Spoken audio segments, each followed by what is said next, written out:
Llandudno, sampling Welsh Penderyn whisky, or standing on the granite quarry in Penrhyn Mawr. He's seen why they love this constituency. He's also heard from them their gratitude for the vaccine and furlough programmes that this UK government delivered. So will my right honourable friend now support our plan to level up Aberconwy and our bid for almost £20 million of funding to invest in community and cultural programmes and give us the opportunity to match our potential? I thank my honourable friend, and he's a great champion for Aberconwy, and I much enjoyed the Penderyn whisky that we sampled together. Mr. Speaker, I ignored the revolver, as some of you may have noticed. We are committed to uniting and levelling up the UK, and as for the second round of the Levelling Up Fund announcements, it will be coming, Mr. Speaker, this autumn. We now come to the Leader of the Opposition, Keir Starmer.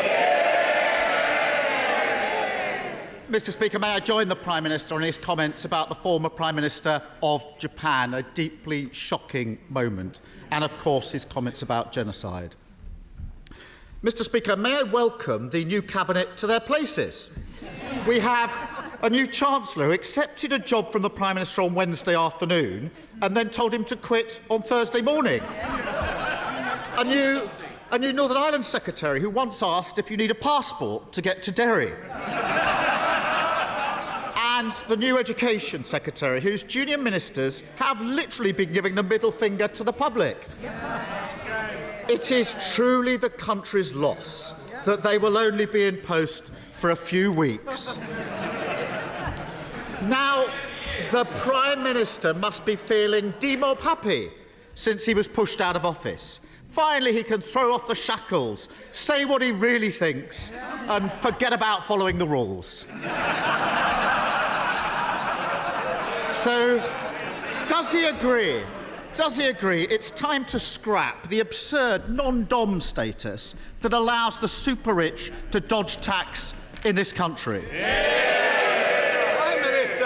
Well, I thank you very much, and it's perfectly true that I'm grateful for the ability to speak my mind, which I never really lost, Mr. Speaker. But what I'm focusing on is continuing the government of the country. And as I've just told you, Mr. Speaker, from tomorrow, £326 is arriving. Never mind non-DOMs, Mr. Speaker.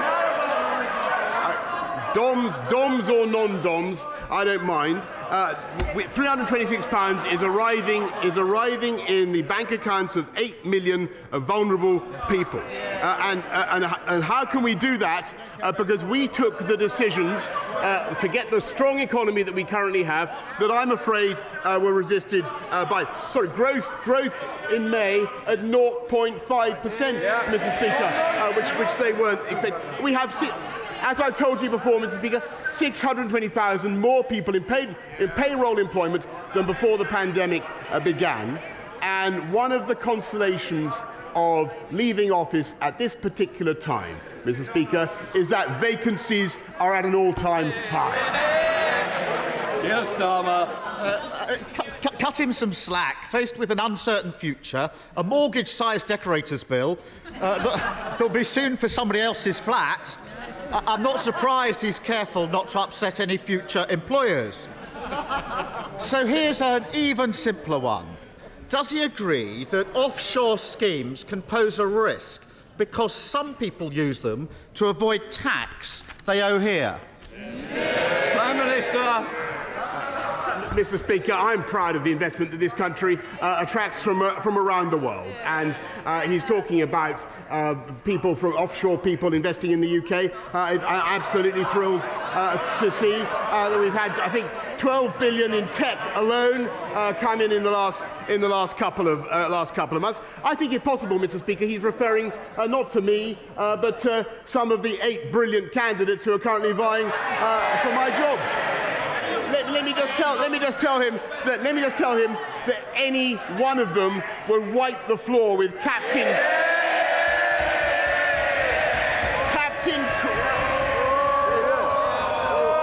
wipe the floor. Can I just say the furniture has to be repaired. And one of the members already had one bill. I'm sure he doesn't want another, Prime Minister.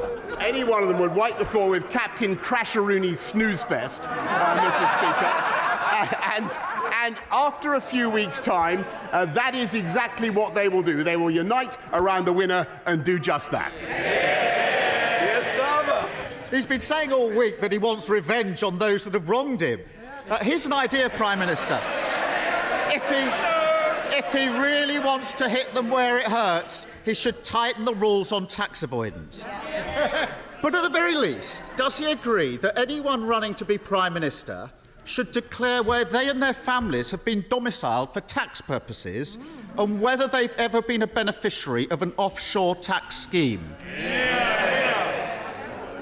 Prime Minister. Mr. Speaker, to the best of my knowledge, everybody in this Parliament, everybody in this House pays their full whack of tax in this country, and I think that people should, members across the House should cease this constant vilification of each other. I think people pay their fair share of taxes, and quite right. What we're doing, and it's thanks to the tax yield that we have had, that we're able to support the people of this country in the way that we are.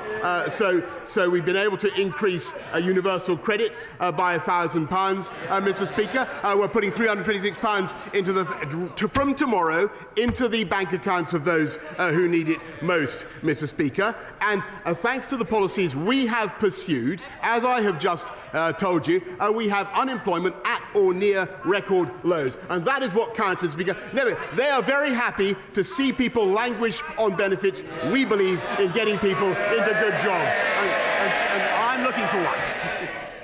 Mr. Speaker, I'm not sure he's been keeping up with what's happening in the last few days. Over the weekend, the candidates to replace him have promised £330 billion in giveaways.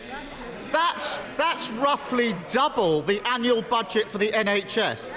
Sadly, they haven't found time to explain how they're paying for it, even though one of them's the Chancellor and another one was Chancellor until a week ago. They all backed 15 tax rises. Now they're acting as if they've just arrived from the moon, saying it should never have happened. Doesn't he agree that rather than desperately rewriting history, they should at least explain exactly where they're getting all this cash from? Prime Minister. Actually, Mr. Speaker, he's completely wrong. I've been listening very carefully, and all the commitments that I'm listening to are very clear. We will continue. Whoever is elected will continue to put more police out on the street, exactly as we promised. Already at 13,576, we're going to go up to 20,000. Whoever takes over will build. They always complain about this, but we will build the 40 new hospitals, Mr. Speaker. And I asked my delivery unit yesterday. Well, they don't want it. They don't like it, Mr. Speaker, because they voted against the funding. They voted against the funding that makes it possible, Mr. Speaker. And they have also, just in the last period in which he has been in office, made extra commitments of public spending worth £94 billion, which would be thousands of pounds of extra taxation for every family in the country, Mr. Speaker. That's the difference between them and us. Yes, Starmer. Totally deluded to the bitter end. Now, to be fair... Mr. Oldham, I think that's the last time I hear from you today. I think otherwise you might be able to buy a couple of other people cups of tea. Yes, to be fair to the new Chancellor, he's at least attempted to spell it out.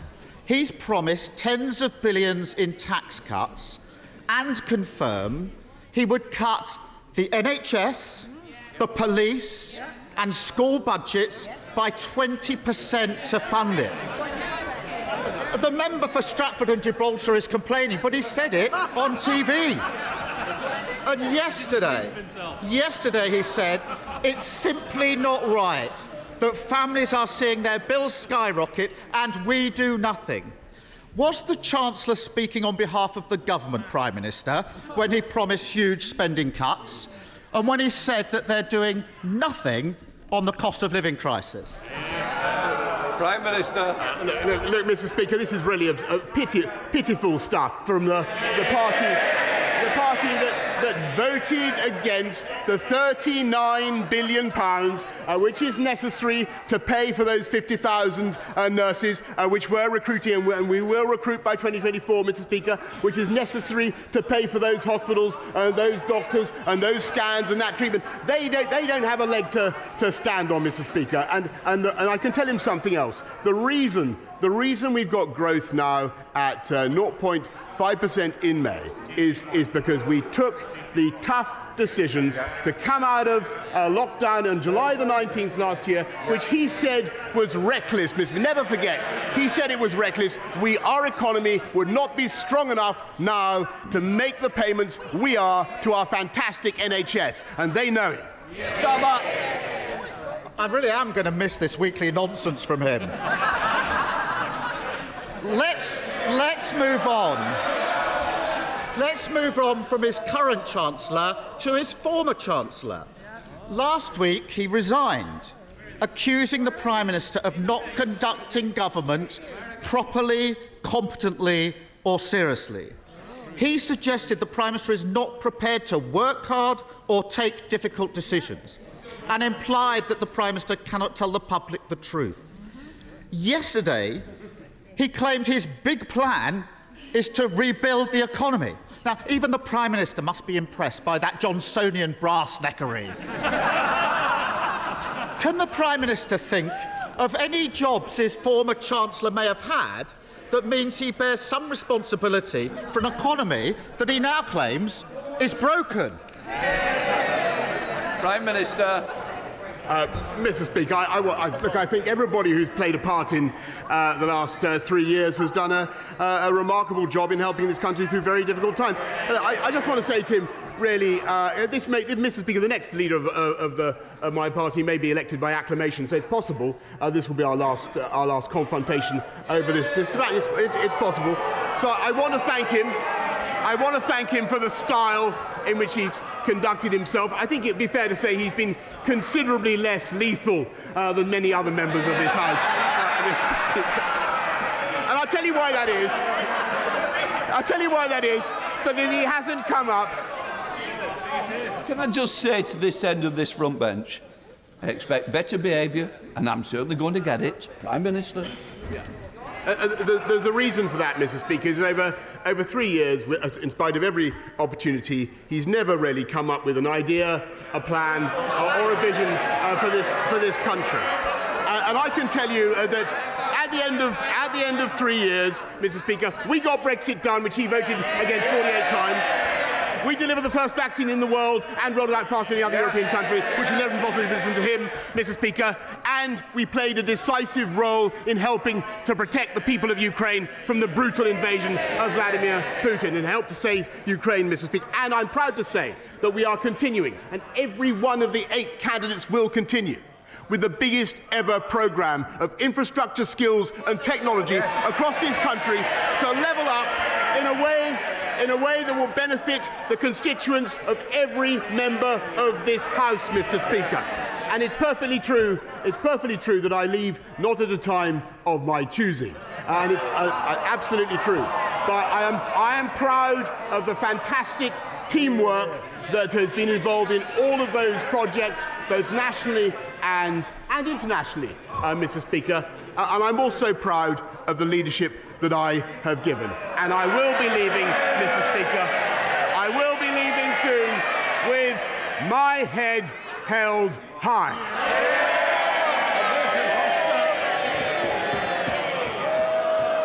The convicted double-child rapist and murderer Colin Pitchfork was granted parole last year by the Independent Parole Board in the face of enormous opposition from whistleblowers and my South Leicestershire constituents. Only 2 months after he was released, he was recalled to prison for having breached his licence conditions. He has another parole board hearing scheduled for September. Prime Minister, you and I have communicated about this matter on numerous occasions, and you've assured me that you would do everything in your power to deal with this situation. Can you confirm, before you leave office, that your government will make all the necessary submissions that it can make lawfully to the Independent Parole Board to make sure that this dangerous man is kept behind bars? Prime Minister. My honourable friend for his campaign. Our thoughts, of course, with the victims of Pitchfork, Lydia and Dawn's friends and family. And, Mr. Speaker, I can tell the House that my right honourable friend, the Deputy Prime Minister, will be submitting his views on the Pitchfork case to the Parole Board before his hearing, and there is also, as the House will know, a root and branch review of the parole system currently underway, which includes plans for greater ministerial oversight for the most serious offenders, and we'll be bringing that forward as soon as parliamentary time allows. We now come to the Leader of the SNP, Ian Blackford. Thank you, Mr. Speaker. And can I associate myself with the remarks of the Prime Minister in the murder of Shinzo Abe, a dreadful event that took place last weekend. Can I also thank you, Mr. Speaker, for hosting last night the charity remembering Srebrenica. We should all take time this week, on the 27th anniversary of the genocide that took place there, to think of the circumstances and the shame that we were not able to step in and stop the murder of so many innocent boys and men and the rape of so many women. And that we must learn the lessons from that. And of course, at this time, we think very much of those in Ukraine that are facing a war criminal, and make sure that those responsible are ultimately held to account for crimes against humanity. Mr. Speaker, the Tory leadership contest is quickly descending into a toxic race to the right, and it's clear that whoever wins that race, Scotland loses. The former Chancellor has pledged to govern like Margaret Thatcher. The current Chancellor is threatening 20% cuts to the NHS and public services. And they're all trying to outdo each other on an extreme Brexit, costing the economy billions. Is the real reason that the Prime Minister won't endorse any of these awful candidates because whoever becomes the next Tory leader will make Genghis Khan look like a moderate? Prime Minister. I feel a real twinge, Mr. Speaker, that this is probably virtually the last time I'll have the opportunity to answer a question to perhaps because he's going or I'm going, I don't know. Mr. Speaker, all I would say to him is that I think that the next leader of my party will want to make sure that we do everything we can to work with the Scottish Government in the way that I've been able to do and I'm proud to have done over the last few years to protect and secure our union. And my strong view, Mr. Speaker, having listened to him very carefully for years and years now, is that we are much, much better together.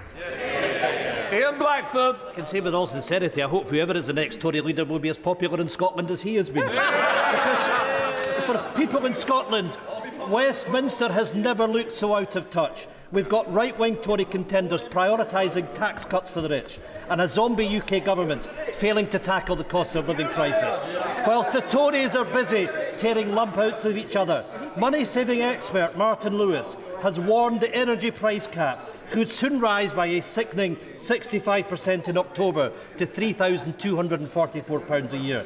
After a decade of Tory cuts and Brexit price rises, it will mean many families simply can't afford to put food on the table and heat their homes.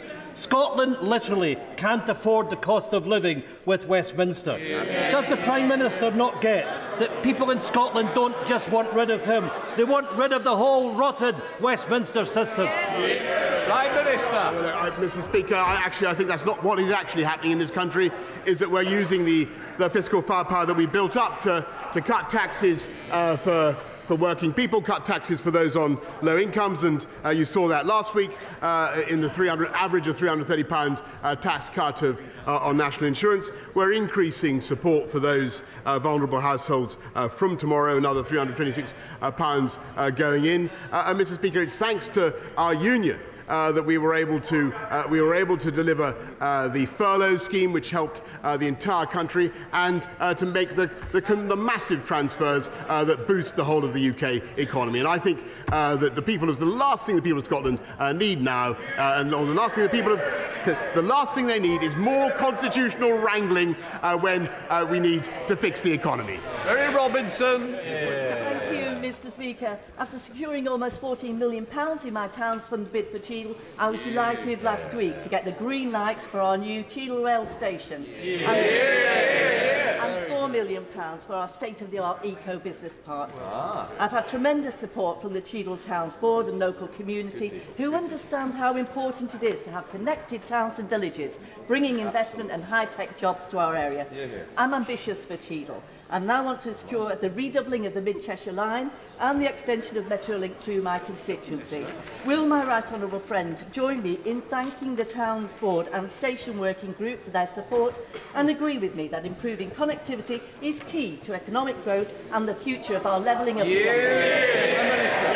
Well, Mr. Speaker, it's thanks to the massive exertions of this government in levelling up with the £650 billion investment in infrastructure that we're having got a new railway station in Cheadle, for instance, Mr. Speaker. And I know that the bids that my honourable friend has just mentioned are now being actively studied by the Department for Transport, and she should feed in more to them. Stephen Farrett. Thank you.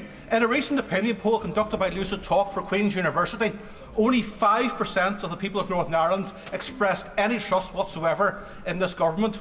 So as the Prime Minister prepares to leave office shortly, will he apologise for his legacy in Northern Ireland, in which power sharing has collapsed, the Good Friday Agreement has been undermined, an unwanted protocol bill is being imposed upon the people and businesses of Northern Ireland, and Anglo-Irish relations are in their worst state for 40 years? Prime Minister. Well, Mr. Speaker, because actually what we've got, and I know that every single one of the candidates will want to deliver this, is a bill to fix the problem of the protocol, and I accept that there is a problem, and I hope that the whole House will support it. Jacob Young. Thank you, Mr. Speaker, and as this is probably the last time I'll get to address the Prime Minister at this dispatch box, can I say on behalf of the people of Redcar and Cleveland how grateful we are for the support that he's given us and for delivering on the will of 17.4 million people in taking us out of the EU. Can I ask the Prime Minister, is he as optimistic as I am about our future as a free and independent nation? Jacob, I mean, my honourable friend, if anything, I think I'm even more optimistic. And my only anxiety, we all know that people think that this will be. There are people around the world who hope that this will be the end of Brexit, and I can see them all. Oh, look at them! Did you notice? On the front row, that's them. They're wrong, Mr. Speaker, and we're going to show that they're wrong. We now come to Martin Day. Mr. Speaker, if the UK truly is a voluntary union of equal nations, there must be a democratic way for any of those member nations to withdraw from it. By what right does the PM think the role of the UK government is to decide whether to respect a mandate given by the people of Scotland to their government and endorsed by their Parliament? Prime Minister. Mr. Speaker, as I continually advise the members of the Scottish National Party, or Nationalist Party I should say, they should look at what is happening at educational standards in Scotland, which they are responsible for, instead of endlessly asking for a repeat of a constitutional event that we had in 2014. We had a vote, Mr. Speaker, they lost. Catherine Fletcher. The Prime Minister knows how proud we are of our industrial heritage in the north of England and what it means for our future. So last Friday it was a joy to be on the banks of the Ribble with the Friends of the Old Tram Bridge, a group that are asking for this historic piece of industrial architecture that crosses the Ribble to be reopened. Vote for the utility, and because we're bloody proud of it.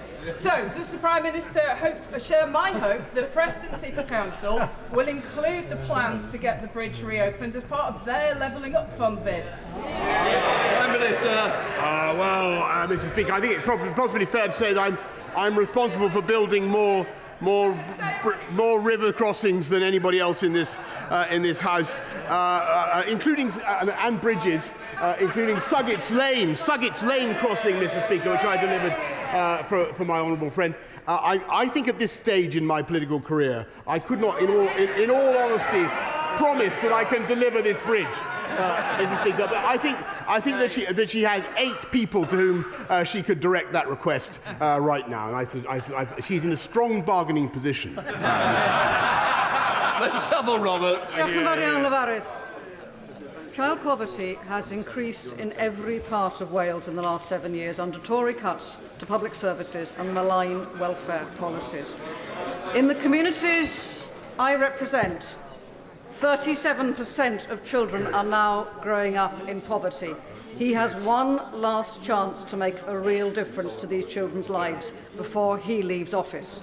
Will he scrap the 2-child limit and reinstate the £20 uplift for all families entitled to welfare? Mr. Speaker, it's of course the Labour government in Wales is responsible for schools, but what we have been doing, is not only increasing the living wage by £1,000, providing the financial support, the £37 billion worth of financial support that I've mentioned, but helping councils, Mr. Speaker, with a £1.5 billion household support fund to get the families such as those she mentions through the tough times, and we will come out very strongly the other side. We now come to a close question to Mike Penning. Number 8, Mr. Speaker. Minister. I thank my honourable friend. I'm delighted that there will be a new hospital scheme in this area. I'm told that the local hospital trust have considered a full range of options, and that they consider that new hospital builds at Watford General, alongside further investment at Hemel Hempstead and St Albans hospitals, represent the best option for health services in the area. Sir Mike Penning. Can I thank the Prime Minister for delivering Brexit and the fantastic vaccine rollout programme that I was proud to be involved with and saved so many lives in my constituency and around the country. Sadly, the Trust have not considered all options, and in my constituents will be astonished as to what they have said by saying that they now want £1.2 billion for the refurbished tower block situation in Watford. So could the Prime Minister do me a great favour before he leaves?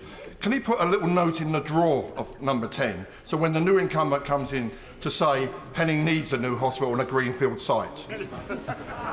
Well, Mr. Speaker, I can tell him that I will assure he gets a meeting with the relevant minister to discuss his proposals. John Trickett. Thank you, sir. We now know that every ambulance service in the whole country is in a critical state.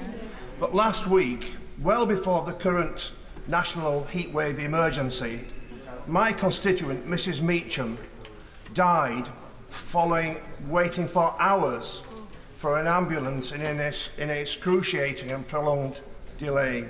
Her daughter tells me that the family tragedy wasn't caused by the staff, but by cutbacks by this government.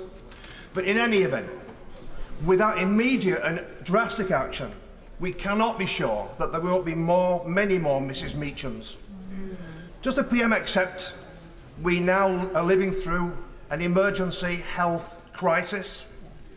And given the disastrous state he's leaving the NHS in, why is he still in Downing Street? Mr. Speaker, the NHS now has a record. He talks about staffing levels. The NHS now has a record number of people working in it. 10,900 more nurses this year than there were last year. 6,000 more doctors. And on ambulances, and he's right, it's absolutely critical. The crucial thing is to help the hospital staff to move patients through the system. And too often, I'm afraid, it is impossible because a proportion of the patients, sadly, are in a delayed discharge, and that is making life very, very difficult for the ambulances as they come up to hospitals. But that is why it is so crucial that this government, in addition to everything else we've done, Mr. Speaker, is fixing social care and helping patients out of hospital. And that's why we put in the £39 billion, Mr. Speaker, which unfortunately his party voted against. Brereton. Thank you, Mr. Speaker. Can I thank the Prime Minister for all he's done to help level up Stoke-on-Trent? The number of workless households in our city has halved over the last decade of Conservatives in government. So would my right honourable friend agree that the best way to level up Stoke-on-Trent is to get more people in well-skilled, better-paid employment opportunities? I think he's absolutely right, and the right honourable gentleman knows a lot more about Stoke Newington than he knows about Stoke, and that is absolutely true, Mr. Speaker. And I'm proud that we're getting young people into work. I was up and down the country. I was at an event last night to celebrate the 163,000 Kickstarters who we've helped into work, and that is our ambition, to help people into good jobs, and we are succeeding. I'm proud to say I leave office, Mr. Speaker, with unemployment at roughly 3.8%. When they last left office, it was at 8%. That's the difference between them and us. Stuart Malcolm MacDonald. Thank you, Mr. Speaker. Last night's panorama with the joint investigation with the Times newspaper has exposed yet again more evidence of unlawful killings by special forces, this time in Afghanistan. When this came up before, the government, and in particular the MOD, was determined to sweep this under the carpet. But those who serve in uniform and the public they protect deserve better than this. These aren't vexatious claims from campaigning lawyers. They come from within the armed forces themselves, and indeed from our allies in Australia. So will the Prime Minister commit to an Australia-style independent inquiry as backed by General Lord Richards? But more broadly, hasn't the case been made again for democratic oversight of special forces? Prime Minister. Mr. Speaker, it's a long-standing practice, I think, accepted on both sides of this House, that we do not comment on special forces. That does not mean that we in any way accept the factual accuracy of the claims to which he is alluded. On the other hand, Mr. Speaker, nor does it mean that anybody who serves in Her Majesty's Armed Forces is above the law. Can I just warn other members that there is a sub judice on this? I allowed that question because it was very general, and that's the only way I would ever allow it to be discussed. Andrew Lewer. Thank you, Mr. Speaker. In the last few years, campaigning and persistence have led to the construction of a new children's A&E, and just this year a new main A&E for Northampton General Hospital in my constituency. Building on this success, what the town now needs is an urgent treatment centre. Does the Prime Minister agree that this would be a hugely welcome step in providing top-quality health care in Northampton? Prime Minister. Mr. Speaker, as I mentioned, I think earlier on, we're engaged in a massive programme of improvements and building and rebuilding in our NHS estate. I think that, with great respect to my honourable friend, this is a decision that he's going to have to continue to lobby for. I think the local NHS bodies will have to make up their minds on that one, but I'm sure he will continue to make lively representations. Patricia Gibson. Thank you, Mr. Speaker. Last week, the Prime Minister was forced to announce his intention to resign after ministers who supported him only days earlier changed their minds. Of course, people are allowed to change their minds, and this should be recognised. Why does the Prime Minister and his MPs believe this principle applies everywhere except in Scotland, where the people delivered a clear mandate to the Scottish Parliament to hold an independence referendum? Prime Minister. Well, Mr. Speaker, as I understand it, the people of the SNP are currently deciding what to do with my honourable friend. And heaven forfend that they should change their minds, Mr. Speaker. Thank you, Mr. Speaker. Mr. Speaker, 40 years ago, 10 young people from Rugby's West Indian community travelled to a house in New Cross Road, London, for a birthday celebration for former Rugby resident Yvonne Ruddick. Tragically, there was a fire at the house where the party was held, and 2 of that group never returned home. Others were traumatised. The fire cost 13 people their lives and has been the subject of 2 inquests, both of which were inconclusive. Those who survived and the families of the bereaved are calling for a further investigation. I wonder if the Prime Minister would agree that the appointment of the new Metropolitan Police Commissioner provides an opportunity to re-examine the events of that time.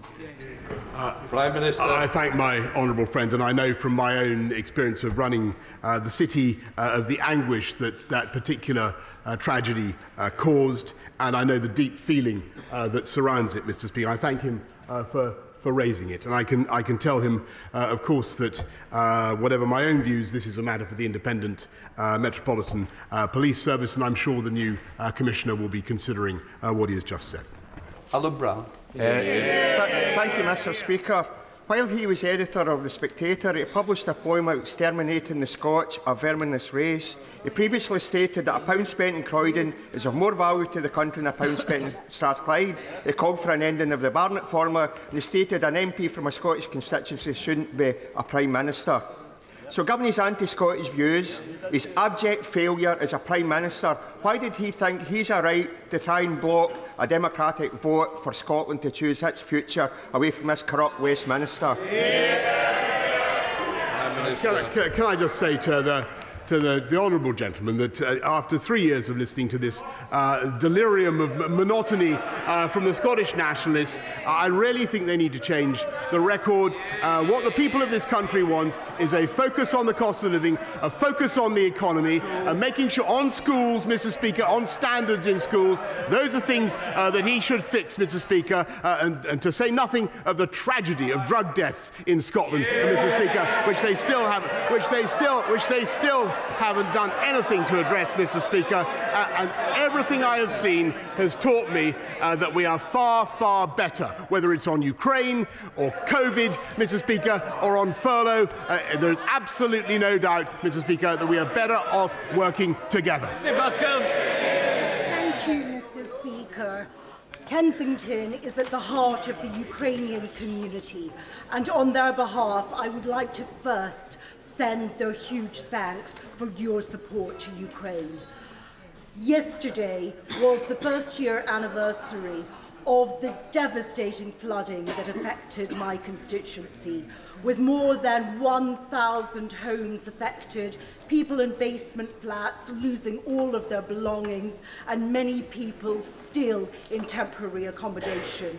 Would my right honourable friend back my fight to ensure that we get serious investment in infrastructure in West London from Thames Water? Prime Minister. I thank her very much, and I know that I know the problem of that she speaks of very well. There's no single solution to tackling surface water flooding. But she's absolutely right in wanting to put more pressure on Thames Water to try to come up with sustainable solutions. But they've got to be done working with partners, with councils, and of course with developers as well. Final question, Sam Terry. Thank you, Mr. Speaker. A few short weeks ago, Zara Alina was walking home through Ilford. She was dragged off the street and brutally murdered. Zara's family made a touching tribute for her life. She was authentic, refused to try and impress anyone, but she impressed us. She was the rock of our family. Last week, on the 8th of July, another woman was stabbed in St John's Road, just yards from my family's church that I attended for 15 years, so I know like the back of my hand. Women in Ilford should not have to police themselves or impose curfews on their behaviour when they want to just go about their daily business. So, Mr. Speaker, I want to know whether the Prime Minister will commit to greater allocation of funding in terms of policing that's targeted on specialist knife crime into Ilford and across all of that part of North East London. And in addition, Mr. Speaker, what measures will this government actually take that will make a difference to the lives of women? Will they toughen sentences for rape, stalking, domestic violence, and put in place proper police support to end, Mr. Speaker, the epidemic of violence in this country against women and girls?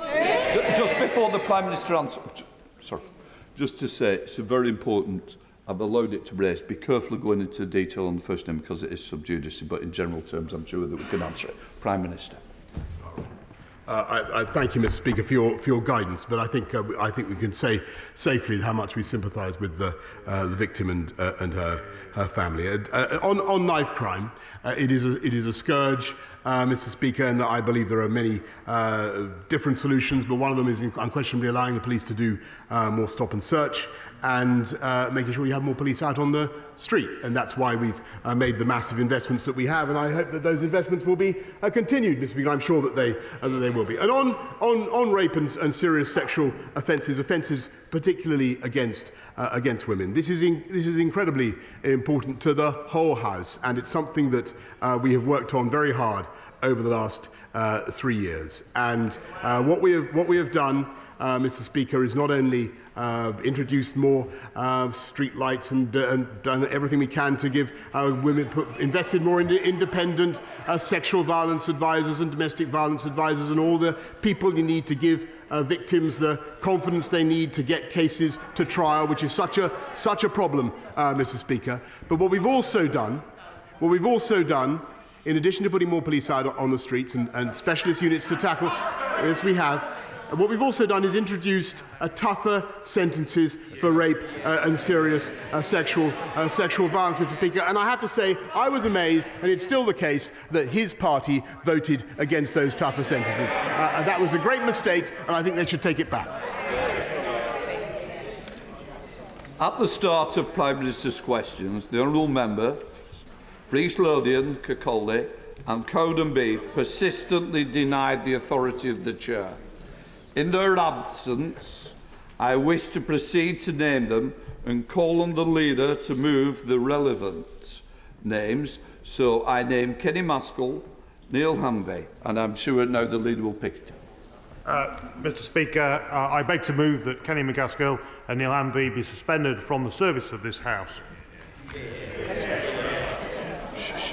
The question is that Kenny McCaskill and Neil Hanvey be suspended from this House. As many of their opinions say aye. Aye. Of the contrary, no. We now move to the urgent question at Colwest Streeting. No, taking a voice. Jacob, I knew what you were doing. Just thank you.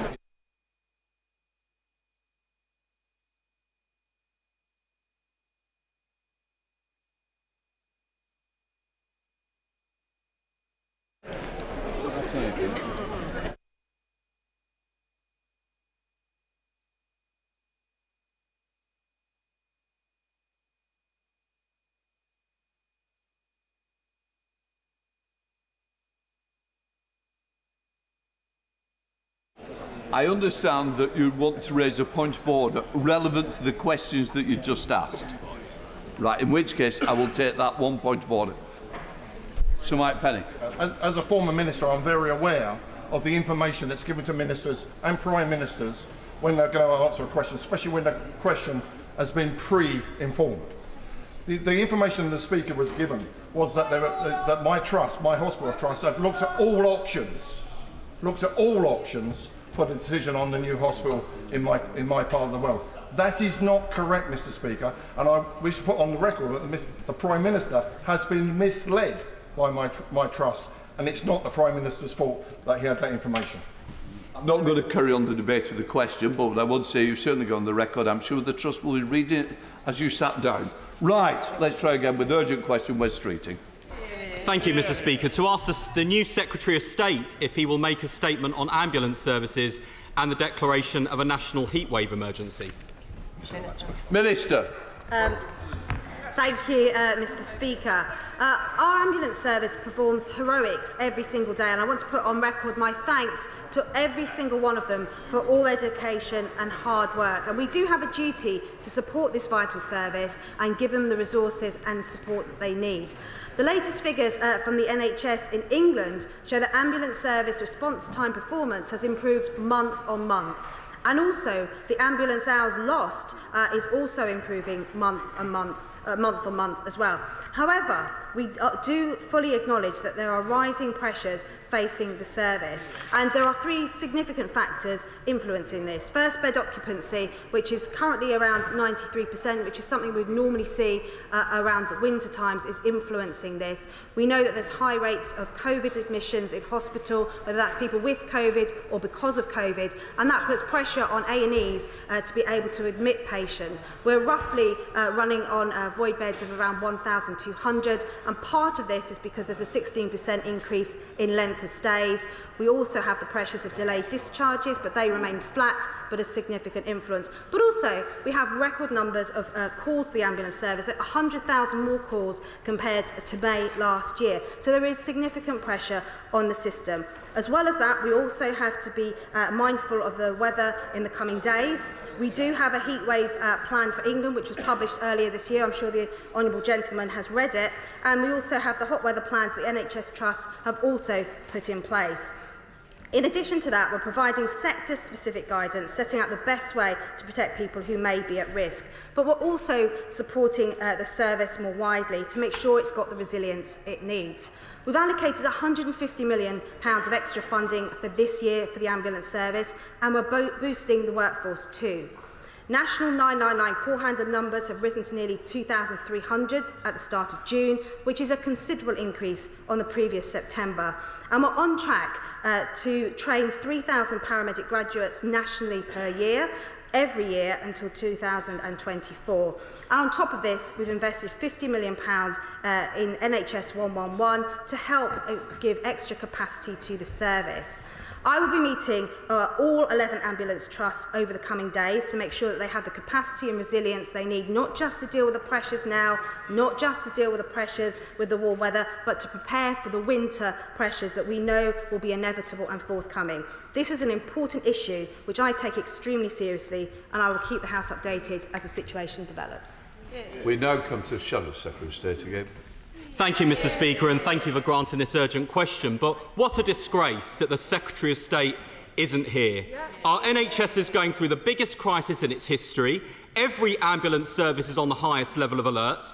Patients are forced to wait hours in pain and discomfort, and he is yet to say a word about any of it. The Home Secretary wasn't at the Home Affairs Select Committee this morning. He's not here this afternoon. This isn't even a government in office, let alone in power.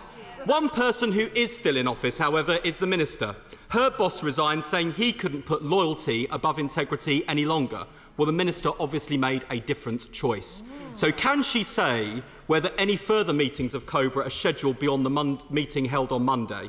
And as we saw during the pandemic, public health emergencies require clear communication from government. Can she tell the House what the consequence of a national heatwave emergency would be for schools, for public transport services and other public services, and what guidance will be provided to the general public?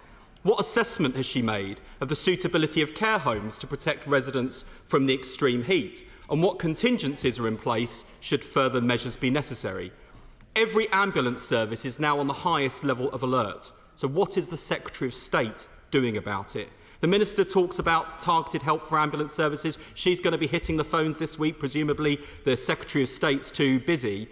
But this, as I think she acknowledged, is a crisis across the health service. Last month, a crew in the West Midlands waited 26 hours outside A&E because there weren't the clinical staff available to hand over to.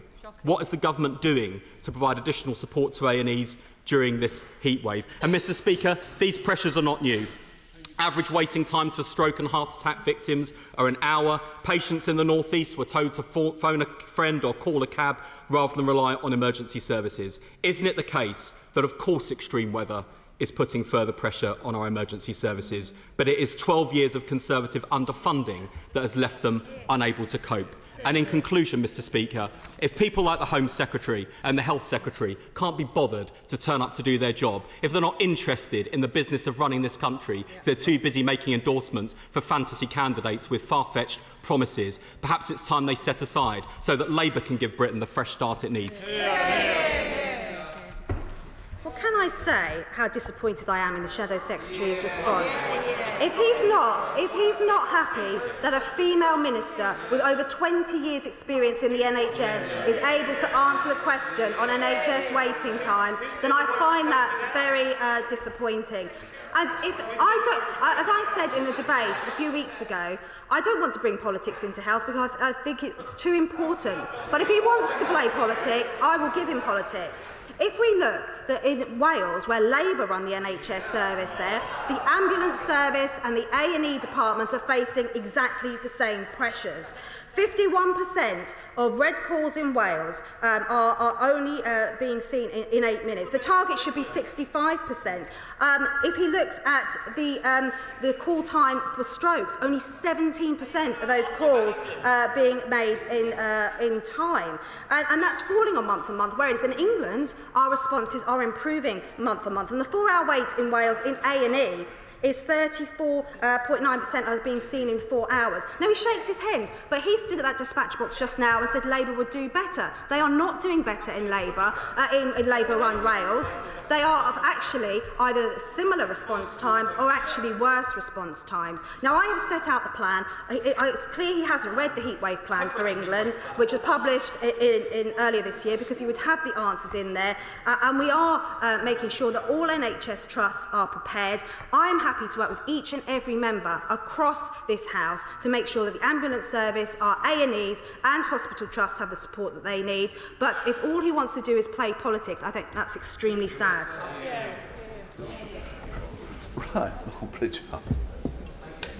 Would the Minister like to put on record her thanks to all the hard-working ambulance crews of West Midlands Ambulance Service, and in particular those working throughout the county of Shropshire? Does she agree with me that it's not just about ambulances, it is about local authorities, in my case Shropshire Council and the Borough of Telford and Wrekin, also working alongside acute trusts, as with the Shrewsbury and Telford Hospitals Trusts? And it is a collective effort that is required, not a single effort by a single ambulance service. Can I thank my honourable friend? He is absolutely right, because there are a number of factors which are influencing the wait times at A&E. There are, while delayed discharges are not increasing, they are still a significant number. And that does mean both the NHS and local authorities have to be working together. That's why we've created the ICBs, which the members opposite voted against, to better coordinate the care between health and social care, so that we can have better systems in place to discharge patients sooner. As I said, we've got 1,200 void beds, which is either due to infection control measures because of COVID rates increasing, or because patients cannot be discharged. I will be meeting with every single ICB board in the coming days, because as part of our winter preparation, we need to improve the coordination in those areas.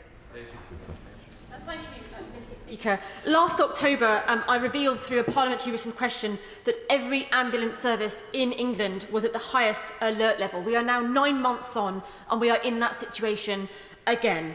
We're now facing warnings of extreme weather this weekend. The government needs to reinstate the funding for discharge packages into social care homes. We need primary care to be used to stabilise people in communities, and we must be using first responders from the fire service. Will the Minister agree to convene an urgent meeting of COBRA today to protect patients and paramedics who are really operating at the brink?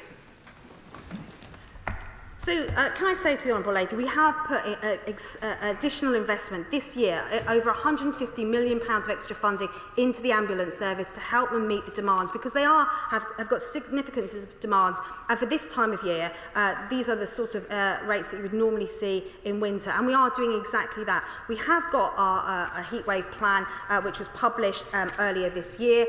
We are confident and working with all NHS trusts to make sure that they have got the support that they need, and all the ambulance trusts too. But can I just gently say to her, this isn't just about funding. This is about bringing care together to ensure that those hospital beds are freed up, so when ambulances arrive at A&E, they can unload their patients. And as I said to the Shadow Minister, I'm not sure if he's going to take me up on this, I am happy to work with every single member across this House to make sure that we support our emergency services. All right, Scott Benton. Mr. Speaker, I welcome the reassurance the Minister has provided regarding capacity and resilience planning over the coming weeks. A&E services at Blackpool Victoria Hospital have been under significant pressure as of late, and the planned £15 million government-funded improvements to increase capacity there, frankly, can't come soon enough. Will the Minister meet with me to discuss the progress of these plans to ensure that patients can see the benefits of those as soon as possible?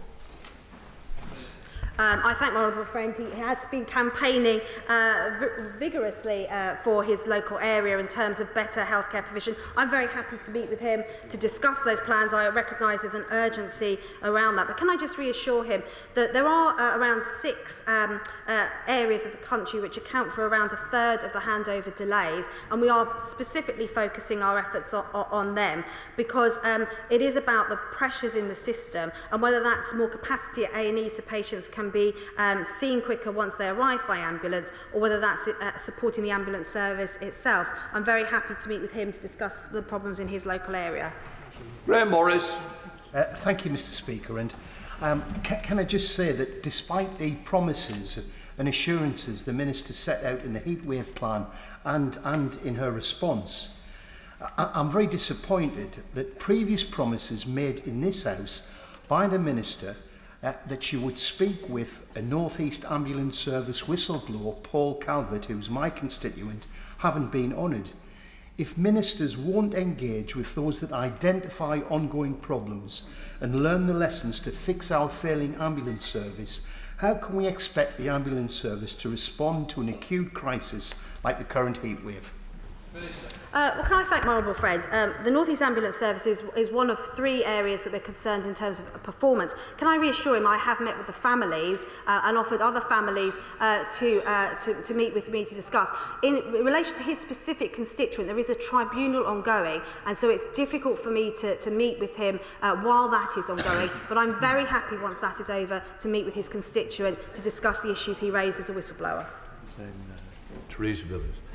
The Minister will be aware that those who suffer a stroke, their chances of recovery are greatly improved if they get specialist care within the first half an hour, 45 minutes or so. So will she do everything she possibly can to address administrative blockages and other delays to make sure people get the chance of life-saving treatment at the earliest possible stage?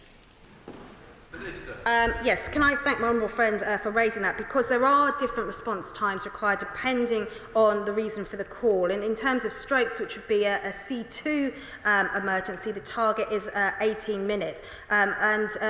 In May, which is the latest figures that we have, we're actually performing better than April. They are not where we want them to be, but we are seeing month-on-month improvements, and particularly for the C1s and C2, which need urgent treatment as soon as possible, particularly for strokes. Every minute counts. We want to see improvements in those times further. Thank you, Mr. Speaker. The Manchester Evening News is reporting that North West Ambulance Service raised its operational pressure level to critical incident level, which indicates potential for failures as ambulance services try to cope with extreme pressure. A&E departments at the Royal Bolton and Stepping Hill hospitals have admitted they are extremely busy with long queues of ambulances at some times. Now, the Minister didn't even mention social care in her response, which we know is so broken that it adds to delays in discharges. And it's 12 years of Conservative mismanagement and neglect that has left these services on which my constituents rely so vulnerable. What does the Minister have to say to the patients suffering as a result? Hear.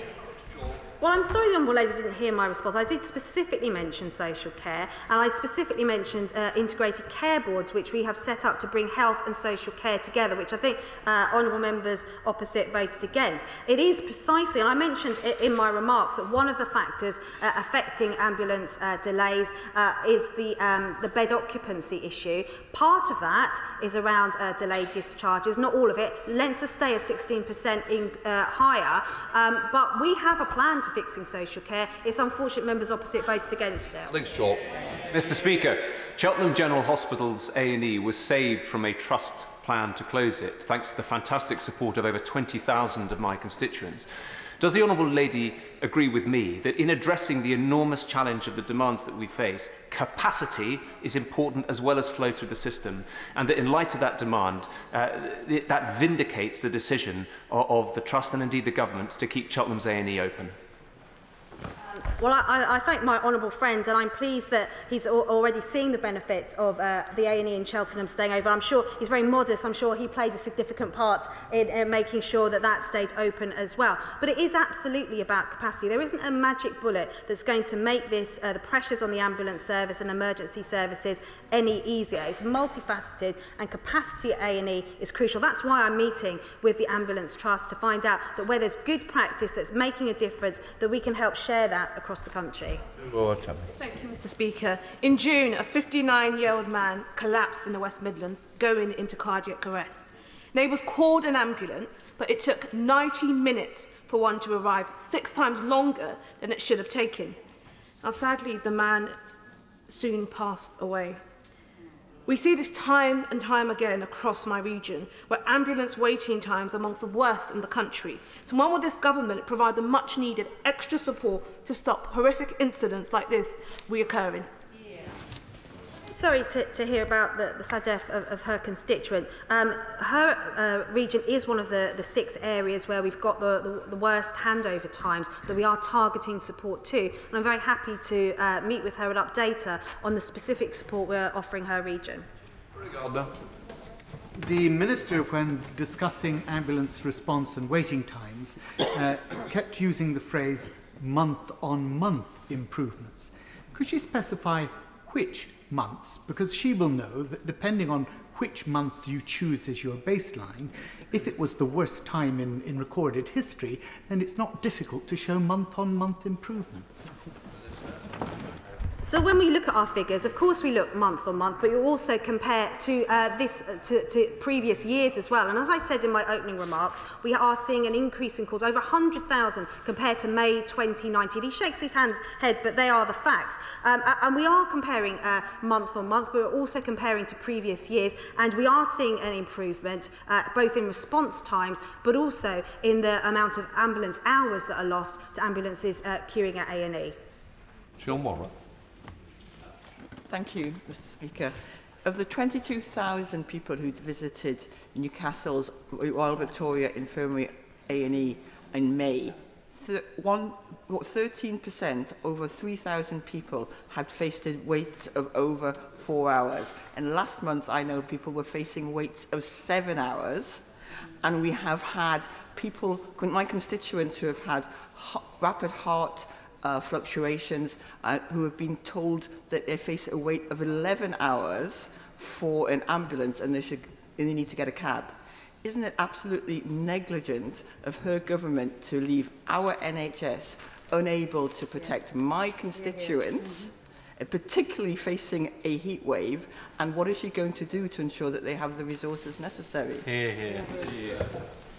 Well, as I explained in answer to the Shadow Secretary of State, these are problems facing all devolved nations. I highlighted the 4-hour waits in Wales, but in Scotland there are similar pressures. There's Ayrshire, there's a 3-hour wait there. So these are not specific problems to any one government. I have set out what we are doing to help all ambulance trusts and regions of the country, and we are determined to give. We have put in funding to support the ambulance service. We put in funding to support NHS 111 to try and take some pressure off the ambulance service, and we are looking at the novel ways that in some parts of the country are working really well, whether that's having GPs in A&E to try and take those pressures off some people who are waiting a long time, or whether it's to look at having paramedics actually in GP surgery, which is also working well. Whatever works, we will look at to help take pressure off the system.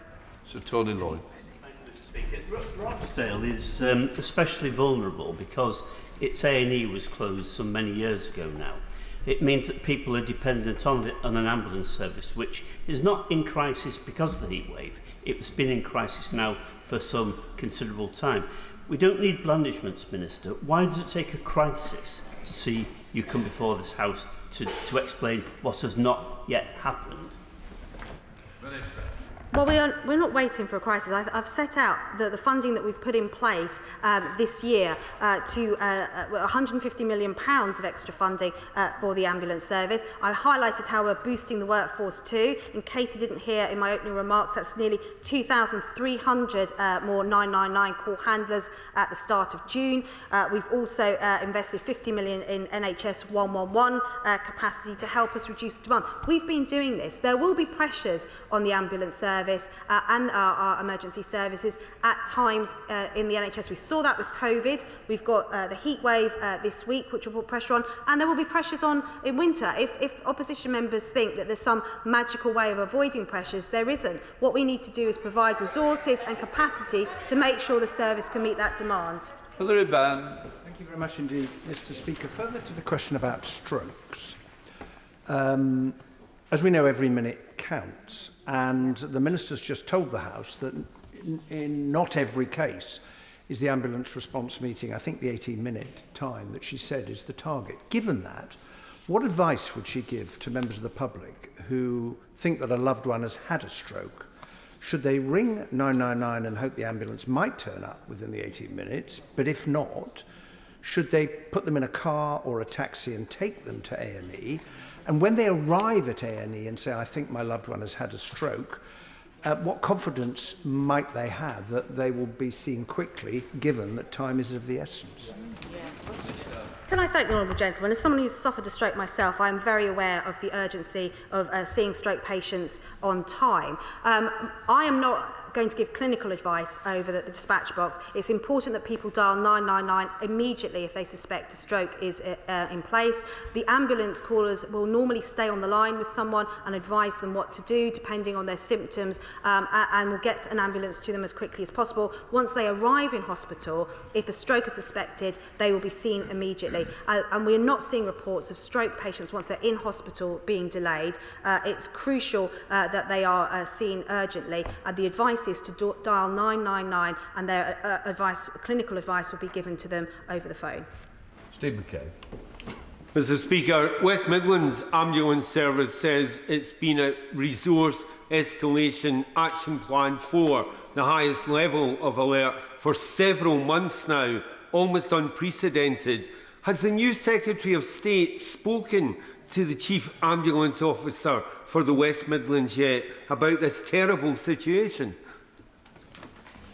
He's absolutely right. They are at record pressures. These are the sort of pressures we would normally expect to see in winter, and we're seeing them in the summer months, which is usually their downtime, and it's extremely concerning for the months ahead as we do head into winter. I am meeting, as I said, all 11 ambulance trusts in the coming days. The Secretary of State has already been out with ambulance crews in the first few days of his appointment to hear from them direct about the pressures that they are facing. So I hope the Honourable Gentleman is reassured that we are both taking this extremely seriously. Greenwood. Thank you, Mr Speaker. This is a situation that my constituents are desperately worried about. We know that ambulance waiting times were not being met before the pandemic. So the Minister knows that this has a long background to it, and we know too there's been a crisis in A&E waiting times, and in my own hospital of Arrow Park Hospital in my constituency in May of this year, almost half of patients had to wait more than 4 hours. So given that this is a problem that's been a long time in the making and the government has known about this, and that it has to be recognised that one senior leader in the north of the country, who doesn't want to be named, has described the situation as dire for staff and patients, can she tell us what is the government going to do as a matter of urgency? Yeah. A matter of urgency to sort this issue, because my constituents are desperately worried about it. I have constituents who have lost people because of, well, we can't say because of, but that have entailed very long ambulance waits. And so it couldn't be more important to them. So I'd like an answer about what they're going to do urgently. So there's two aspects to that. In terms of urgency, we have procured a contract for an auxiliary ambulance service with a total value of £30 million, which will provide national surge capacity if needed to support the ambulance response during periods of increased pressure.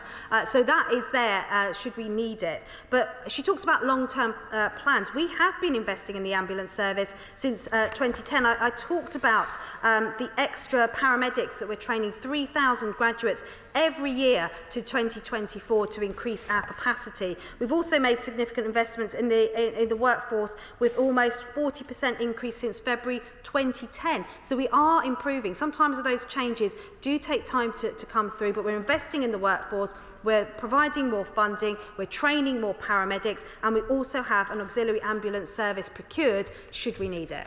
Sean. Speaker. Mr Speaker, 24 Hours in A&E used to be a reality TV programme. Now it's government policy.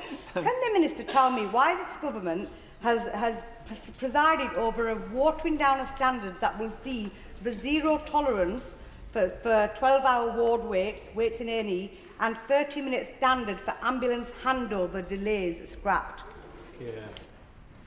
Can can I tell the Honourable Lady, the reason I'm standing at this dispatch box was my experience of working as a nurse in A&E under the last Labour government, because I believe it was them that introduced the 4-hour target, if she wants to listen to my response. And those targets look good on paper, but were very often just driven as tick-box exercises. And I used to look after patients. I remember an elderly gentleman who was waiting for over 4 hours on a hospital corridor when I was a nurse under the last Labour government. And he was sat there, laid there on his trolley, wanting to go to the toilet, and all we could do was wheel a curtain round him, and on a busy hospital corridor he went to the toilet. That was the experience under the last Labour government. So I won't take any lectures from members opposite about performance. Matt Rother. Thank you, Mr. Speaker. I would urge the Minister to consider the position again and consider declaring an emergency. And I particularly wanted to draw her attention to issues in the South Central Ambulance Trust area, where there are long-standing severe pressures, particularly around recruitment and retention of staff, linked to the high cost of living in central southern England, in areas with very high house prices and where NHS staff pay has not kept up with the local labour market. And in particular, I'd like to draw attention to the additional enormous pressure of the heat wave in the south of England and London, where temperatures are particularly high. And I do hope she will look at this on a national basis, but also consider the particular problems in our part of England. So I have set out to honourable members the work we're doing to increase capacity in the ambulance service, from the funding of £150 million to training more paramedics to increasing the workforce by 40%. For the heatwave, we published the heatwave plan for England earlier this year. The Shadow Secretary of State wasn't sure if he'd read it, but I would urge all members to read it. We are watching this on a daily basis. It isn't just about the heatwave, it's about the COVID pressures enabling hospitals to be able to discharge patients. It's about the winter pressures that will come later this year, and making sure we've got resilience in the system. Mary Kelly Ford. I've heard from one of my constituents in Durham who had suffered a stroke, was left to wait for nearly 2 hours for an ambulance, and they're now severely disabled. This is obviously an issue being repeated across the country. So can the Minister tell me what she's doing now urgently for when my constituents in Durham need an ambulance urgently, that they get one? Because the plans she's outlined and the investment spoken of obviously isn't good enough. Yeah. Well, we are working urgently on this, as I'm sure the Health Service in Wales, who are facing the same problems, and the Health Service in Scotland, who are facing the same problems. We are all working hard to address those. As I've said to her, we've procured a contract for an auxiliary ambulance service of value of £30 million to increase capacity should we need it. And I will be meeting with all ambulance trusts in the coming days to make sure that we've got the resilience we need, not just to catch up with some of the pressures that were there before COVID, not just to deal with the pressures that they are facing now, but to future-proof it for the winter months that are coming. At Weston. Thank you, Mr. Speaker. Joyce, a 96-year-old survivor of the Coventry Blitz, sadly fell in her care home back in April, and she lay in agony screaming for 10 hours. At the time of the call, the 999 call, there were 63 people awaiting ambulances, and on that day there were over 1,100 hours lost due to a hospital handover delays. Clearly, a major factor in the issue of these delays is the handover and capacity in our A&E and also the wards. The government's had 12 years to sort out the issue of social care.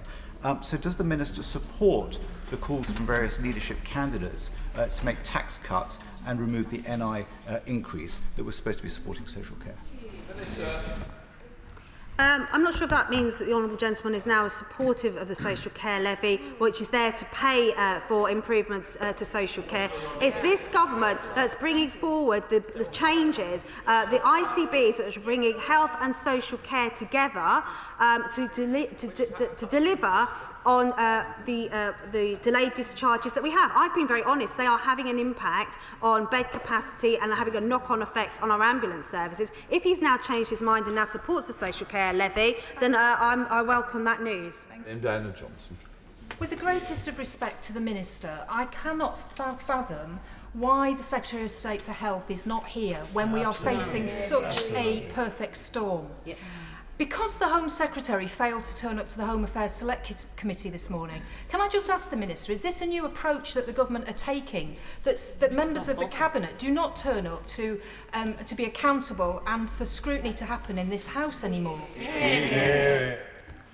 Well, I can reassure the Honourable Lady that I'm the Minister responsible for ambulances, which is why I'm standing here at the dispatch box. The Secretary of State has been out on visits meeting clinical teams this morning, and I think it's important that he hears first-hand from those who are on the front line. I got into politics to make sure that those of us who worked on the front line, I know she rolls her eyes, Mr Speaker, maybe she doesn't have much respect for those of us who worked on the front line. We are dealing with this situation, and we will be supporting the ambulance service over the coming months, and I think her response is extremely disappointing. Can I just say, I did grant the UQ because it was the Shadow Secretary of State that put it in, and normally you would expect a Secretary of State to come. I do recognise they may be busy in other areas, but it's something that we ought to be aware of. More and more, we're less seeing of Secretary of States across all departments, not just this one. Helen Morgan. Thank you, Mr Speaker. Last Friday, I passed by Shrewsbury Hospital. It's in a neighbouring constituency, but it's the hospital that serves my constituents. It wasn't a particularly bad day, but there were 8 ambulances waiting to transfer patients in the heat with their doors open. It's not a new situation. I've repeatedly raised this issue in this place. On my first day in Parliament with the Prime Minister, I've raised it with the Secretary of State for Health, in an adjournment debate and a Westminster Hall debate with the member for Charnwood. All of those people have now resigned. Shrewsbury and Telford Hospital Trust has declared its 5th critical incident this year.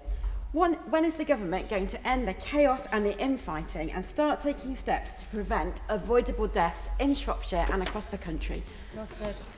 Well, I can reassure that the Honourable Member for Telford has been working very hard behind the scenes to get more investment into that local hospital, and we will be making announcements shortly on future funding for hospital trusts.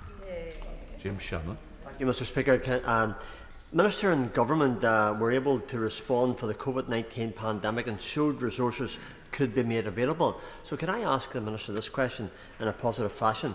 Is it possible to use some of the very successful COVID-resourced helplines to provide short-term advice on heat-related issues for people to contact rather than perhaps ringing, as they often do, the GP out of hours? Or what else can the Minister's Department do to take pressure off the A&E and out-of-hours GP surgeries? Thanks very much. The Honourable Members made a very constructive suggestion, one of the first of the afternoon, may I say. There are lessons that were learnt during COVID that are being rolled out across emergency services, and we are looking at best practice in those parts of the country where response times are better and see if we can share those. I'm very keen to look at any option that takes the pressure. We are investing in 111, which enables people to have alternative ways of getting urgent care directed to them. We are looking at 111 being able to make direct referrals as well. So there are a number of options, and I'm happy to have suggestions from any honourable member if they are keen to see those happening in practice. You've tempted me, and I shouldn't really. Just say I could be very helpful, say if you reopen Chorley A&E to 24 hours rather than 12 hours, it'll take the number of ambulances queuing at Preston and Wigan, and we'll have more ambulances on the road. So thanks for the welcome.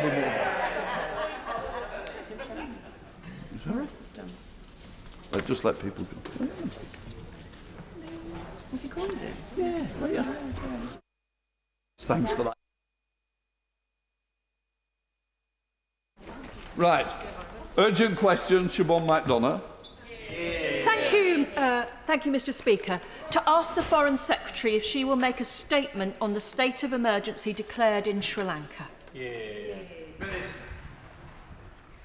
Thank you, Mr Speaker.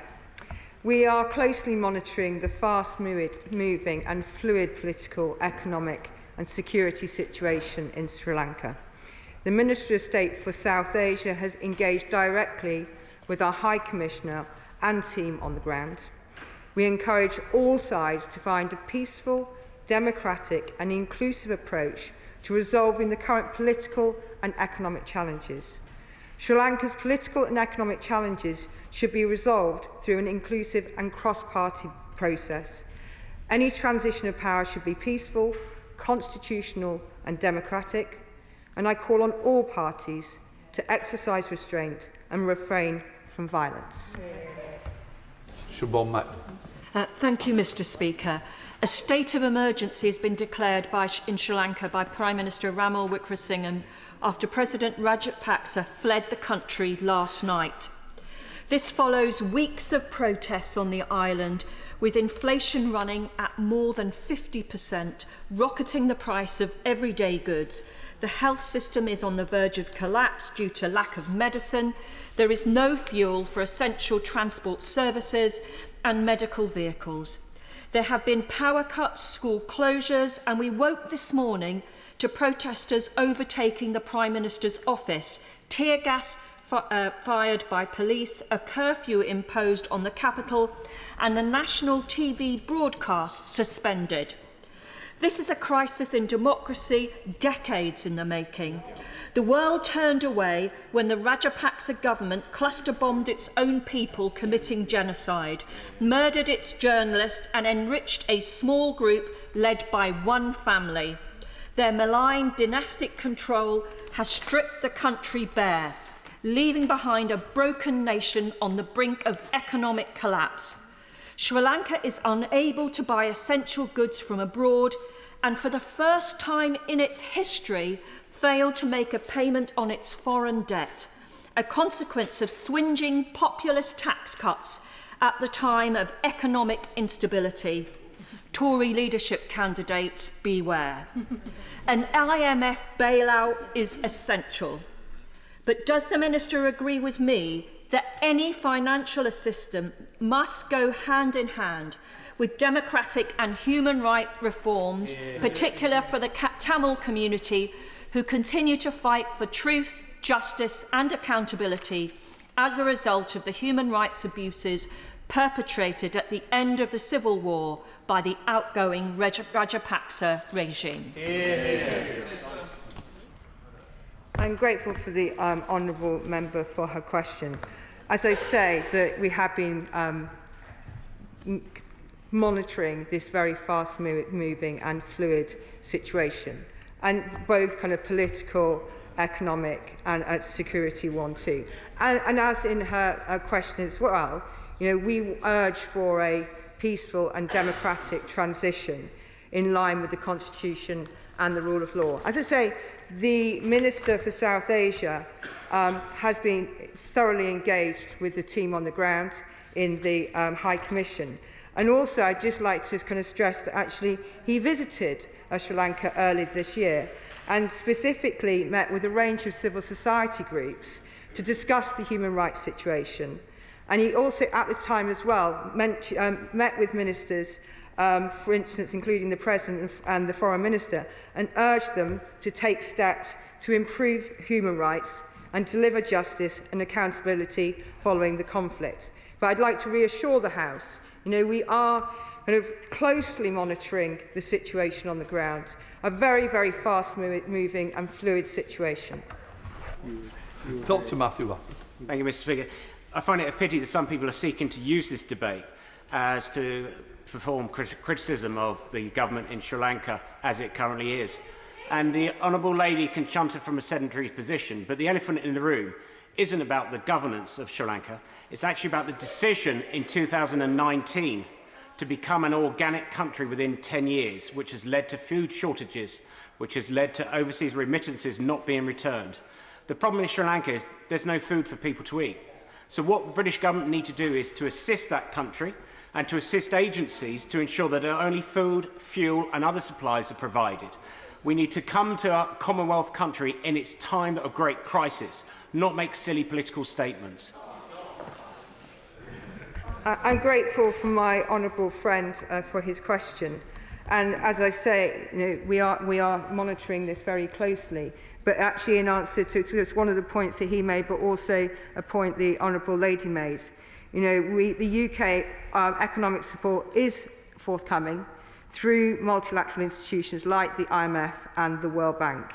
You know, the UK is the joint fifth largest shareholder in the IMF and is a major contributor to the UN and World Bank. Thank you very much, Mr. Speaker, and I welcome this urgent question to an emerging situation brought by the Honourable Member for Mitchin and Morden, who I know is a long-standing and consistent friend of Sri Lanka. And as we speak, Sri Lanka is convulsed by political and economic crisis. Months of mounting economic difficulties and political mismanagement have led to a chronic shortage of basic goods and medicines, large numbers of people on the streets demanding systemic change to the political system. Reports now indicate that President Rajapaksa has fled to the Maldives in a military jet rather than resigning and facing the consequences, leaving the country in political paralysis and the announcement of a state of emergency. While I sincerely hope that a new government with popular support can be swiftly formed, from past evidence we know that the Sri Lankan people have experienced extrajudicial killings and human rights abuses, and the fear is that amidst the chaos and the latest announcement may lead to increases in community tensions, reprisals or further examples of human rights abuses. And as a member of the Commonwealth family, this would be completely unacceptable, and I have to say I'm unimpressed by the Minister's response to date and the fact that this urgent question was laid for her boss, the Foreign Secretary. Instead, we do have a ministerial response, which is a pattern that's emerging this week in Parliament. But what is clear is that the Sri Lankan people will need our help, and quickly, not only in the days and weeks ahead as they grapple with the chronic shortages and political instability, but in the months and years beyond to secure a brighter and more stable future. Two brief questions, Mr. Speaker. Firstly, the Minister will know that I wrote to her on the 29th of June asking for a response with this emerging situation. This is not new. It's been bubbling away for 2-3 weeks, and yet I have not had a response to my inquiry. Would she give this House the courtesy of a reply and confirm that on her return to the office she will have officers draft a response reflecting the updated situation overnight? And secondly, could she outline the more immediate support offered to Sri Lanka, the engagement with partners in the region, including India, and whether the government will now redouble efforts to bring to justice those implicated in human rights abuses in Sri Lanka? We have this unique opportunity not only to support an ally, a friend and a member of the Commonwealth during their time of need, but help to bring peace, justice and a more sustainable and brighter future to the Sri Lankan people. Thank you, Mr. Speaker. Well, I'm just going to remind people, and I've said it before, if we go over time, I will cut them off. Please stick to the allocated time. That's the grounds that we grant UQs, please. Minister. I'm very grateful, Mr. Speaker. On one of the points, Mr. Speaker, I'm very grateful for her welcome me to the dispatch box to answer the question, because quite frankly, we do answer many questions on behalf of the Foreign Office. So I don't think it's very unusual to find me standing here at the dispatch box for an urgent question. In terms of her letter, I would be more than happy to respond to the letter after the debate. I'm not going to go over many of the things I've already said before. All I would say is there are a number of these the situation on the ground, a number of the stories. I don't want to speculate. It is a very fast-moving situation. It's fluid, and we are monitoring it very closely. And I would also say the Minister for South Asia has been working very closely on this matter and does raise human rights issues. Dr. Andrew Morrison. Thank you, Madam Deputy Speaker. Clearly, the dire economic situation forced by ex-President Rajapaksa and his outfit lie at the heart of what's going on in Sri Lanka. Does the Minister agree with me that the risk is that, given Sri Lanka's indebtedness to China and the prospect of cheap fuel from Russia, that country, Sri Lanka, stands every risk of falling within the maw of malign jurisdictions? Will she therefore do everything in her power to ensure that the IMF is engaged to try to sort out this, particularly since part of the issue would appear to be uncosted, unfunded, populist, inflationary tax cuts from 2019, which I'm very sure the IMF will take a very severe view of? I'm grateful to my honourable friend for his question, and I think what I would like to reassure him is that UK economic support is forthcoming through multilateral institutions like the IMF. SNP spokesperson Alan Smith. Thank you, Madam Deputy Speaker. Sri Lanka is a wonderful place with wonderful people, and I'm sure all our hearts go out to them during this terrible crisis, which has been, as members have said, brewing a long time in the making. This needs concerted international effort to get through the immediate humanitarian crisis. Now, the UN Humanitarian Needs and Priorities Plan has called for $47.2 million in short-term emergency aid. I appreciate the Minister might not give us a number today, but can she confirm the UK will be contributing to that?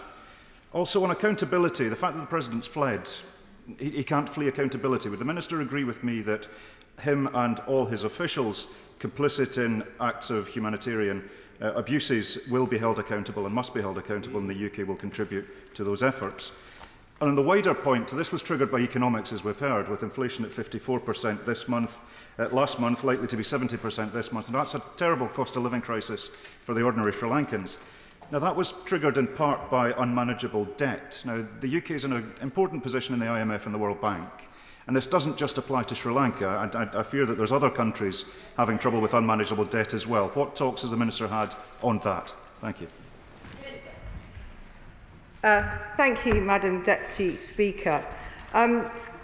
If I start with the humanitarian support, I would like to provide kind of reassurance that, we remain very, very concerned about the impact of the economic and political situation on the humanitarian crisis.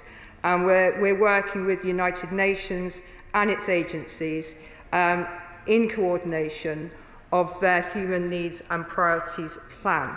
With regards to accountability, as Sri Lanka enters a new political settlement, the UK will maintain its advocacy on the importance of justice and accountability for alleged war crimes and human rights violations from the war.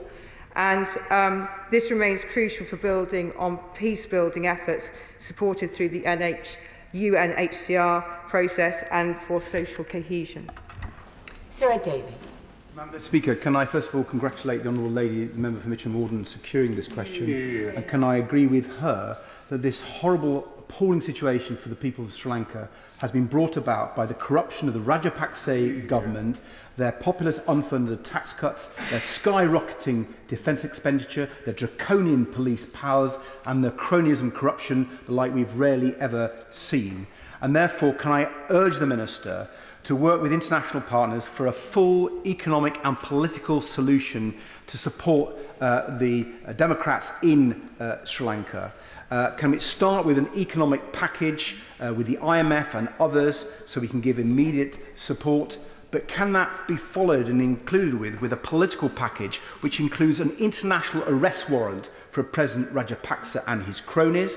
Can it also include a demand for political freedom, the respect of rights and human rights of everyone on the island of Sri Lanka, including the Tamil and Muslim minorities? Thank you, Madam Deputy Speaker. I think what I would like to kind of reiterate is that, the political and economic challenges should be resolved through an inclusive and cross-party process. We encourage all sides to find a peaceful, democratic and inclusive approach. And of course we do work with our international partners on this matter. And I think I've already set out, the economic support that we've provided through multilateral institutions such as the IMF, World Bank, and also organisations like the UN. Valerie Vaz. Thank you, Madam Deputy Speaker. There is a large diaspora of Sri Lankan people who live here who are desperately worried about their family back in Sri Lanka. And the Minister has made no mention of the Prime Minister's involvement. So could she, at the end of this urgent question, ask the Prime Minister to pick up the phone to the Prime Minister of Sri Lanka and ask him to stop firing at innocent people?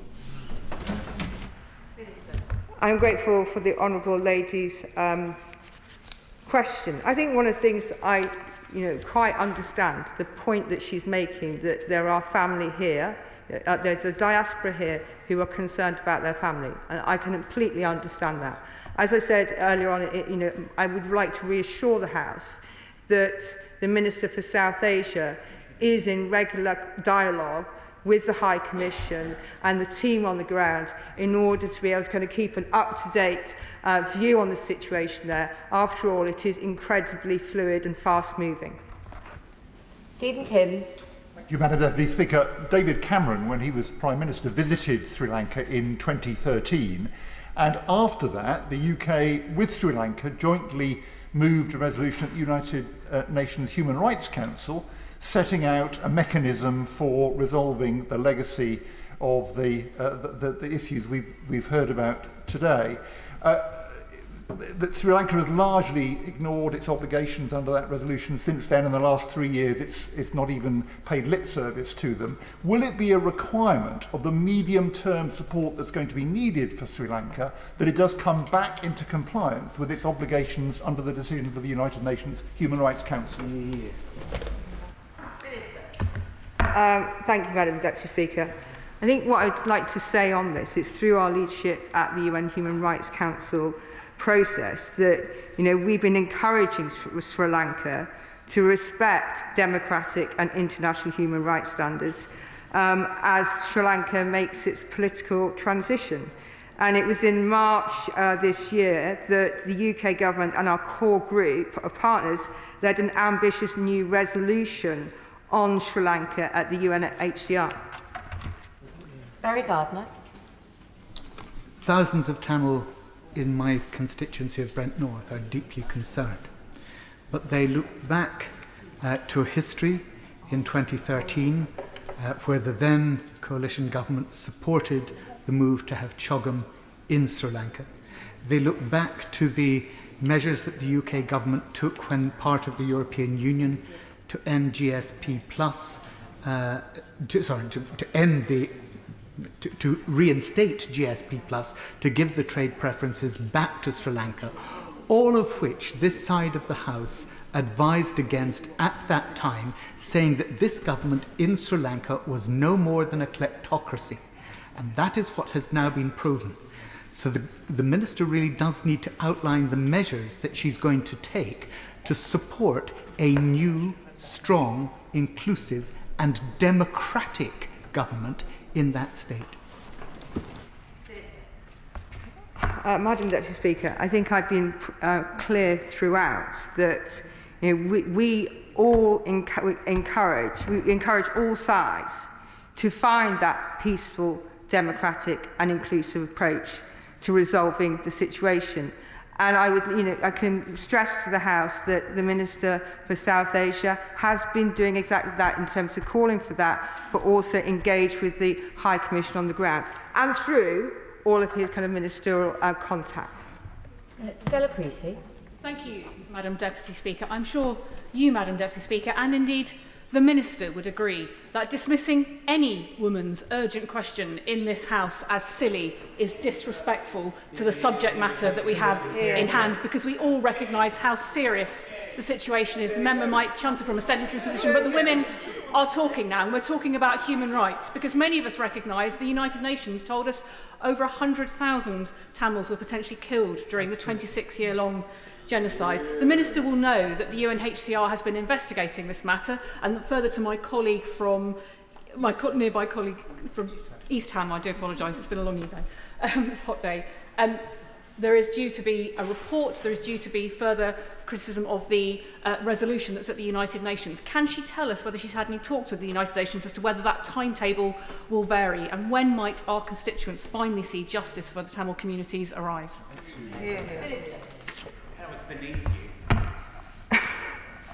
I'm grateful for the Honourable Lady for her question, and what I would say is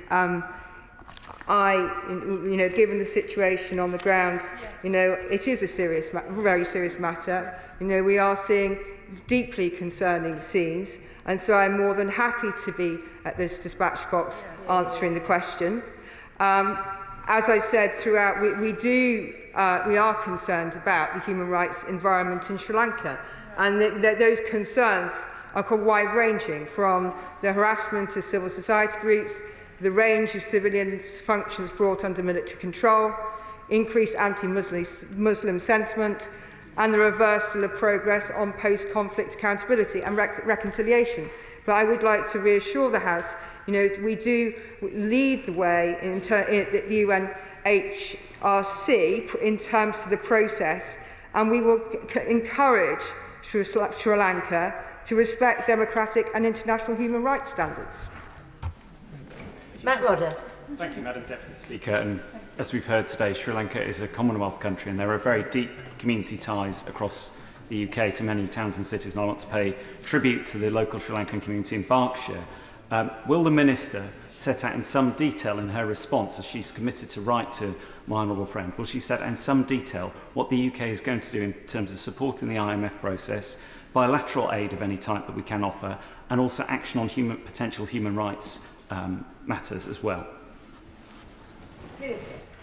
I am grateful for the honourable gentleman for his question, and I know I will, of course, be writing to the honourable lady following this urgent question.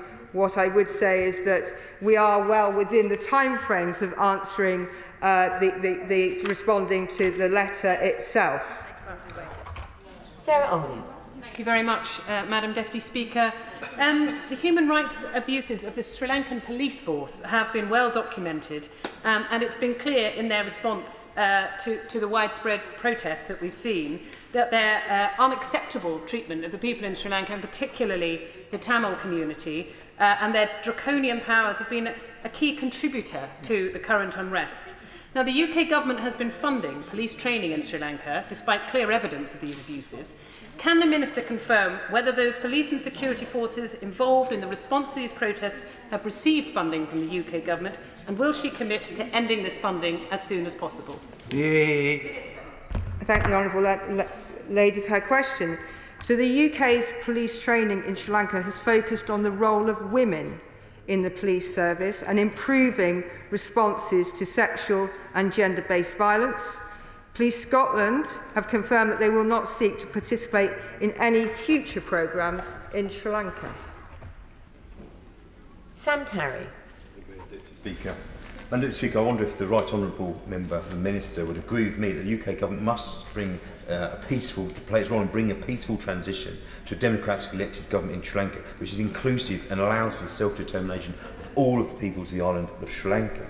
And with that, make forward representations that the new Sri Lankan government must be formed with a new constitution that is pluralist, ensures long-term stability and prosperity, as well as self-determination for all communities on that island. And crucially, that once that government has been formed, it ratifies the Rome Statute so that accountability of mass atrocities and alleged genocide can finally be agreed. Thank you, Madam Deputy Speaker. As I've said a number of times, we do encourage all sides to find that peaceful, democratic and inclusive approach. And we do urge for that transition to be in line with the Constitution and rule of law.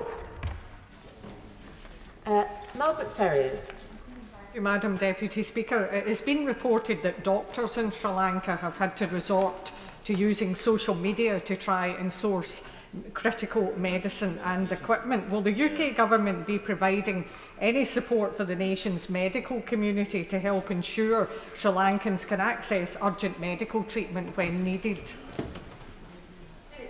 So I am very grateful for the honourable lady for her question, and what I would like to reassure her is that we are providing humanitarian support for those in Sri Lanka.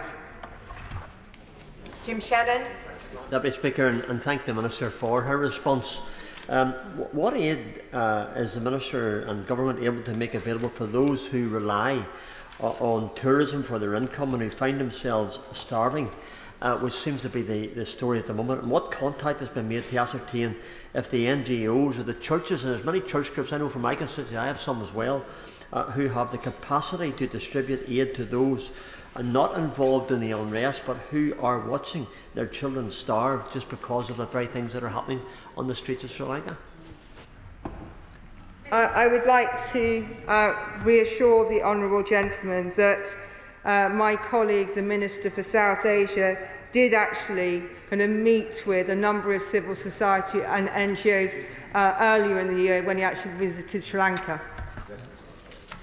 Gareth Thomas. Very grateful, Madam Deputy Speaker. What the Minister may not know is that Tory MP after Tory MP has taken trips funded by the Rajapaksa government to this very troubled island. And as a result, it's always been striking the lack of criticism on, of the Rajapaksa government on human rights and governments.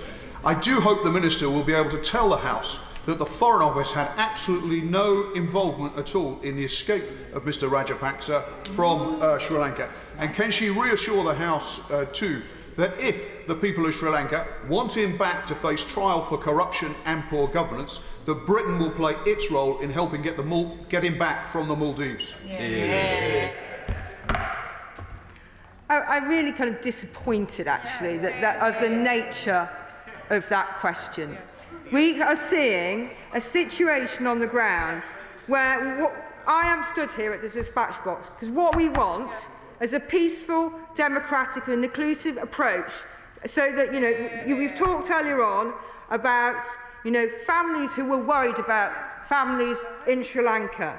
We've been calling for restraint and a refrain from violence. So I'm just not going to accept that question. Point of order, Valerie Vance. Thank you, Madam Deputy Speaker. I'd like to make a point of order as this relates to honourable members visiting my constituency.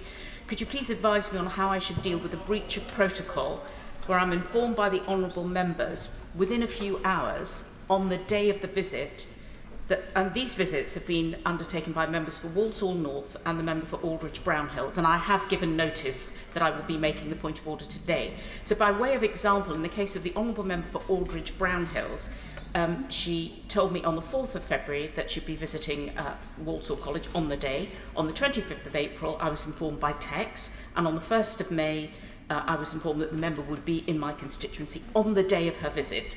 The honourable member for Walsall North on the 6th of November 2020, 1st of January 2021, 11th of April 2022 and the 1st of July 2022 informed me that he would be visiting my constituency on the day in question. Both honourable members are former whips and should know the rules.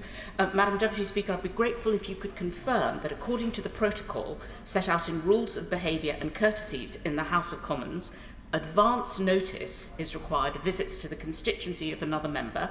And could I ask you, Madam Deputy Speaker, to make a statement to confirm these rules, that advance notice is not on the day itself? Thank you. Well, I'm grateful to the Right Honourable Member for giving notice of her point of order, and I'm also grateful that she has notified the members concerned that she intended to raise this matter. The most recent edition of the Courtesies booklet she refers to says that all reasonable efforts should be taken to notify another member if that member intends to visit if another member intends to visit their constituency, obviously except on a purely private visit. To not do so is considered very discourteous.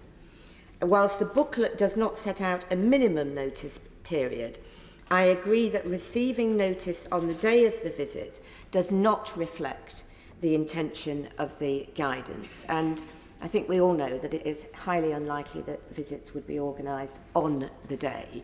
So they must very likely to have been arranged beforehand. So whilst I trust the members concerned in this instance to resolve the issue without my assistance, I am happy to clarify the general point. I would expect all members to make efforts not just to respect the letter of the guidance but its spirit, and to give notice at least in advance of the day of the visit itself. And I hope this will be passed back through relevant channels on all sides of the House to make sure that this is made very clear to members and right honourable members. I think we'll leave it at that. Point of order, Dame Diana Johnson. Thank you, Madam Deputy Speaker. And on a point of order, the Home Secretary was due to meet the Home Affairs Select Committee this morning. We arranged this in April for an evidence session on, amongst other things, the new Commissioner of the Metropolitan Police, problems at the Passport Office, small boat crossings in the Channel and the government's Rwanda policy, and the lack of progress in prosecuting and convicting those who commit rape and other sexual violence against women and girls. Shortly before 5 p.m. yesterday, the Home Secretary wrote to me to say that she was withdrawing. This is tantamount to providing no notice at all. It deprives the committee of the chance to scrutinise her conduct, the conduct of her department, before the summer recess. We have requested her presence next Wednesday, but have yet had no response. She told us that she could not come because of changes in her ministerial team and other wider unprecedented changes since she agreed to give evidence. I think this is a very weak excuse to avoid scrutiny of the Home Office at this time, and it was only ever the Home Secretary and the Permanent Secretary who were appearing before the committee. And in fact, the Home Secretary put out a statement last week saying that she did not resign as Home Secretary because the role of the Home Secretary demands that the holder of the office to be focused on the business of government and national security. So what steps, Madam Deputy Speaker, can a committee of this House take when a minister refuses to be scrutinised and demonstrates such discourtesy to this House? Is this further to that point of order? Stephen Kinnock. Following up on the excellent point of order that my honourable friend, the member for Kingston upon Hull North, just made, you'll agree, I'm sure, Madam Deputy Speaker, that select committees play an absolutely crucial role in this place in holding the government to account, and our ability to do so depends on those select committees. There's chaos in the Passport Office, a broken asylum system, unworkable Rwanda plan, crime up, prosecutions down, confidence in the police at record low. Following up on what my honourable friend has said, Madam Deputy Speaker, could you please advise on what can be done to ensure that the Home Secretary does indeed attend the Select Committee next Wednesday, as has been pointed out? Thank you. Hear, hear. Well, I'm grateful to the Right Honourable Lady, the Chair of the Select Committee, and to the Shadow Minister for giving notice of her point of order. If you could just refrain. Mr. Speaker has said repeatedly how important Select Committee work is and how ministers should do their best to facilitate it with timely appearances at evidence sessions. And I'm sure the Speaker would share the Right Honourable Lady's frustration that her committee's evidence session has been cancelled at such short notice. I don't know the reasons the Home Secretary has provided for the cancellation, so I will refrain from saying more now, other than I hope, and I'm sure Mr. Speaker would hope, that the Home Secretary will very quickly provide an alternative date which is acceptable to the committee, and I hope again that the Treasury bench will feed this back through the relevant channels. I thank both members for their... Point of order. Point of order, Jessie Norm. Thank you, Madam Deputy Speaker. As you will be aware, the government is at present in a caretaker mode pending the election of a new Prime Minister. Is it your view that this caretaker mode also extends to its interactions with Parliament? Because there are several pieces of potentially problematic... I'm so sorry, Madam Deputy Speaker. I apologise to my colleagues.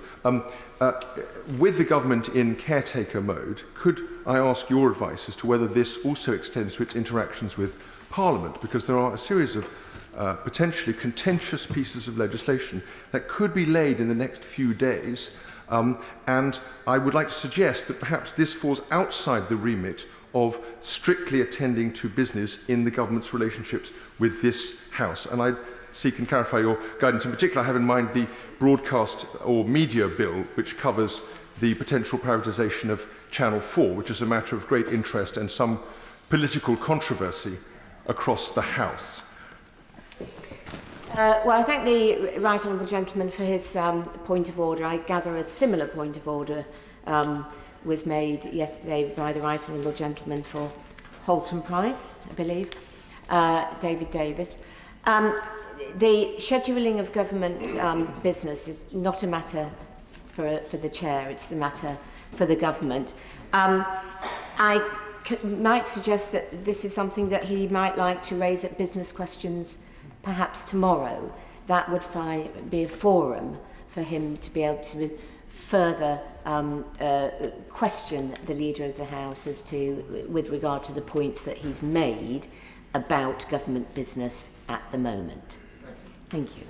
Point of order, Daniel Zeitner. Thank you, Madam Deputy Speaker. In the debate on the report stage of the Higher Education Bill on June the 13th, the Right Honourable Member for Chingford and Woodford made a series of charges about Jesus College in Cambridge, which is in my constituency, and I've informed the Right Honourable Member that I'm intending to raise this point of order.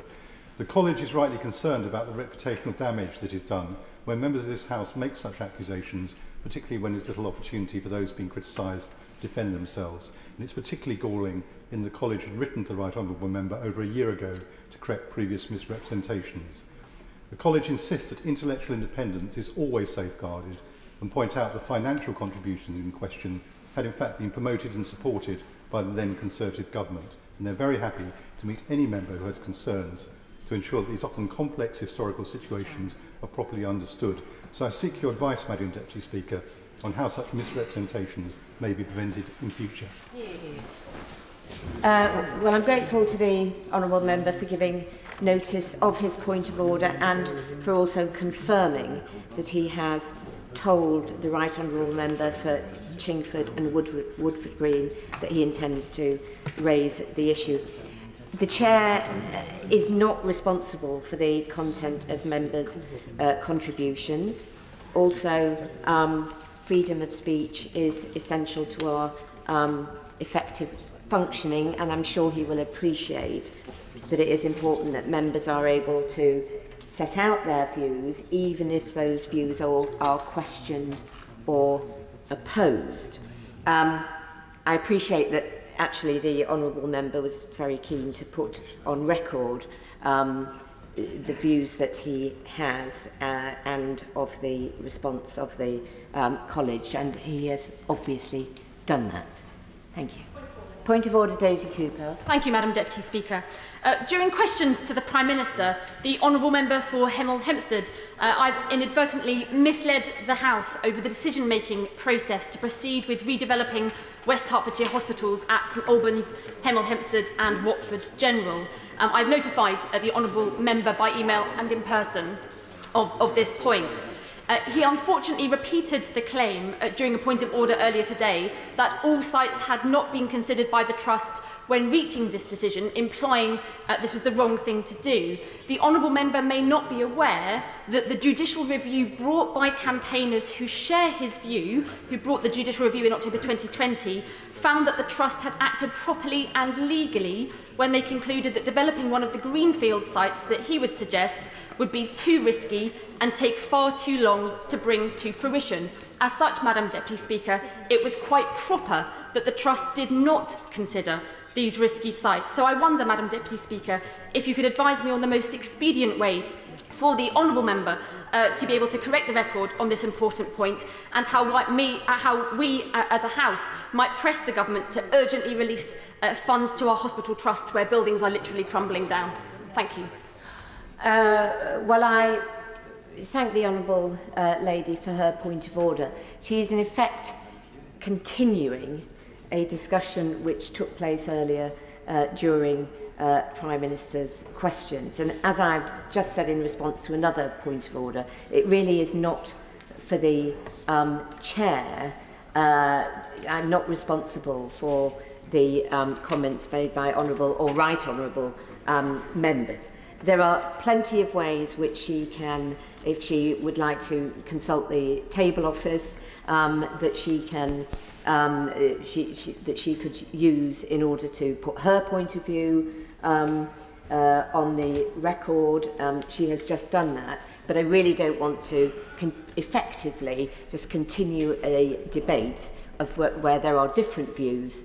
It's not really appropriate for a point of order, and I hope this is not...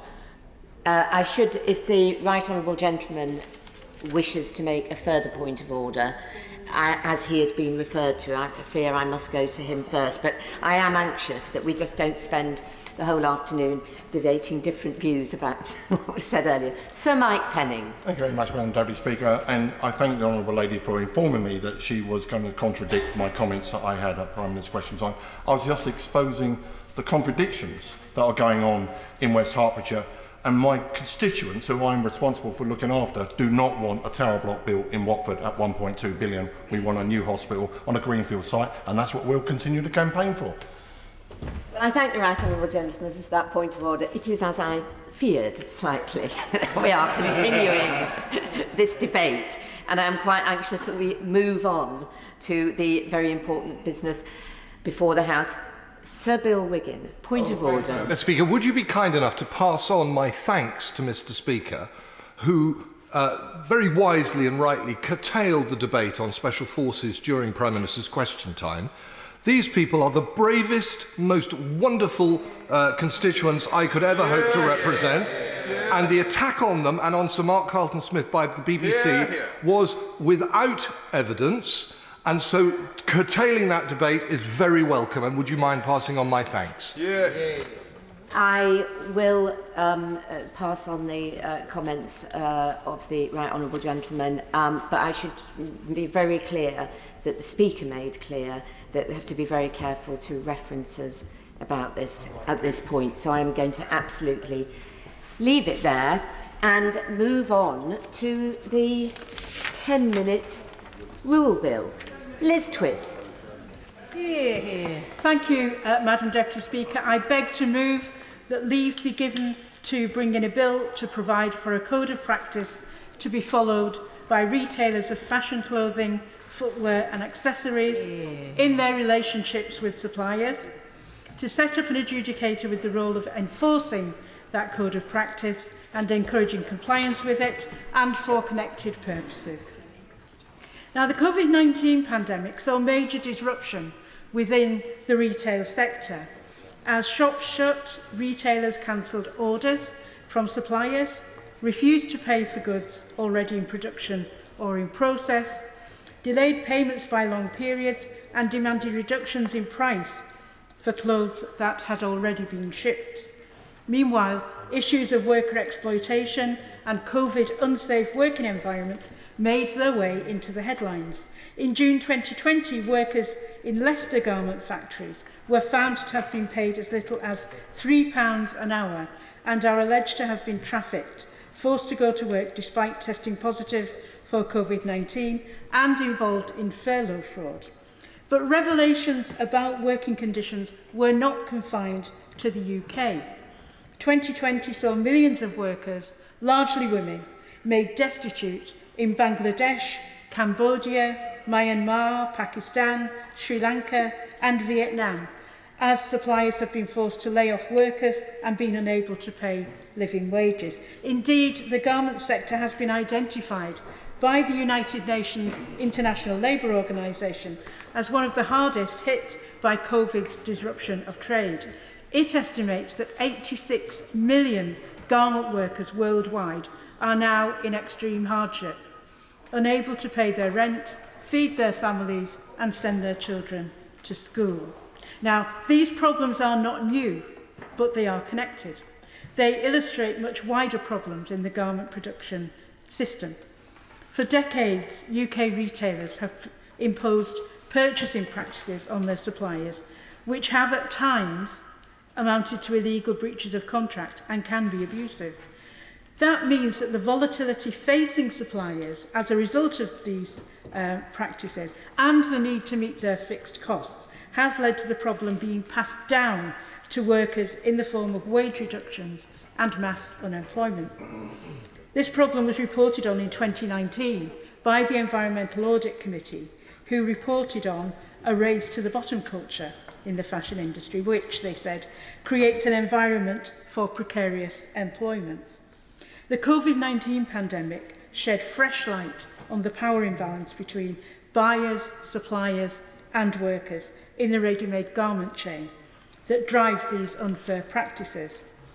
For example, in December 2022, retailers were still paying the same price for garments that they've been paying in March 2021, despite costs associated with rising prices of inputs and COVID-19 mitigation. These practices amount to an example of gross market failure and poor contract enforcement, which has become the mechanism by which a desire for cheap and flexible supply translates to poor working conditions and insecure employment. Many contracts do not have clauses enabling such practice, but supplier dependency on their consumers has created a climate of fear which has prevented suppliers from taking retailers to court. Now, so far, engagement with this issue by the government has amounted to affirmation of its commitment to review issues of non-compliance with labour rights legislation. This demonstrates a misunderstanding of the relationship between abusive purchasing practices and labour law violations. Enforcement of labour laws will not prevent the conditions that drive their evasion. When suppliers feel that they can't meet the demands of retailers without violating statutory minimums, their poor treatment of workers will be driven underground. And furthermore, the failure of retailers to make long-term commitments to purchase from suppliers precludes the possibility of establishing better working conditions in the future. There's an upshot to this predicament. Whilst the UK government may be limited in its ability to intervene in enforcement of worker protections overseas, introducing a fashion watchdog to regulate purchasing practices of domestic retailers will reduce supplier incentives to evade labour laws, both here in the UK and in other supplier countries, creating a better foundation for establishing good working conditions across the globe. Now, sadly, UK retailers were considered to be amongst the worst in the world, according to analysis by Bangladeshi suppliers, according to evidence submitted by charity Tradecraft Exchange to the Environmental Audit Committee. By June 2020, more than 80 UK retailers had cancelled orders worth more than £750 million owed to suppliers in Bangladesh alone. The decisions of individual companies have a significant impact. For example, as of June 2020, Primark had cancelled more than £98 million worth of orders, which had previously been placed with more than 100 Bangladeshi suppliers, impacting hundreds of thousands of workers.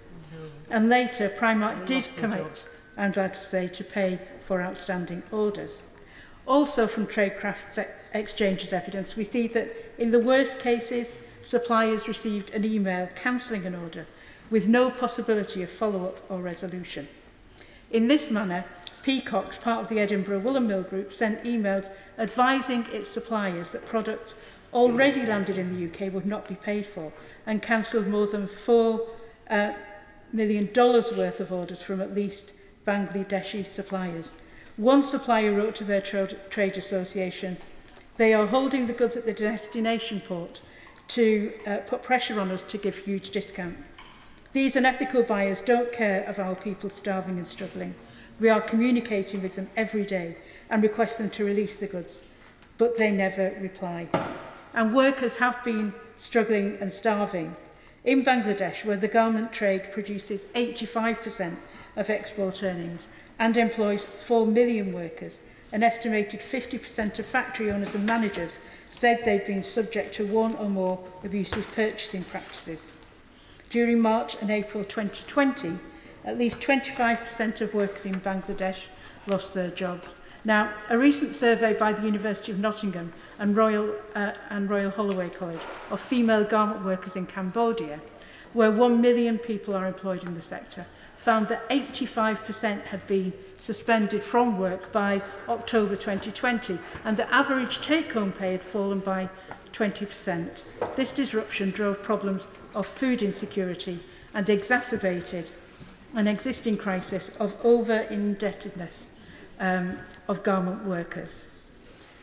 Now, the victims of these practices are not only workers but small and sustainable businesses who are unable to compete in such an unfair environment.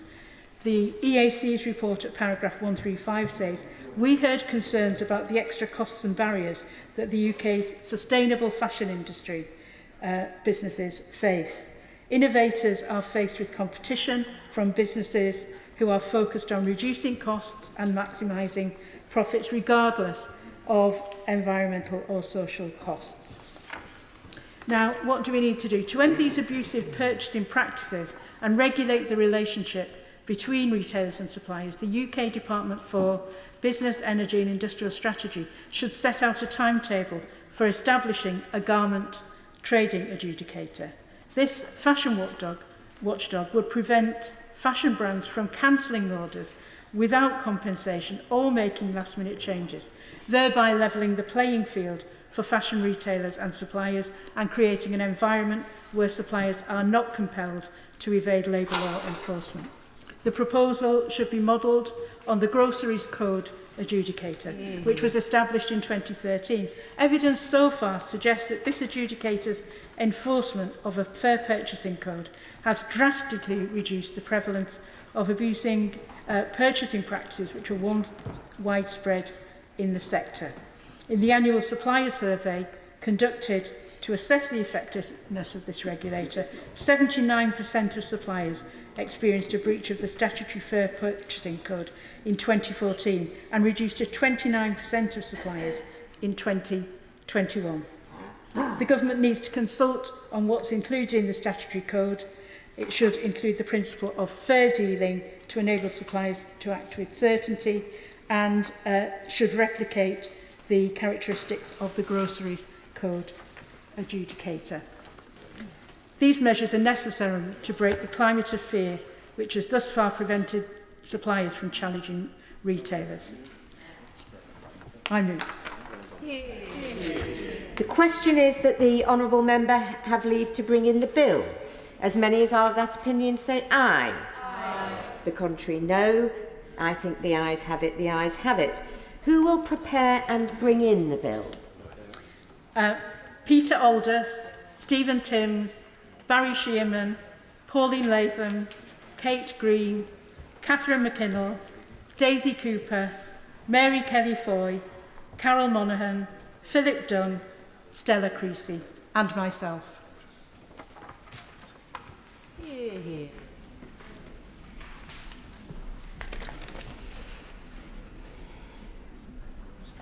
Liz Twist.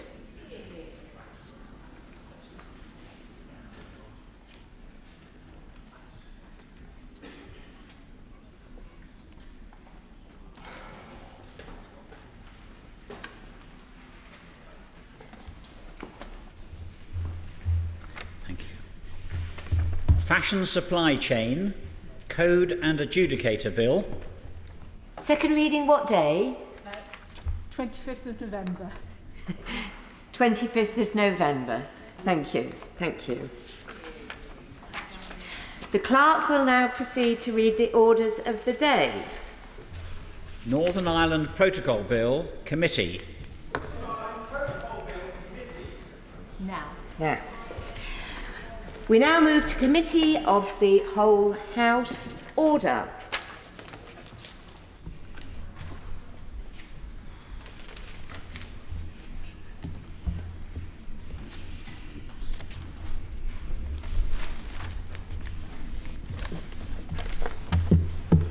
Order. Order. Northern Ireland Protocol Bill.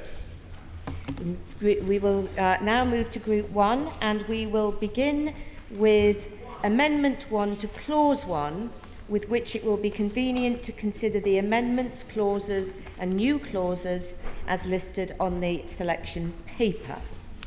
I call Sir Robert Neal to move Amendment 1. Thank you very much, David.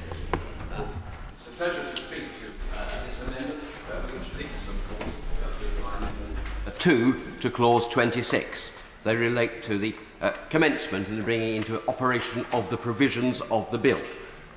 The reason that I've cast them in this way is because of the nature of the bill itself. And of course, we'll come to Amendment 2 on day 3 of the committee, but Amendment 1 paves the way for it, so it may be convenient, Dame Rosie, for me to set out the thinking behind it in relation to both of those matters.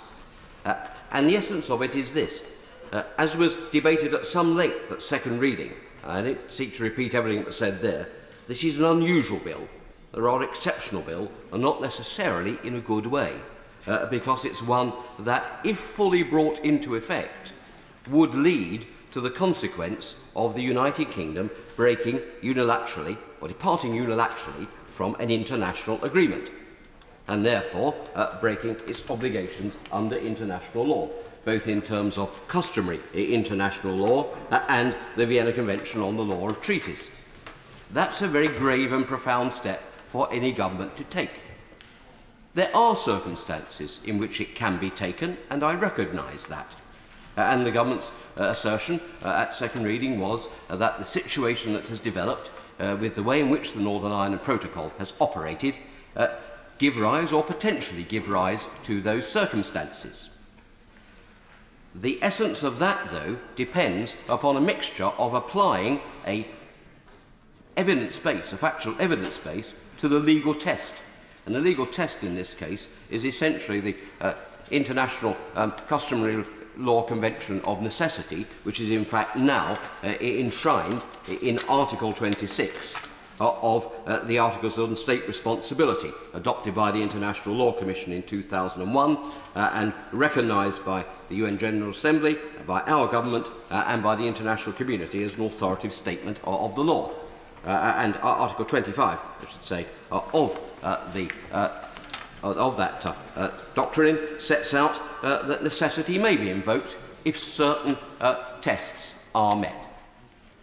The point of these amendments is to say that if the government is going to go down, or any government... Would my honourable friend be good enough to give way on that point? Can I just finish the phrase and then I will?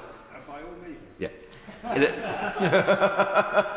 That if the government, or any government, were to take that step, it should do so upon the most compelling grounds so that the factual basis for their actions meets the legal test. The reputational consequences, politically, internationally and legally, are very significant, and therefore it should only be done when that is thoroughly tested and set before this House to be tested. I'll give way to my... I'm most grateful to my honourable friend.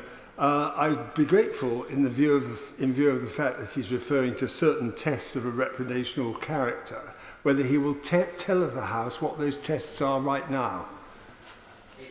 I can very happily, as we come to it very shortly, talk about the three, the essential tests of necessity, which are well recognised, as he knows, and well set out. But the principle behind the amendment, which I'll then go into the detail of, is precisely to say that if you're invoking that doctrine, a most unusual thing to do, you ought to come to the House and set out the basis upon which you seek to do so. And then the House has the chance to say whether or not we are prepared, on the basis of that which the government puts before us, to take the very exceptional step of putting ourselves in breach of a treaty obligation. That is the point. I'll give way, and then I'll... Let's move on. Yes, of course I'll give way. To right honourable gentleman first. Thanks. I thank the member for giving way. And would you accept that on the question of necessity, first of all, we have dysfunctional government in Northern Ireland, and the terms of the Belfast Agreement have totally broken down, and some have been removed. Secondly, that that has been brought about not as a result of actions by this government, but as a result of the protocol and the actions of the EU and the way in which they have insisted the protocol be applied. And thirdly, would you accept that the EU have not even tried to remedy it because they've refused to negotiate? So necessity has been proved. Well, let me return to that once I've set out the tests, because that's one of the issues that, with respect to the right honourable gentleman, I have much respect for him, is an issue that ought to be considered by the House on the factual basis that is set before it. And the tests are essentially these. First of all, that if it is that departing from the treaty is the only means available to the state party to safeguard, and I quote, an essential interest against a grave and imminent peril, and I quote from the case law and the text of the Convention. Let's just break that down. An essential interest. Well, it might be that the government could at some point come and make a case to say that the disruption, either economic or societal or political, in Northern Ireland gets to a stage that it could threaten an essential interest of the United Kingdom. I concede that. But I have not yet, as yet seen the evidence to justify that at this point in time. Secondly, well, forgive my honourable friend, he asked me to set out the test and I'm doing so. The second point is that it is necessary to safeguard an essential interest against a grave and imminent peril. Now, the Bingham Centre for the Rule of Law has helpfully given a briefing, and of course that sets out that that imports something that is very grave indeed. It's a high test, a very high test, and it imports a degree of urgency in the matter. A possible, a contingent or proximate risk doesn't come within the test of being a grave and imminent peril. And that's a risk with the way the bill is drafted at the moment. Again, evidence might be produced to show that it does, and the government might be able to make its case. Yes, it ought to do so. And then, having also shown it is the only, again, can I just set out the test that I was asked to? It is also the only means whereby the government can safeguard that interest. And the difficulty that the government potentially have there is that within the protocol itself, Article 13 makes provision for a renegotiation, which most of us would think is the right route to solve these problems, and in the event of emergency measures, which might be closer to the test perhaps of an imminent peril, one might think, in the event of emergency, you then use the unilateral safeguarding provisions under Article 16. It might be difficult perhaps to argue as to how you can say necessity is met if you have not attempted and can demonstrate that you have attempted those routes first before you move unilaterally to breaching the protocol. I'll give way to the Honourable Gentleman. My right honourable and learned friend, he makes a really interesting point about necessity, which is one that has exercised my own mind. But I'm interested in, as much as the Northern Ireland Court of Appeal said the Acts of Union had been subjugated by the protocol, and therefore I wonder what gravity and what imperative does he attach to such an existential threat to the Union? Sir Robert Neal. It doesn't, I think, avail you in relation to the international law test in any event.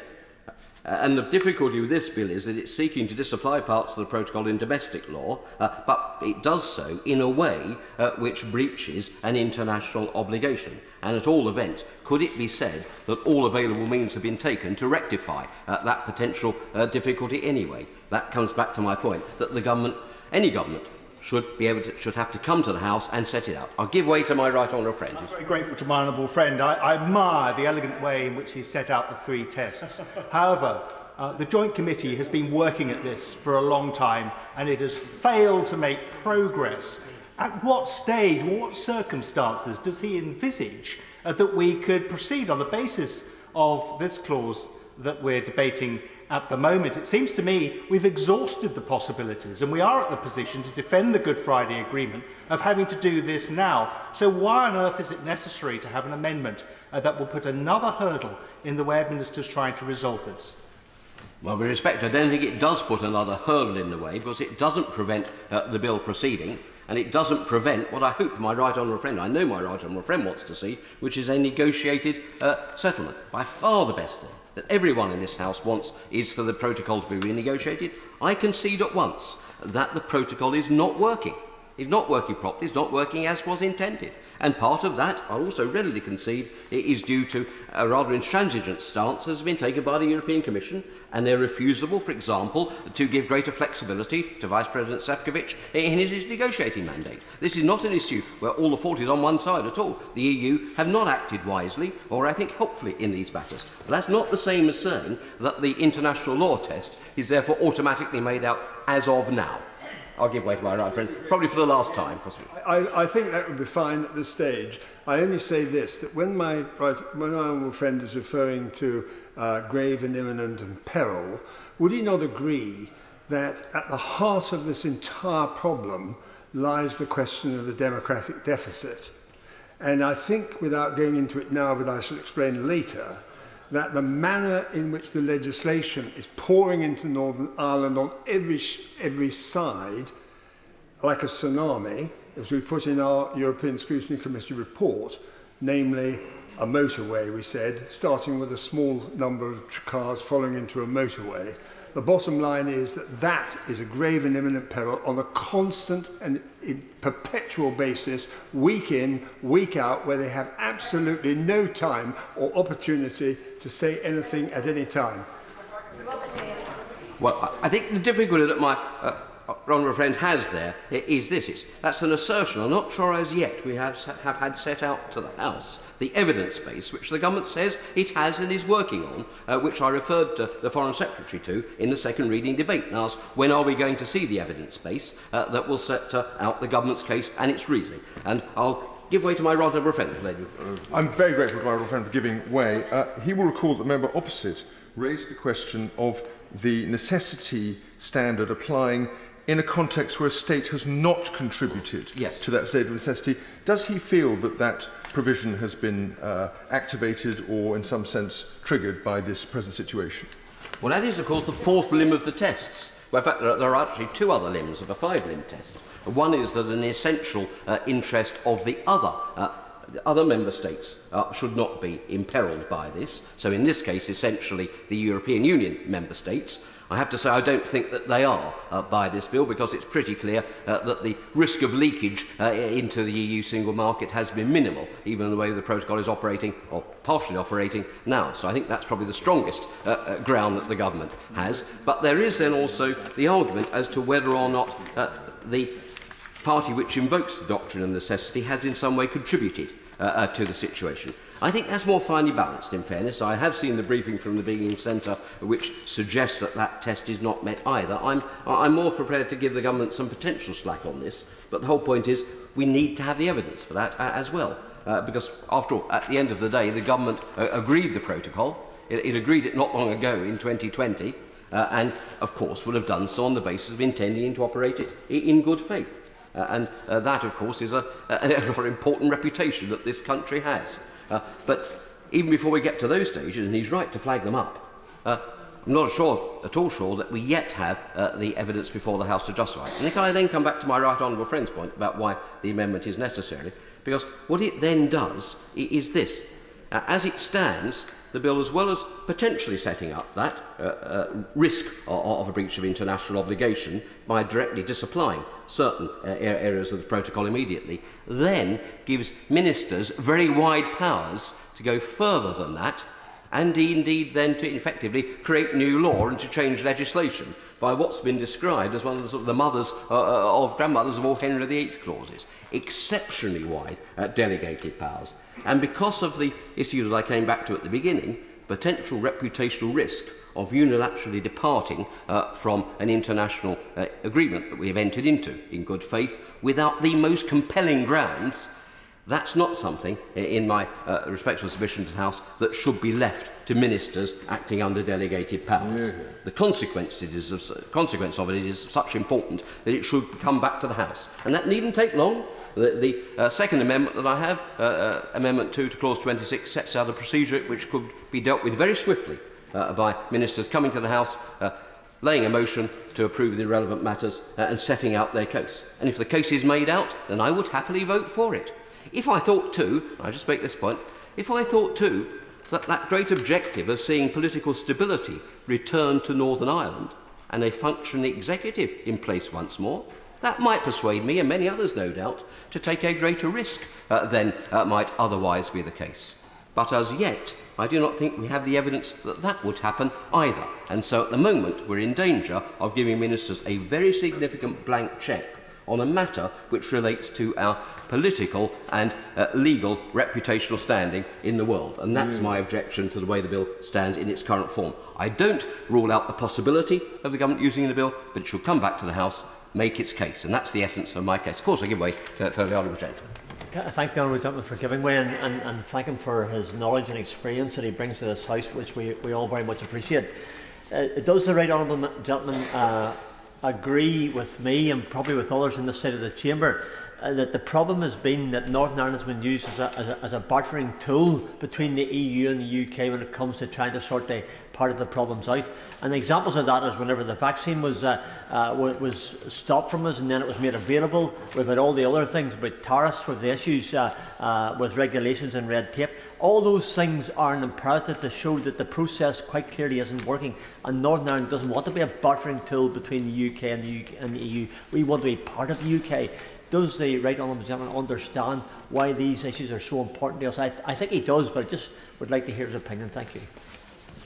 I do understand that, and that's why I make clear from the very beginning, as I'm sure my honourable friend takes on board, that I'm as much in favour of changes to the protocol as anyone else. And of course the protocol have provisions written into it to enable those changes to take place. And that's what we would all want to see, I hope very much. And it may just be, let's be blunt, given that there will be a change of Prime Minister soon, and it may well be that a change of personnel under those circumstances may perhaps, I hope it does, make negotiations easier, because there has been a degree of strain in relations with both the EU and the heads of some of the major governments in the European Union. And I very much hope that one consequence of what has happened is that it may be easier to rebuild and repair relationships and trust. And that could then lead to a negotiated change, which would mean this legislation was never necessary. Nobody would be more delighted than I, or suspect anyone else in this House, including the Treasury bench, if that were to be the case. But if the bill is to be taken forward, it seems to me that we have to have proper safeguards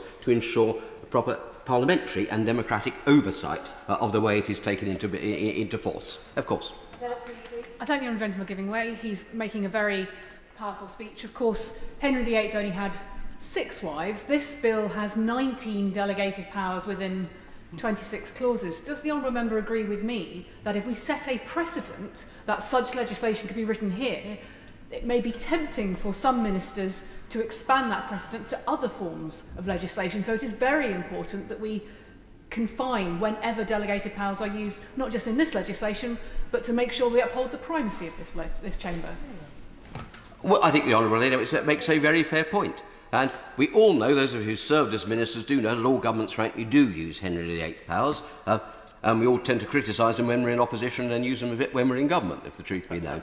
But the reality is there are Henry VIII powers and Henry VIII powers, and this is Henry VIII, the 6 wives, Cardinal Wolsey and Thomas Cromwell all thrown in together pretty much as far as I can see. It is almost Shakespearean and almost Wagnerian in its scope and breadth, and that's the problem. That's why I do think that we have to have some greater hold upon the matter in terms of how it's used. And the other point that she raises, which is important, because after all, very wide Henry VIII powers have been criticised by the Hansard Society, they've been criticised in the other place, and for good reason, because part of the whole objective of what we have done in recent years is to try and restore parliamentary sovereignty.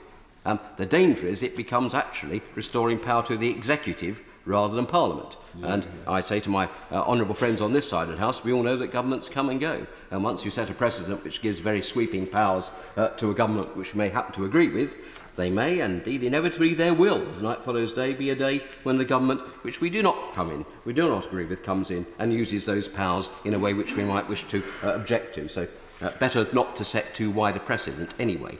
The other difficulty with the powers is, and I give one example in clause 15, when it gives ministers powers to add to excluded provisions, not only is it extremely wide, but it, of course, is excluded provisions for a permitted purpose without any further definition. There's not, in other respects, as a test where the minister may take such measures, or any such measures in relation to the protocol, as the minister considers is appropriate.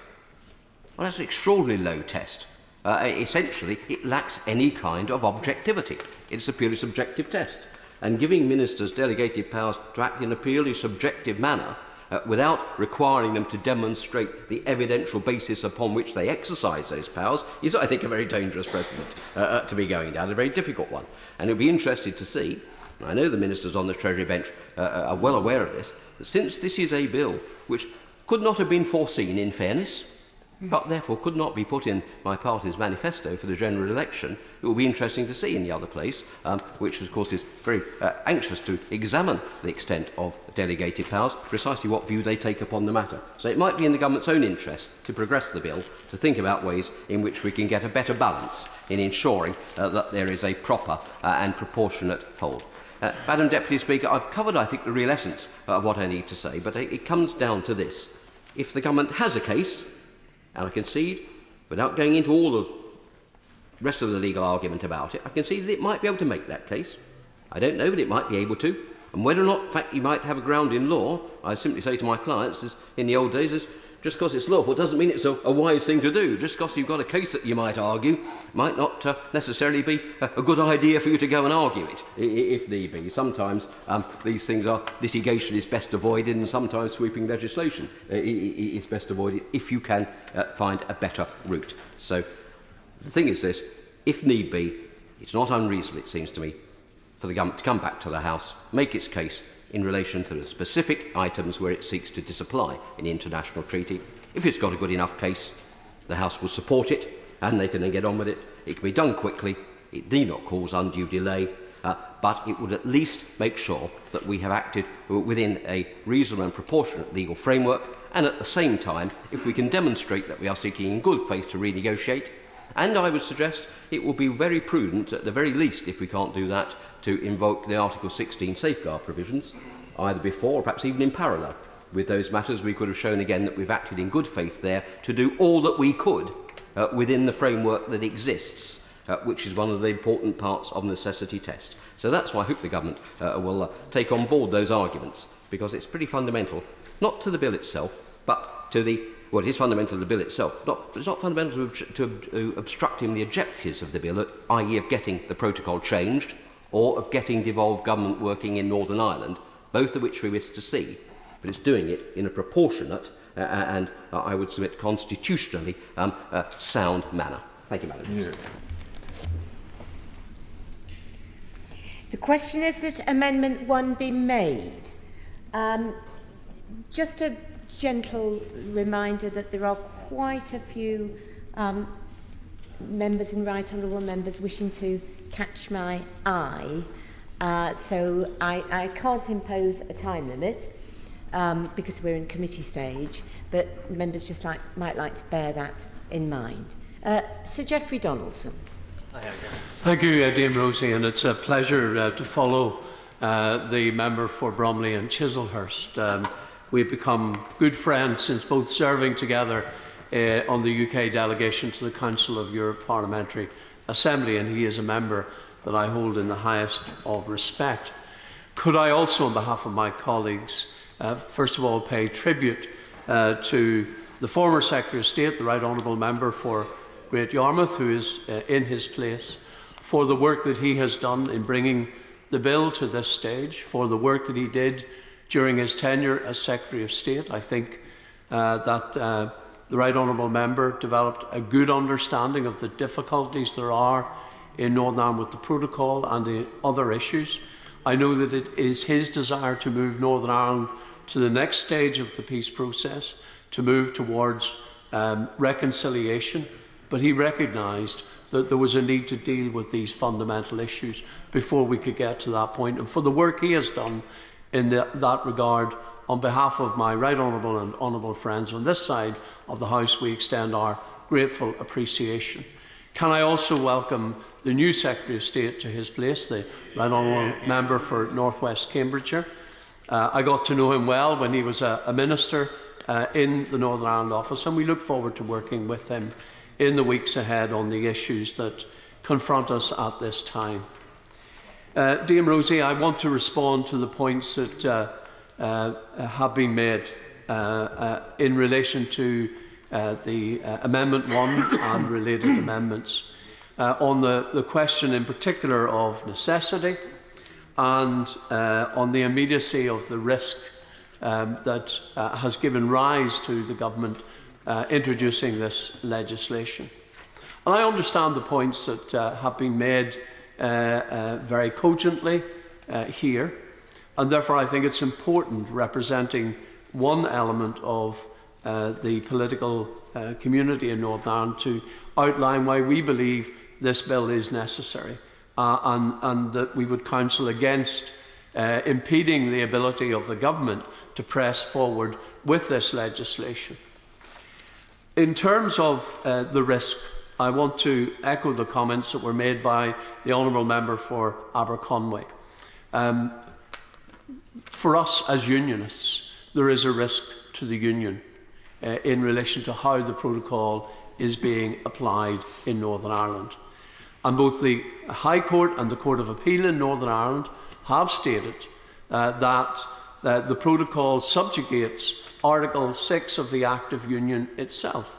And that article gives people in Northern Ireland, confers on Northern Ireland citizens the right to trade freely within their own country. It states that there shall be no barrier to trade between the constituent parts of the United Kingdom. And no one could reasonably argue that the protocol doesn't put in place barriers to trade. It most certainly does. And I hear this every day from my constituents, whether they are consumers or businesses, and the difficulties they are facing in trading with the rest of the United Kingdom.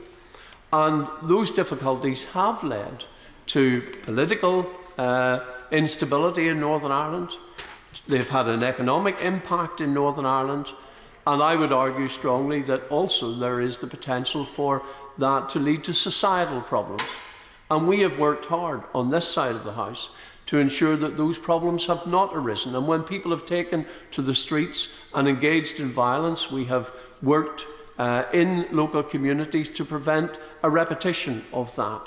That has been the case across the community. But it does not mean that there are not strong feelings, particularly within the unionist community, about what this protocol means, not only for trade, and that's important, but also for their identity, for their place in the union.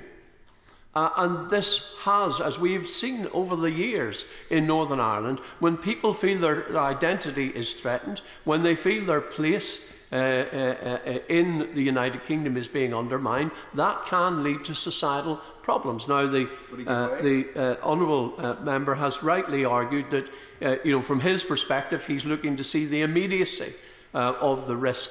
But I would say to him, it is there, it's very real, and I ask him to take on trust from my contacts within the unionist community that it is bubbling beneath the surface, and we've worked hard to try and ensure that that does not emerge. I'll give way, if the Right Honourable Member doesn't mind, first of all, to the Honourable Member for Foyle. I'm very grateful for the Right Honourable Member for giving way. He has stated that the union is at risk because of the protocol.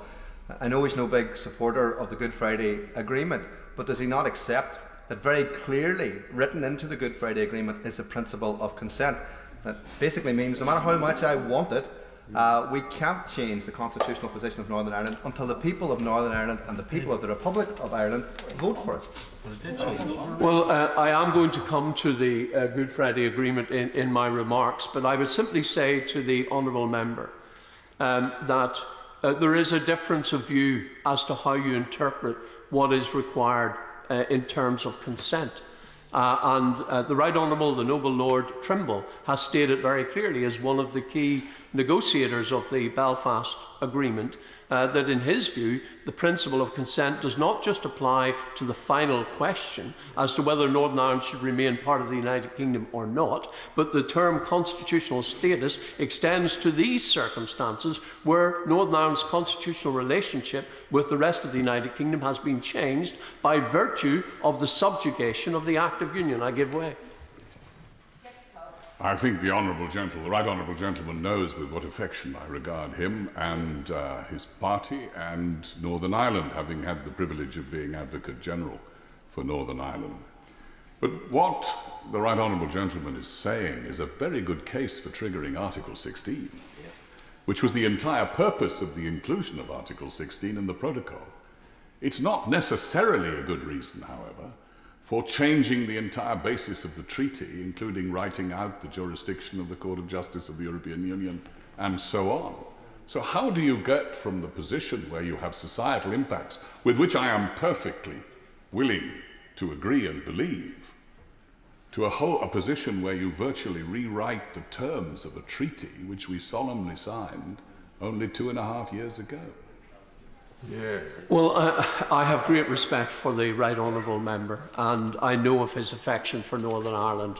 And I think back to the days of all those very difficult and challenging times when this House was dealing with and debating the pre-departure discussions, the laws that would be required to be put in place around the treaty to leave the European Union. And I thank him for the time that he took to get to understand the situation in regard to Northern Ireland. There are two things I would say to him in response to what he has understandably put forward. First of all, we have argued for some time, and indeed the command paper published by the UK government 1 year ago, last July, set out the basis upon which they believed the conditions had been met for Article 16 to be triggered then. And we've been very patient, and we waited and waited, and we allowed time for the negotiations with the European Union to go forward in the hope that the EU would show more flexibility. And I don't doubt the integrity of Maros Šefčovič as the lead negotiator, but the difficulty is his negotiating remit is so constrained that his ability to deliver the change that is required to meet the need to resolve the difficulties created by the protocol is so limited that I just don't think, in the absence of a change of his remit, those negotiations are going to get anywhere. And Article 16 and the triggering thereof is a temporary measure. It is not a permanent solution. And what I need and what Northern Ireland needs, and especially what business in Northern Ireland needs, is certainty. And that's why we believe the government is right to bring forward proposals for a longer-term solution, and not just to go for the temporary fix, the sticking plaster of Article 16, because that will create more uncertainty rather than give us certainty, and it's certainty that we're looking for. And it's why I think what the government has done is right in the circumstances. Would he give way once more? I will. I'm very grateful to my Right Honourable friend, and I think he did fairly respond to the Right Honourable former Attorney General, who has been a good friend to Northern Ireland over many years. He knows our opposition not only to this protocol from the start, but to preceding arrangements that were proposed. And yet here we stand with exactly the same problems that we foresaw, and the problems that are experienced by businesses and communities and consumers throughout Northern Ireland, and the impact to our political arrangements. And still we hear every objection and reason as to why government should not move. In fact, many people who now question whether Article 16 should be triggered were aghast at the notion that it should have been triggered a year ago. And I know the Right Honourable Gentleman shaking said I do not include him in that number. But at every stage, when government has accepted, heard and acknowledged the crisis and difficulty we've had within political and economic stability within our province, there's a good reason not to act. And yet still we remain without a solution. Does my Right Honourable friend agree that now is the time to get on and provide the solution, not for us, but for everyone in Northern Ireland? Well, I agree entirely with my honourable friend, and this brings me to the heart of the issue for us, and that is the threat to the Belfast Agreement posed by the current situation. I will give way to the member for Foyle and then the member for East. Very grateful again for giving way. It's just on the point of consent, because we did get slightly distracted. I totally and absolutely disagree with him and Lord Trimble on their how they are saying that consent works. It is not an elastic principle. It is about one thing. It is about the constitutional position of Northern Ireland. But if it is elastic, does it apply to Brexit? Because Brexit, of course, was a constitutional rupture for the people of Northern Ireland, and of course, the people of Northern Ireland voted against Brexit. So if it applies to the protocol, why does it not apply to Brexit? Dame Rosie, of course, Brexit didn't change the constitutional status of Northern Ireland as part of the United Kingdom. The protocol did that. And the referendum on Brexit was a United Kingdom-wide referendum. And you know, But the honourable member for Foyle and I lead parties that have the word democratic in the names of our parties, and I accepted the democratic decision of the people of the United Kingdom to leave the European Union, and I have fought ever since for the basis of that departure to ensure that Northern Ireland's place within the United Kingdom is respected, and that is at the heart of Article 1 of the Belfast Agreement. All parties to that agreement, including the Irish government, accepted that Northern Ireland remains part of the United Kingdom. And indeed, the Irish government changed the Irish Constitution, Articles 2 and 3 of their Constitution, to reflect the principle of consent and the reality that Northern Ireland remains part of the United Kingdom. So when I voted for Brexit, I certainly never voted to change the constitutional status of Northern Ireland, and that is not something the people of Northern Ireland have been asked to do. I give way to the member for East Antrim. I thank the member for giving way. And would he accept that, of course, Brexit was all about the United Kingdom's relationship with Europe, not about relationships within the United Kingdom, and therefore did not fall within the scope of the Belfast Agreement. But just in response to the claim that Article 16 is the way forward, would he accept that, given the nature of the damage which the protocol has caused, that even if Article 16 were triggered, it's quite clear that Article 16, any measures will have to be restricted in their scope and duration. This is not a sticking plaster that we need. The problems that have been revealed with the protocol require long-term changes. It's going to be changed by legislation, not by some temporary measures which Article 16 would allow.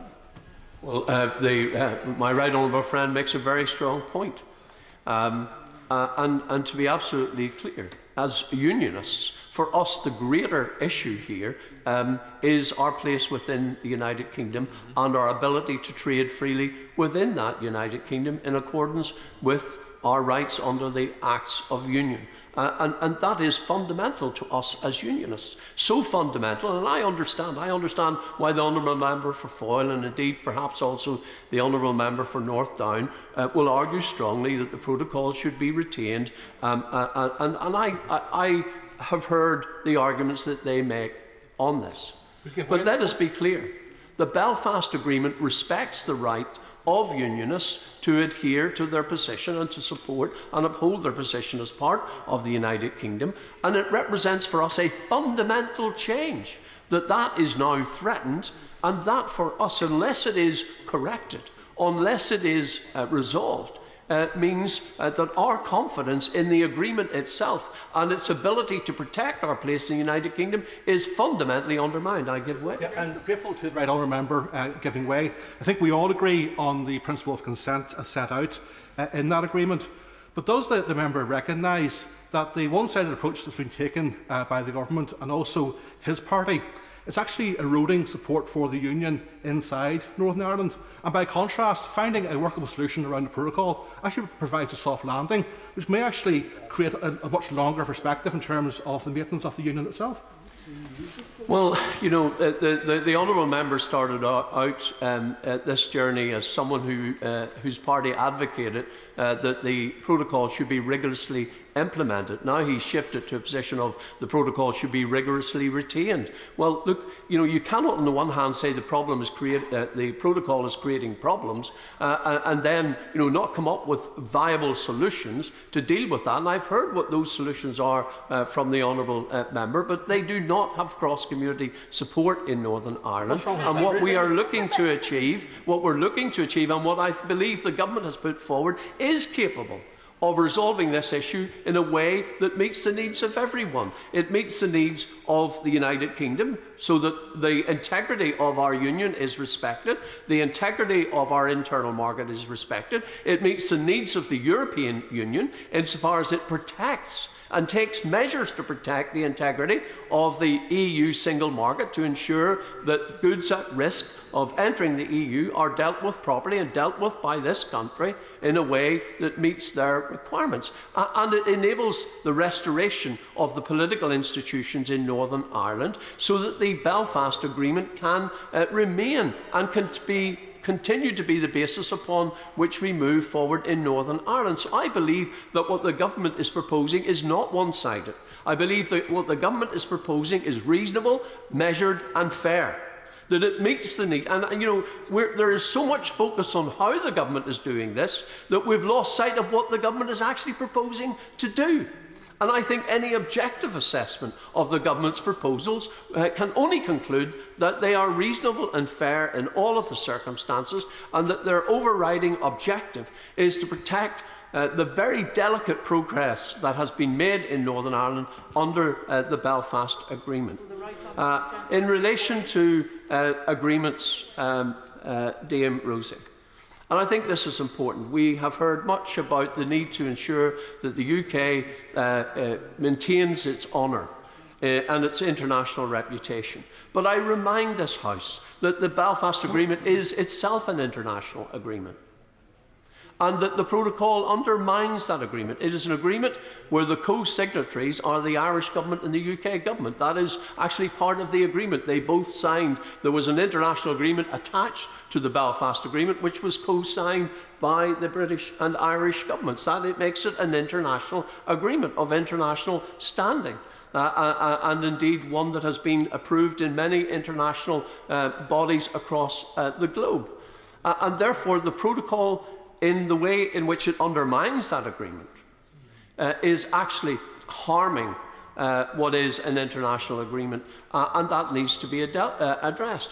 But the basis upon which the political institutions were restored in Northern Ireland, Dame Rosie, at the beginning of 2020, after a 3-year period in which Sinn Féin left Northern Ireland without a functioning government, the basis on which the government was restored was the New Decade, New Approach Agreement. Again, that is an agreement concluded and involving the British and Irish governments, who are, the Right Honourable Member, the former Secretary of State for Northern Ireland, who was instrumental in bringing about that New Decade, New Approach Agreement, is in his place this afternoon. And I would remind the House that in New Decade, New Approach, the basis upon which my party committed to re-enter and did indeed re-enter government in Northern Ireland, included a commitment from the government that it would protect Northern Ireland's place within the UK internal market. And I have to say to the House that that commitment was fundamental to my party deciding to re-enter government on the basis of that agreement. Now that commitment has not yet been delivered. Northern Ireland's place within the UK internal market has not been properly restored. It is damaged by the protocol. It is impeded by the protocol. And that is why in February this year, I reluctantly took the decision to withdraw the First Minister from the Executive on the basis that we had had other elements of New Decade, New Approach being delivered, but the most fundamental element for the Unionist community was not being delivered. And on that basis, we fought an Assembly election. My party obtained a mandate for the position that it has taken, and that mandate remains intact. I want to be in a position, and to respond specifically to the question raised by the Right Honourable Member for Bromley and Chislehurst. Let me say this to him about, will this legislation lead to the restoration of devolved government in Northern Ireland? I believe this legislation, if enacted, will help us to achieve that objective. I am absolutely convinced of that, and my party has stated clearly that if this bill becomes law, we believe that provides the basis for restoring the political institutions in Northern Ireland, including the Executive, and I've already committed to leave this place and to return to Stormont as the Deputy First Minister as part of that Executive. Therefore, I have a personal commitment to the restoration of the political institutions, as does my party. But it's not just the internal institutions in Northern Ireland that are fractured at the moment. Let's not forget, and the Right Honourable Member for East Antrim referred to relationships. At the heart of the Belfast Agreement are 3 sets of relationships. Those internal to Northern Ireland, which, it has to be said, are fractured by this protocol. The relationship between Northern Ireland and the Republic of Ireland in the form of the North-South Ministerial Council. That council is not meeting at the moment. It is not functioning at the moment. And relationships are broken down because of the protocol. And the East-West relationship, well, it has been said in this House on a number of occasions and elsewhere that the East-West relationship, the relationship between the United Kingdom and the Republic of Ireland, are at their lowest ebb for many years. So the protocol has harmed those relationships that are absolutely crucial to the success of the Belfast Agreement.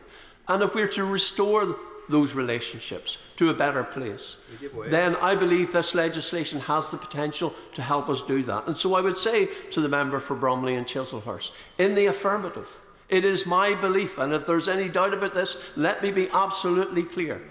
This bill, if enacted, provides the basis for the restoration of the political institutions in Northern Ireland and the other institutions. Of course, we want to see the regulations that will be brought forward as a result of this enabling legislation, because those regulations will provide the solutions. And I would urge the government, as soon as it can, to publish the draft regulations so that we can see what those solutions look like. That also will help to build confidence and provide the basis for restoring the political institutions. I give way. I'm grateful to the right honourable gentleman, and I respect what he is saying. And he also referred himself to the importance of an objective test as to the situation. Would he agree that may not be just enough, perhaps, in terms of proper parliamentary scrutiny, which we do have to have, just to see the regulations, that the government, before the bill completes its passage in this House, ought to produce the evidence base which might support the ground that he asserts that the necessity test is met? If that were the case, then it might make it easier for many people to accept the provisions of the bill, rather than giving the blank cheque. That's the concern. I'm sure he'll understand. And of course, that might make the passage of the bill actually through the other place easier, because at the moment enactment could be a long time off. Would the situation in Northern Ireland, if so grave, really wait until enactment, or some other measure? Well, of course, that is a matter for the government, but I am all in favour of proper scrutiny of this legislation, and that's why we welcome the fact that this committee stage will take place over 3 days on the floor of the House itself. And I think I commend the government for the way in which they have handled this. The government is not running away from scrutiny, but I would also invite the member when he has time to come to Northern Ireland, and I will gladly introduce him to the businesses that are being harmed by the protocol. He can meet consumers who find real difficulties in purchasing goods from businesses in Great Britain, and I dare say even those businesses in Great Britain, many of them, now in the hundreds, that have decided to no longer trade with Northern Ireland because it's all too difficult. Of course I will give way. In the second reading, he and I had an exchange on the question of democratic deficit.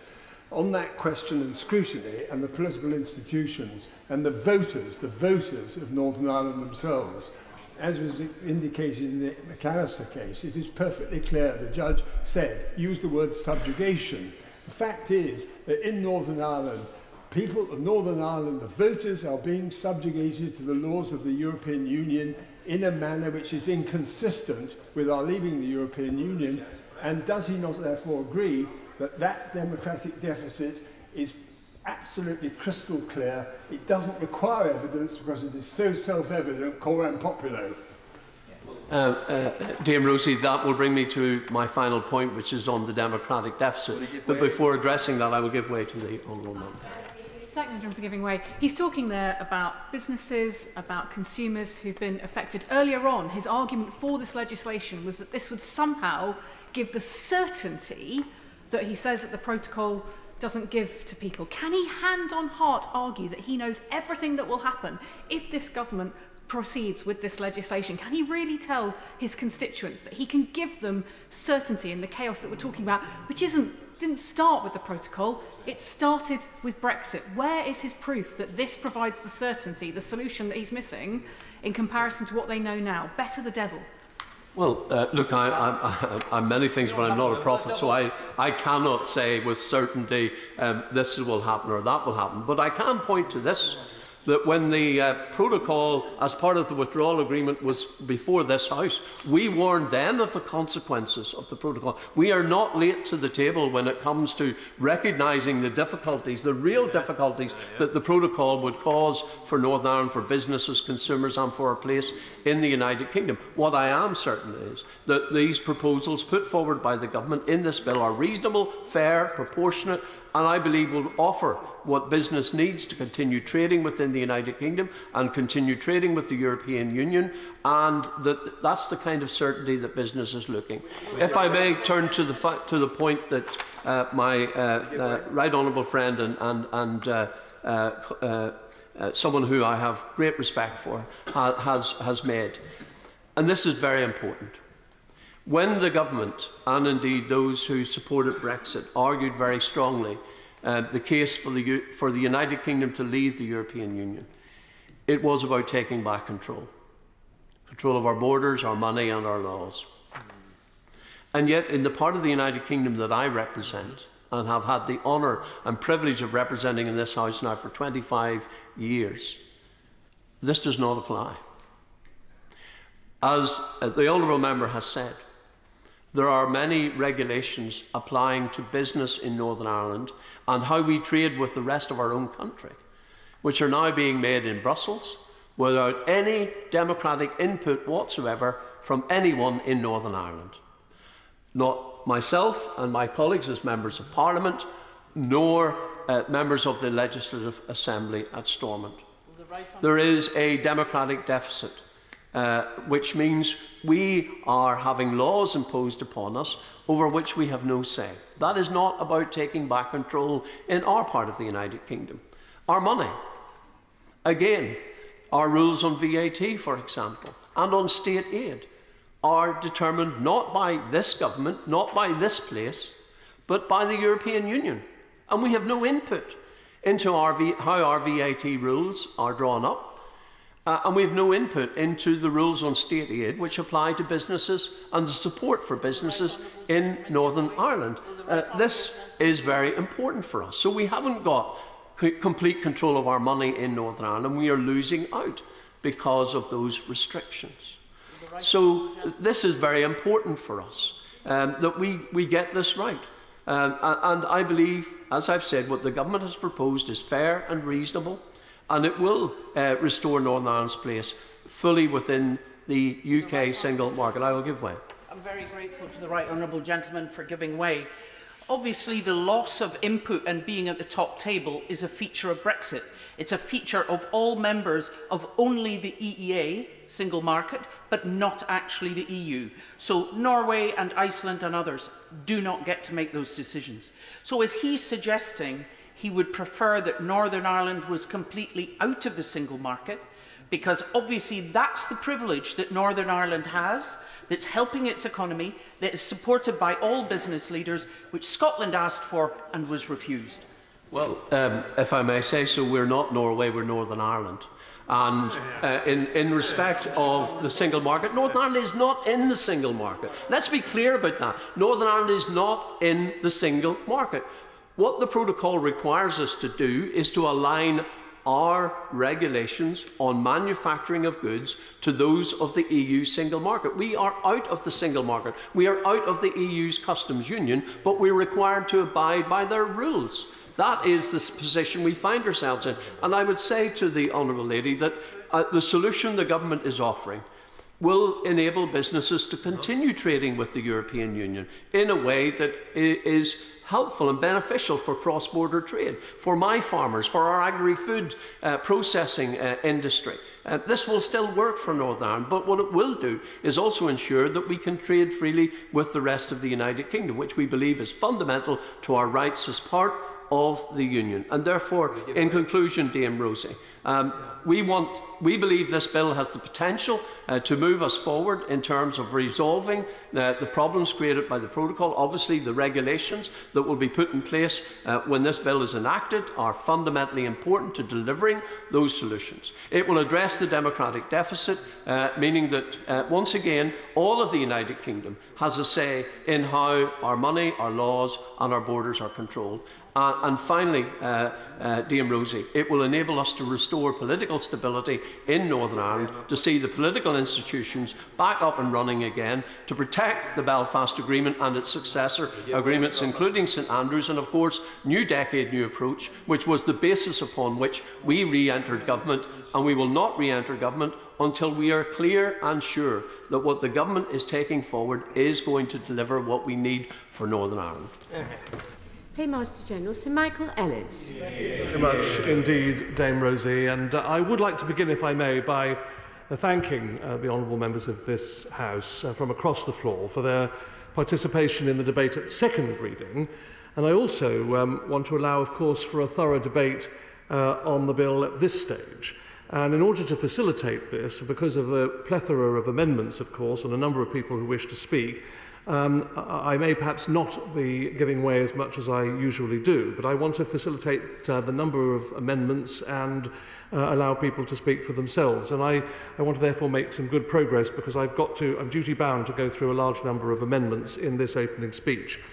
Now, as we progress to this committee stage, and of course the House will know that the government has very generously allowed no less than 18 hours of debate time, and it's necessary to reiterate some key points that go to the heart of why the government has actually tabled this bill.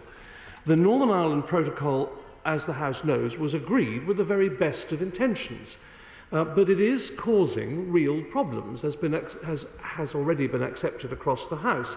Problems for people, problems for businesses in Northern Ireland, including, of course, trade disruption and diversion, significant costs and bureaucracy for traders. So, Dame Rosie, this legislation will fix the practical problems that the protocol has created in Northern Ireland. It will enable us to avoid a hard border, to protect the integrity of this United Kingdom, and to safeguard the European Union's single market. So, if I may, I'm going to turn now to the clauses that are under scrutiny today. And, Madam Deputy Speaker, Clause 1 summarises the effect of the bill and gives vital clarity on how it will function. The clause sets out three things. First, that the bill provides clarity that the specific areas of the Northern Ireland Protocol that are causing problems would no longer apply in domestic law. Second, that the clause clarifies how other legislation, like the Acts of Union, are affected by this bill. And third, the clause provides vital clarity on the actual operation of the bill and its position in relation to other domestic law. Clause 2 underpins the essential functioning of the bill by confirming that any part of the protocol or withdrawal agreement which has been excluded by the provisions of this bill has no effect in domestic law. That's necessary, it's technical, but it's vital for the bill to function, because without it there would potentially be a lack of clarity as to which of the existing protocol and EU law regime on one hand and the revised operation of the protocol would have effect. So where this bill or its powers do not exclude provision in the protocol or withdrawal agreement, that provision will continue to have domestic effect via the EU Withdrawal Act, as it does today.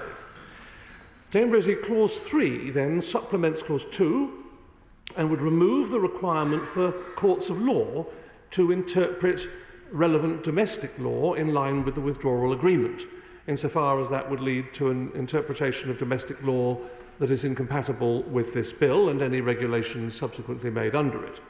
And this is done by the amendment of the relevant provision of the EU Withdrawal Act, which currently requires courts to interpret relevant separation agreement law, that's domestic law, consistently with the withdrawal agreement. Instead, it's made clear that no such interpretation should be made if this would be incompatible with provisions of the bill or any regulations made under it. This is vital, Dame Rosie, to provide certainty as to how the regime should operate, ensuring that where the protocol no longer applies, courts are not required to interpret legislation in line with it. Now, we now turn to the other two clauses we're considering today, Clause 15 and 16. Now, 15 ensures the bill can fully meet its objectives by granting powers to make clear where additional elements of the protocol and withdrawal agreement are excluded, subject, of course, to carefully defined purposes. This means that ministers can make regulations to adjust how the bill interacts with the protocol and to reflect which elements are disapplied. To ensure this is only done if necessary to meet the bill's objectives, this power is limited to a list of specified purposes set out in subsection 1, for example, to ensure the effective flow of trade between Northern Ireland and another part of the United Kingdom. Subsection 3 provides that this power cannot be used to terminate the effect of the provisions of the protocol that relate to the rights of individuals or the common travel area or other areas of North-South cooperation. Now, of course, Madam Deputy Speaker, these are not the only areas of the protocol that are left unchanged by the bill. For example, the articles of the protocol relating to the single electricity market, they're not affected either. They are specifically defined here to provide particular reassurance about these sensitive areas.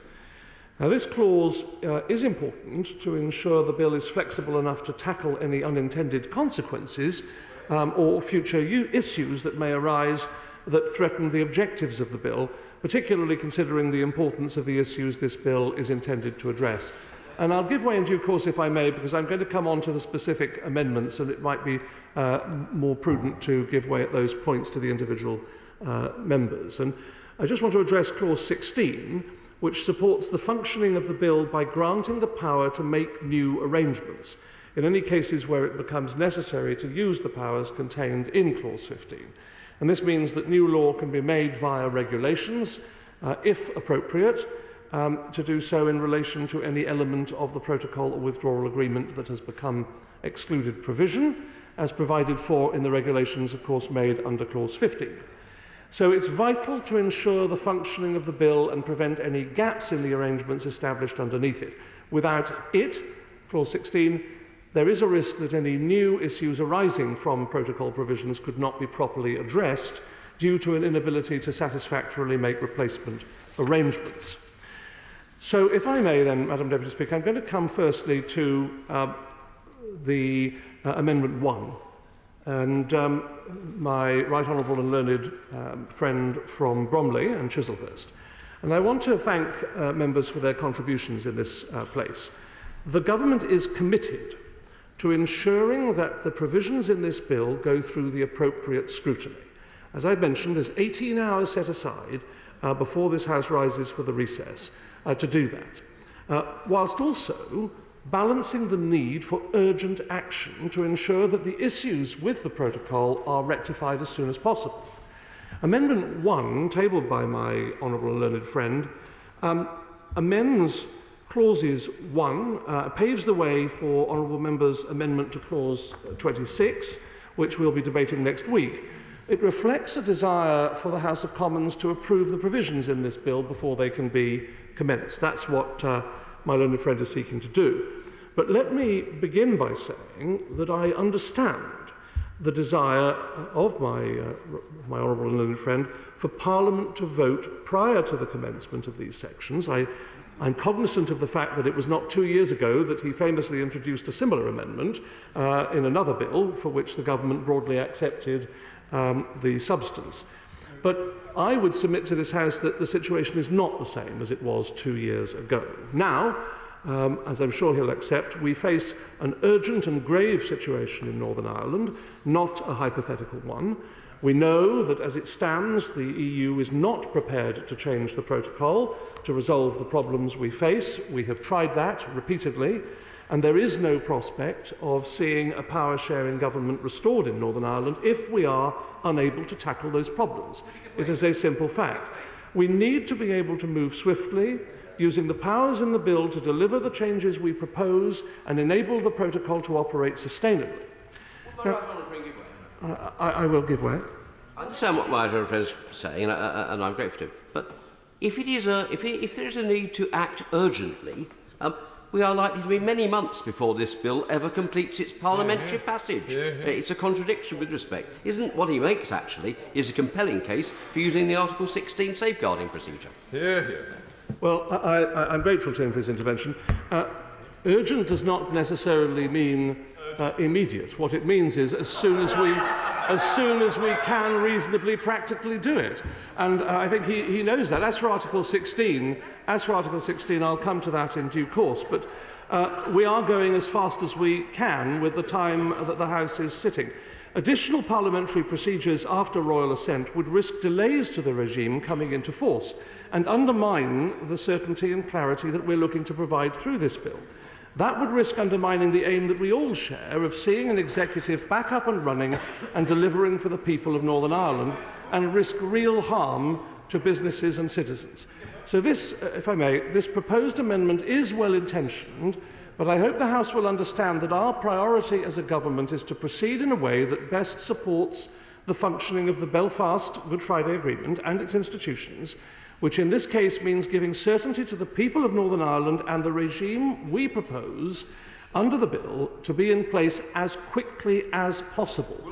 And that is why I ask my honourable and learned friend for Bromley and Chislehurst to withdraw the amendment. I'll give way there. I'm enormously grateful to my colleague for giving way.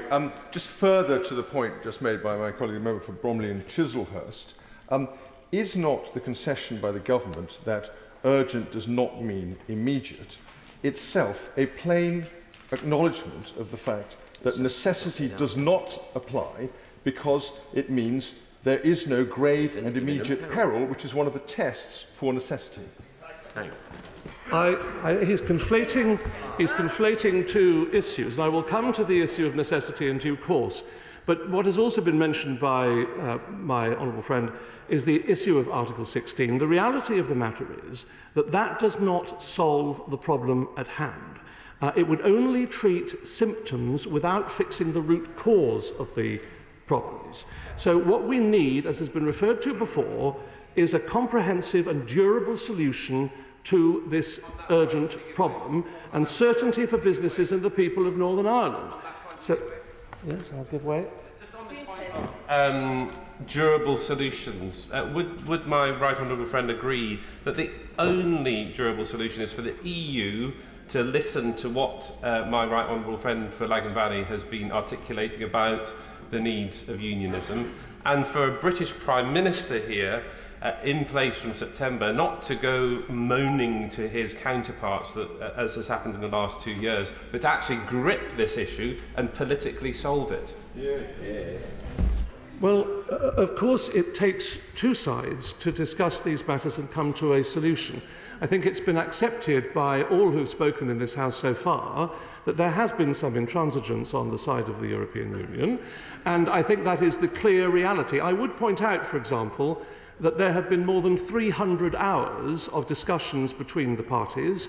There have been meetings between my right honourable friend, the Foreign Secretary, and her predecessor, Lord Frost, which total over 26 occasions, and there have been 17 non-papers. So I'm not sure how much more could be done in terms of negotiation. It does need two sides. But let me move on, because I did say that I've got a number of amendments to address, and I don't want to interfere with members' rights to speak in due course. So with your leave, Dame Rosie, I'm going to address Amendments 26 and NC 8 together, tabled by the Honourable Member for Oxford West and Abingdon. The member is right to raise the important issue of the relationship of this bill to the UK's international legal obligations. Now, the amendment proposed, however, is not necessary. The government has already published a statement setting out its legal position that the bill is consistent with the United Kingdom's international obligations. In line with the practice of successive governments, of course, over a number of years, that summarises our position but doesn't give set out the full detail of our legal advice. That is not something that any government of any shade can do, and it's actually quite rare to give the memorandum that we have done. But it makes clear that the strain that the arrangements under the protocol are placing on institutions in Northern Ireland, and more generally on socio-political conditions, means there is no other way of safeguarding the essential interests at stake other than the bill we propose. There is clear evidence of a state of necessity to which the government must respond. And as in other areas, it would not be prudent for the government to publish evidence or analysis underpinning every point of legal detail. The lawyers in this House will know that that would be an extremely inappropriate thing to do, particularly in advance of specific cases arising or that may arise with potential future litigation. So I therefore urge the honourable member for Oxford West and Abington to withdraw their amendment. Moving to amendments 31 and 32. Well, I'll give way to her because it's her amendment. He's using the argument that it might go to future litigation as the reason for not seeing the full legal advice. But it's precisely because it's quite likely to go to future litigation that this House deserves to see the full legal advice, does it not?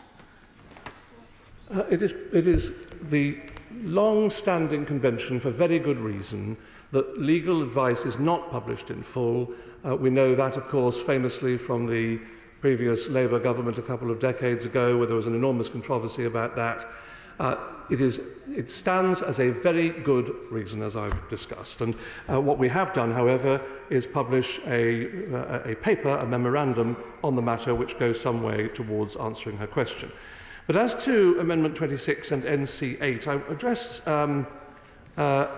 those matters. I think I've already done that, so I'll move on to 31 and 32 and NC10.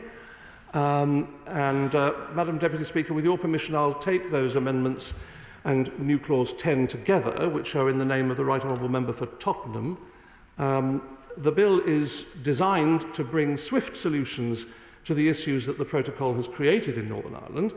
These solutions are underpinned by the designation of elements of the protocol as excluded provision.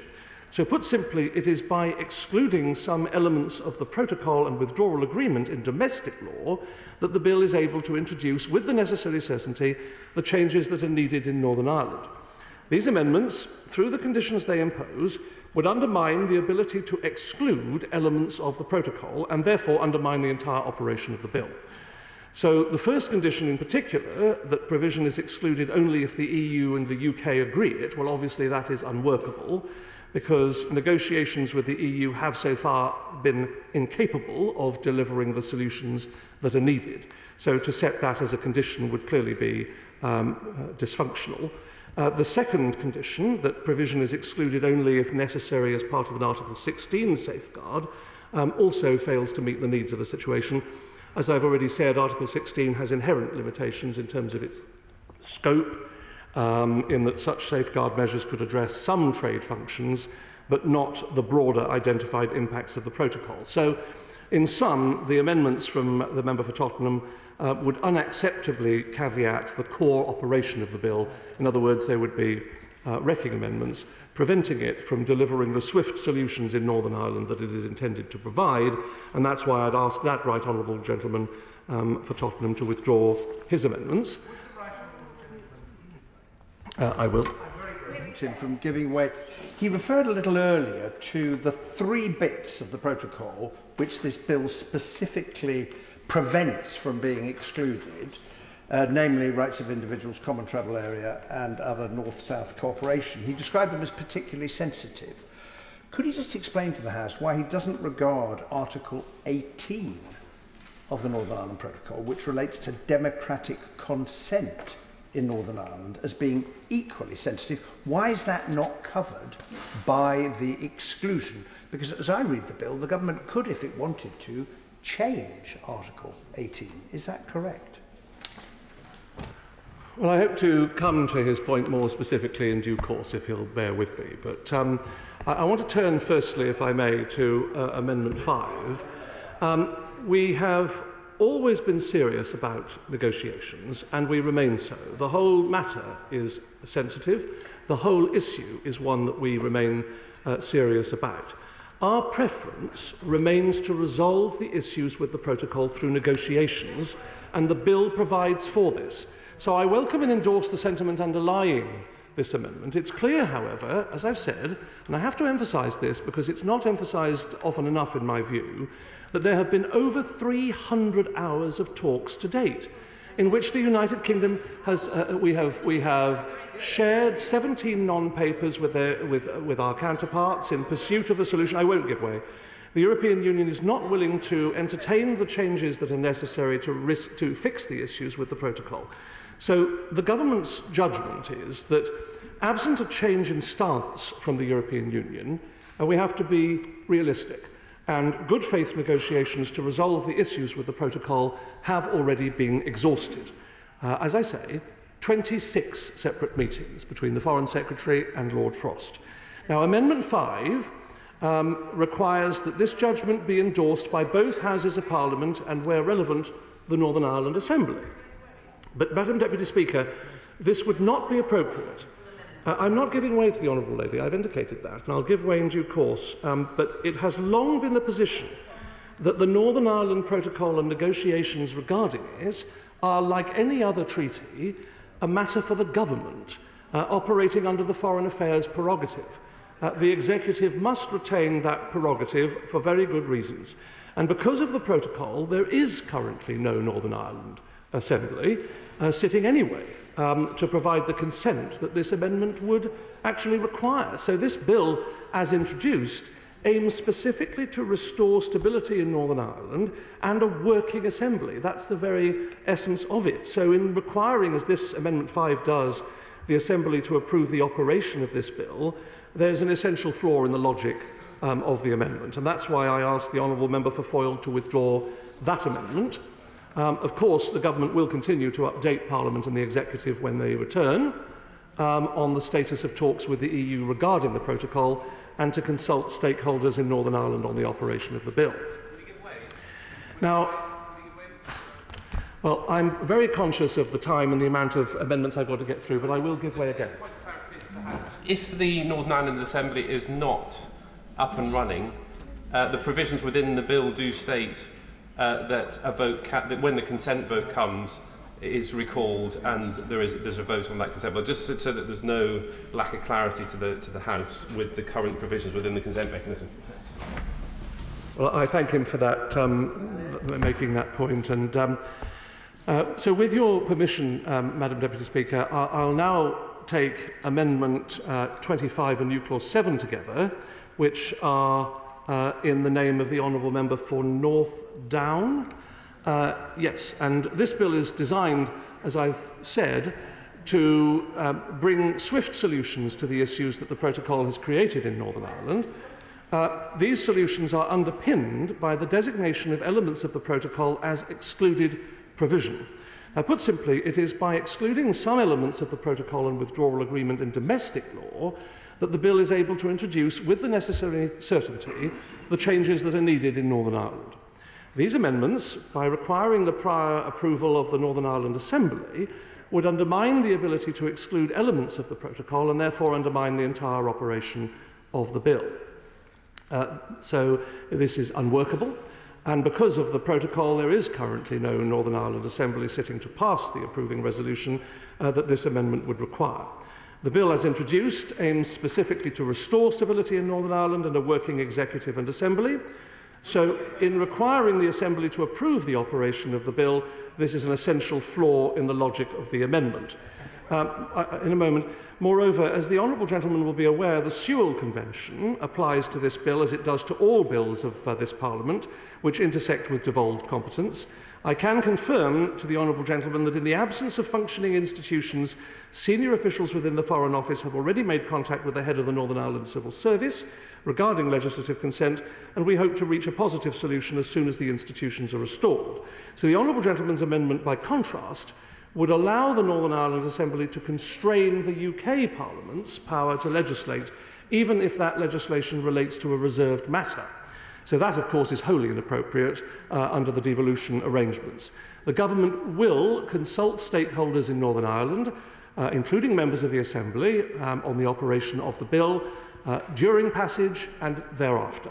And that's why I asked the Honourable Member for North Down to withdraw the amendments. Did he want to? Sir, giving way. He's mentioned the word logic on several occasions, and he's also linked the necessity of this bill to the restoration of power sharing. But does he not recognise that there's a real danger here in setting this precedent of linking the two together? Has the government considered a scenario in which Sinn Féin react to the passage of this bill and very regrettably and irresponsibly they themselves then withdraw from power sharing?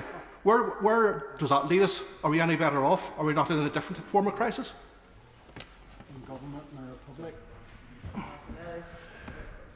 Well, I'll come to his question. I think, can he just reiterate, please, because forgive me, I was distracted. Can he reiterate his point? Do so to the Minister. I'm talking about a situation in which the government has linked the passage of this bill to the restoration of power sharing in Northern Ireland. And I'm asking on a point of logic, if a dangerous precedent is set by this, how does the government respond to a situation where, in reaction to the passage of this bill, Sinn Féin, very irresponsibly and regrettably, they themselves walk out from power sharing devolution and leave us no better off overall? My understanding is that Sinn Féin are willing to go back in and have not set preconditions. So I think that that is the actuality of the position rather than the hypothesis that the honourable gentleman raises. Can I just move on to necessity? Forgive me. Can I move on to necessity, because a number of people have mentioned this and it may be relevant. This is Amendment 6. And I understand the honourable member for Foyle's desire for the bill to be clear regarding the powers it confers to the government. However, it is essential the bill confers the necessary powers in order for the government to deliver a durable solution to the very serious difficulties the current implementation of the protocol is causing, including, as we know, undermining the functioning of the institutions established by the Belfast Good Friday Agreement. Amendment 6 confuses an international law concept.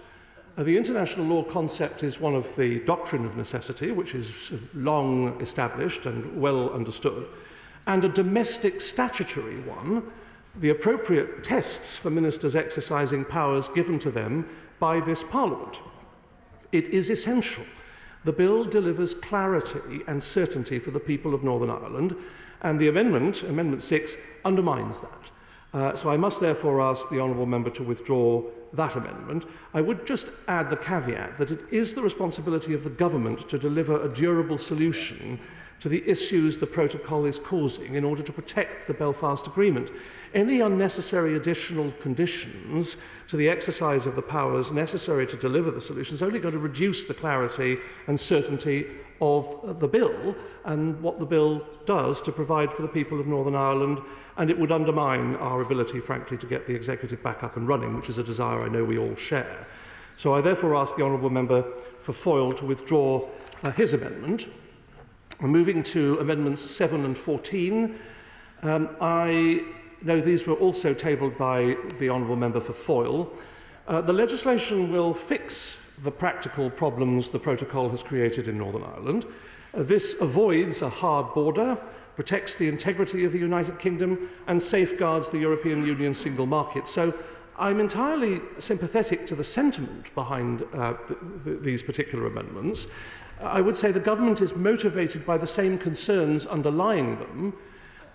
We are moving quickly with this bill. We are moving as quickly as possible. However, because the situation is pressing, that is our focus. The power in Clause 15, which among other things would allow ministers to reduce the amount of the protocol that is excluded, is designed to ensure that we are able to get the final detailed design of the regime right. Its use is subject to a necessity test against a defined set of permitted purposes. So, Madam Deputy Speaker, it's essential that this power can be used quickly if needed. The amendment preemptively, Amendment 714, preemptively prohibits certain uses of the power, but the proper way to scrutinise its use is in this place, in my submission to the House. So all regulations are subject to scrutiny, either under the negative or the affirmative procedure. So it's not as if they would be set aside without that scrutiny. The honourable member's amendment also does nothing to resolve a potential clash between the permitted and the unpermitted, where biosecurity and global market access are in tension, for example. So this amendment risks tying the government's hands behind its back just when it would need to be most agile, and that's why I ask the honourable member for Foyle to withdraw the amendments. And I will give way, yes. I'm listening with great interest to a series of amendments that he's been dealing with and asking members to withdraw their amendment. I just wondered, with respect to amendment number 1, whether he had noticed that it was neither chicken nor egg, and there is no reference to any evidence test in that amendment whatsoever. So I'm slightly surprised at the fact that at the moment we're not quite clear as to whether or not there's going to be a suggestion for the withdrawal of that amendment. Well, I'm sure that our friend will have heard what my honourable friend has said. But let me just turn, if I may, Madam Deputy Speaker, to Amendment 27 and new Clause 9, tabled by the honourable member for Walthamstow. This bill is designed to bring swift solutions to the issues that the protocol has created in Northern Ireland. These solutions are underpinned by the legal designation of elements of the protocol as excluded provision. Put simply, it is by excluding some elements of the protocol and withdrawal agreement in domestic law that the bill is able to introduce with the necessary certainty the changes that are needed in Northern Ireland. Now, these amendments, through the conditions they impose, would undermine the ability to exclude elements of the protocol and therefore undermine the entire operation of the bill. And they are also, I would argue, unnecessary because the actions that they require are already in practice being taken during passage of the bill itself. By voting on passage, both Houses of Parliament have an opportunity to indicate their approval for the principle of excluding elements of the protocol. The government's already clearly set out in the statement of the 13th of June that the government considers this legislation to be lawful in international law. We've also already been clear why we're not using the Article 16 safeguard mechanism, as it has inherent limitations in terms of its scope, in that such safeguard measures could address some trade frictions, but not the broader identified impacts of the protocol. So it's unnecessary to oblige the government to repeat these statements before exercising the powers conferred by this bill, and that's why I asked the honourable member for Walthamstow to withdraw those amendments. I will give way. I thank the Minister for giving way. He says that my amendment isn't necessary. That's very welcome, because what my amendment requires the government to do is not just tell us that they believe they're acting within international obligations, but set out how, so that the House has a chance to confirm to itself that we are not in breach of international obligations. If that's not necessary, can he now set out for us how he believes we are in line with international obligations in this legislation? Not that we are, but how. That specific point, please. To the honourable lady, the legal memorandum that was published by the government. It's, I think, only the second time that a government of the day has published such a legal document. It's an exceptionally useful document. We cannot publish the full legal advice. No government can do that. Let me move on to Amendment 8. That's tabled by the honourable member for Foyle. And I can certainly sympathise with the intention of that honourable gentleman's amendment in regards to Amendment 8, but let me reassure him that it is also entirely unnecessary. The government has no intention whatsoever to use the power in Clause 15 to alter the operation of the domestic consent mechanism, and I think this answers the point made by the honourable gentleman opposite as well earlier.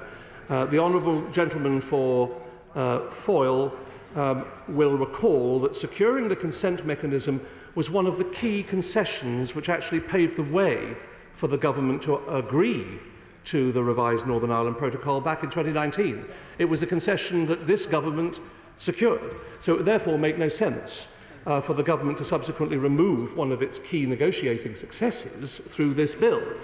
It is perhaps because this point is so self-evident that we did not see the need to protect this element of the protocol under Clause 15, subsection 3.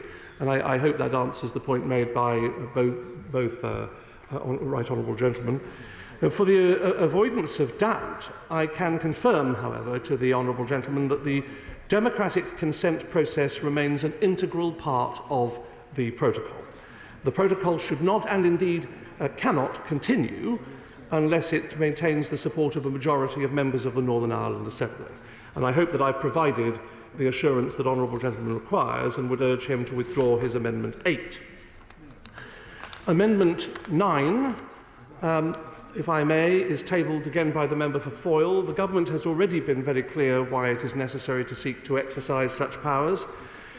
They are needed to fix the practical problems the protocol has created in Northern Ireland, as it is currently undermining the Belfast Good Friday Agreement, and power sharing, and with it peace and stability in Northern Ireland.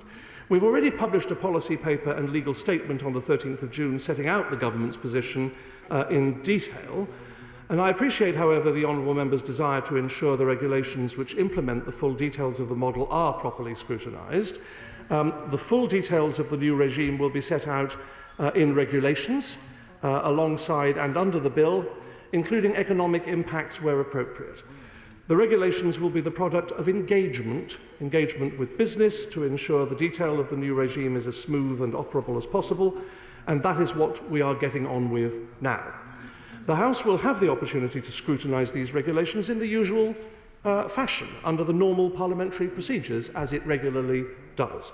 And an additional requirement, which this amendment would seek, for the government to publish a report each time it makes regulations using this power, is therefore not necessary, and I must ask the honourable member then to withdraw this amendment.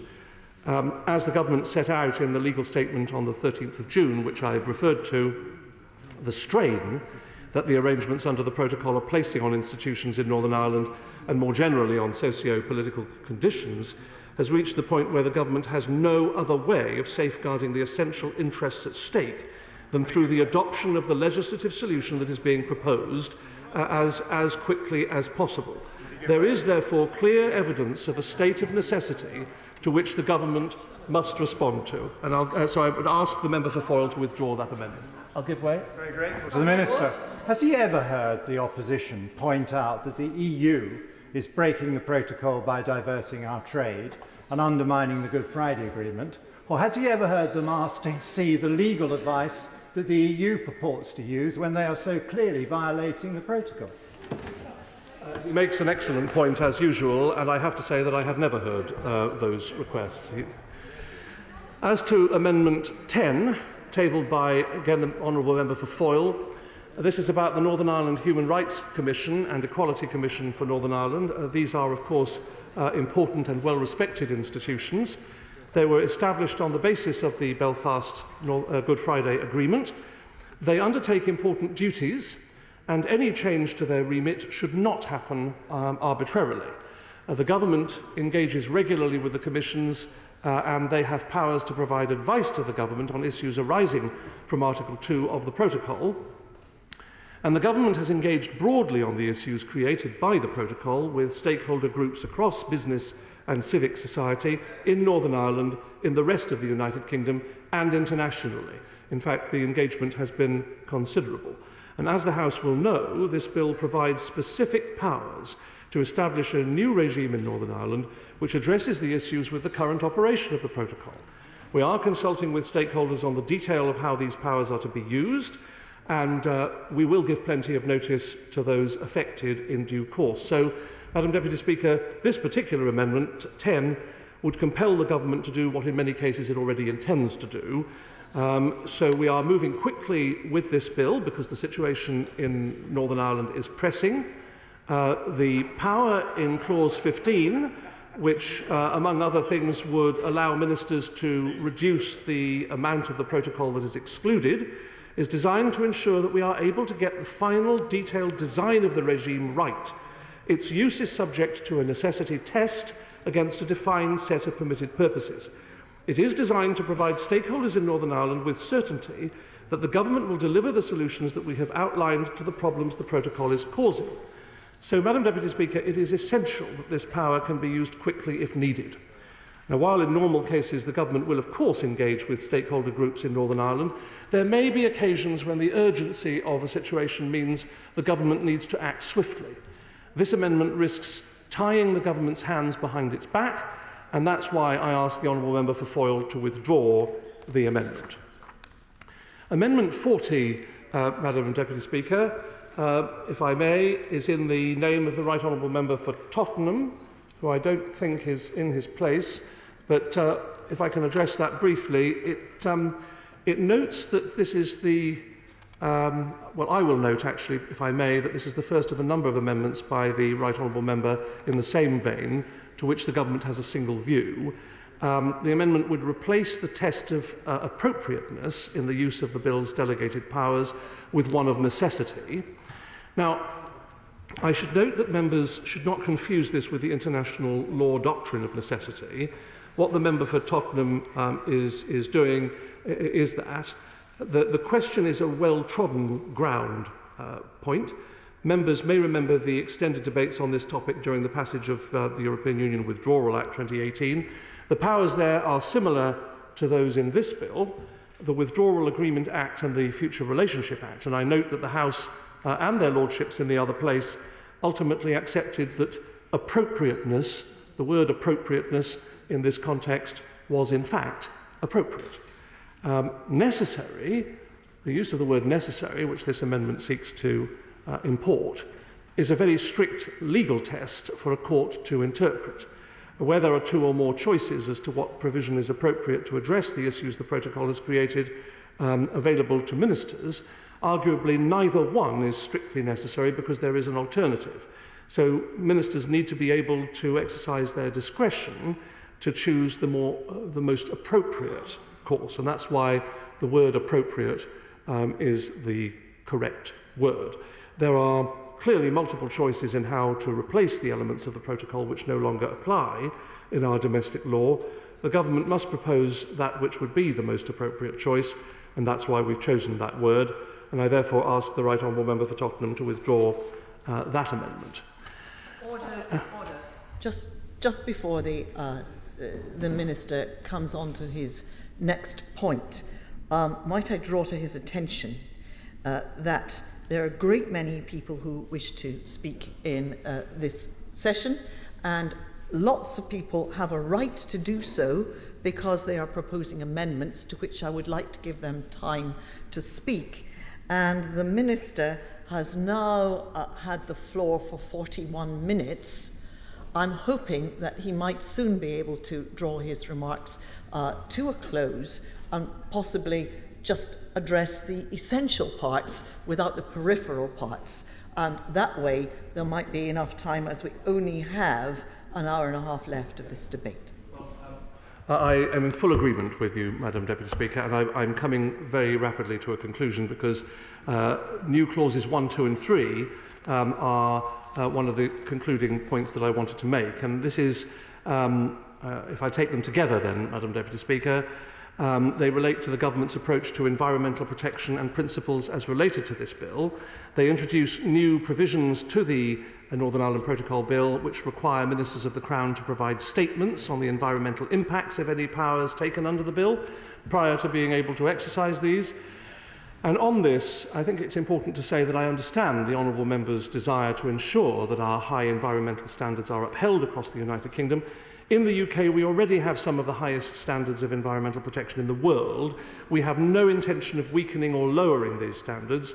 The Government is proudly committed to enshrining better environmental protections into law to demonstrate a firm commitment to the highest environmental standards, as we have done with the Environment Act 2021. The UK Government and Northern Ireland Executive are already held to account in this regard by the Independent Office for Environmental Protection created under the same Act. And the OEP has a statutory duty to monitor and report annually on progress made to improve the environment in accordance with the UK Government's environmental improvement plans. The OEP also monitors the implementation of or any proposed changes to environmental law and may also hold the government and public authorities to account for serious failures to comply with environmental law. In addition, the Environment Act already creates a duty on ministers to be guided by 5 internationally recognised environmental principles when making policy. So in that context, new clauses 1, 2 and 3 are not necessary, as their purpose is served by existing protections, both practical and legislative, and it is for this reason that I ask honourable members to withdraw those 3 amendments. I just want to say that, going back, if I may, very briefly to the consent mechanism which operates on the international level, we are committed to the 2024 consent vote, which was a principal goal of the government's negotiation, as I alluded to a short time ago.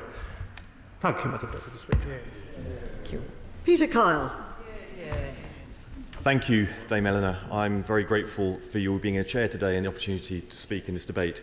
May I start, because the new Secretary of State is in his place, welcoming the Right Honourable Gentleman for North West Cambridgeshire to this job. I hope we will have the chance to have exchanges into the future, and as I've reassured him already that when this divisive period, including the contents of this bill, passes, I hope there's more opportunity to find common ground.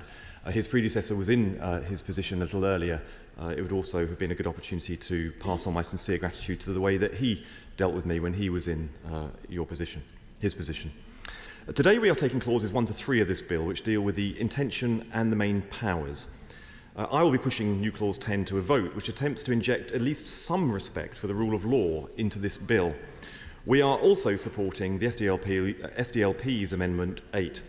This bill tells us everything we need to know about the Tory party of today, because it represents an abdication of all responsibility. The responsibility to play by the rules, the responsibility to be honest about our actions and their consequences, the responsibility to honour our commitments made on behalf of our country. At second reading, the Foreign Secretary declared herself a patriot. Patriotism includes our flag, of course, but it's also about our values. To me, those values are something that should unite all democratic politicians, irrespective of political party, and include respect for the rule of law and equality before it, respect for human rights and the institutions that defend them, and respect for commitments, foreign and domestic, voluntarily entered into and collectively applied. It says a lot that simply describing these values sounds like a criticism of the Conservative Party, their current Prime Minister, and almost certainly the next. It is most certainly a criticism of this bill, which not only breaks convention, the law, but betrays our values as a parliament and as a country. This bill exists because the Prime Minister was not honest about the full nature of the Brexit deal. I'll give way in a moment. This was followed by a manifesto which promised his deal was oven-ready and vowed to the public that there would be no renegotiations on it. Of course, it's easy for ministers to dismiss my criticism because they are the words of an opposition spokesman. So how about the words of one of their leadership contenders, someone running to be their next leader and our Prime Minister? They've all trashed the Tory record in office, so let's just make the most recent one an example. Because this morning, the Right Honourable Member for Portsmouth North said, "The British people are fed up with us not delivering and unfilled promises." She's right, and their manifesto promise not to renegotiate is presumably part of the problem she describes. I give way. I wondered if the honourable gentleman could explain how it is right for the voters of Northern Ireland to be subjugated to laws which themselves are passed in the Council of Ministers behind closed doors without even a transcript. How does he justify that, and doesn't he agree that that is a grave and imminent peril to the people of Northern Ireland? The question he's asking is 3 years too late. The question that he is asking should have been asked as the government was negotiating, proposing and delivering the protocol in the first place. The debate here today is not about the nature of the protocol as signed into international law. The debate here today is the way that the government has failed to negotiate its way forward and seeks to break the commitment that it made. Now, of course, I'll give way. Thank the member for giving way. And I would appeal to the member. I mean, the member can use this opportunity to stand here and slag off the government. Slagging off they probably deserve, but it's not going to solve the problem. Can the leader of the opposition today in this debate confirm that he will support those clauses that will fix the problem? I certainly am supporting the clauses that I'm putting forward, which I believe will go some way to fixing the problem. And of course, I will, in his words, slag off the government and the Prime Minister, because it's the Prime Minister that went to the people of Northern Ireland and promised over his dead body would there be a border in Northern Ireland, in the Irish Sea, went home and then delivered it.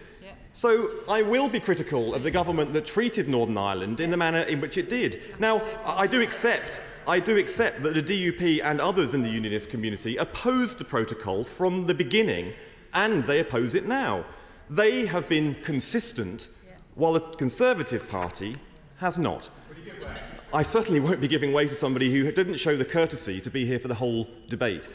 No, I will not give way, because if the honourable gentleman really was committed to this issue, he wouldn't have walked in halfway through and started intervening on people. Actually, the time to be here was at the beginning, and then to be here in time to make a speech. I will give way, and then I will make some progress, because I really am very keen to hear other people too.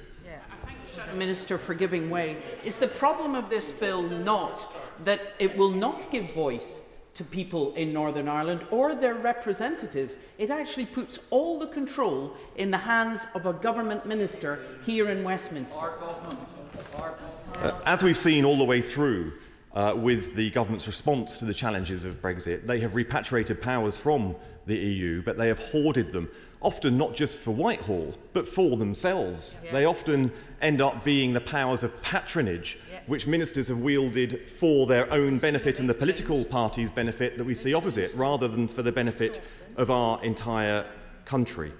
For 25 years, the balance between majority opinion and the power sharing between both communities in Northern Ireland has been a delicate one. But extraordinarily, this bill fails on both. To gain the support of one community, they are in danger of losing another. On top of a majority of Assembly members have signed a letter rejecting this bill, the bill might persuade some in the short term, but it will not get Northern Ireland back on track into the long term. I will make some progress, because I know that many of the people who are now seeking to intervene will be making speeches, and I look forward to them. The legislation before us today flies in the face of our values as a country, and those many of us used to associate with the Conservative Party. It will break international law, and in doing so, damage our reputation with our closest allies. And for all that damage, we get so little benefit. It will not move us forward one iota on addressing the long-term challenges facing our trading circumstances of Northern Ireland, whilst respecting the unique circumstances that has delivered peace, stability and progress in the years since the Belfast Good Friday Agreement was signed. The government's stated preference is still a negotiated solution. However, the bill right at the very beginning, with Clause 1, Part A, says, "This Act provides that certain specific provision of the Northern Ireland Protocol does not have effect in the United Kingdom. Unilaterally changing an international agreement does not further negotiations." Within months of falsehood, sleaze and squalor, the Conservative Party have brought this government into disrepute. Now they're in danger of bringing our country into disrepute too. Even worse, Northern Ireland is again being used as a plaything for the Conservative leadership contest.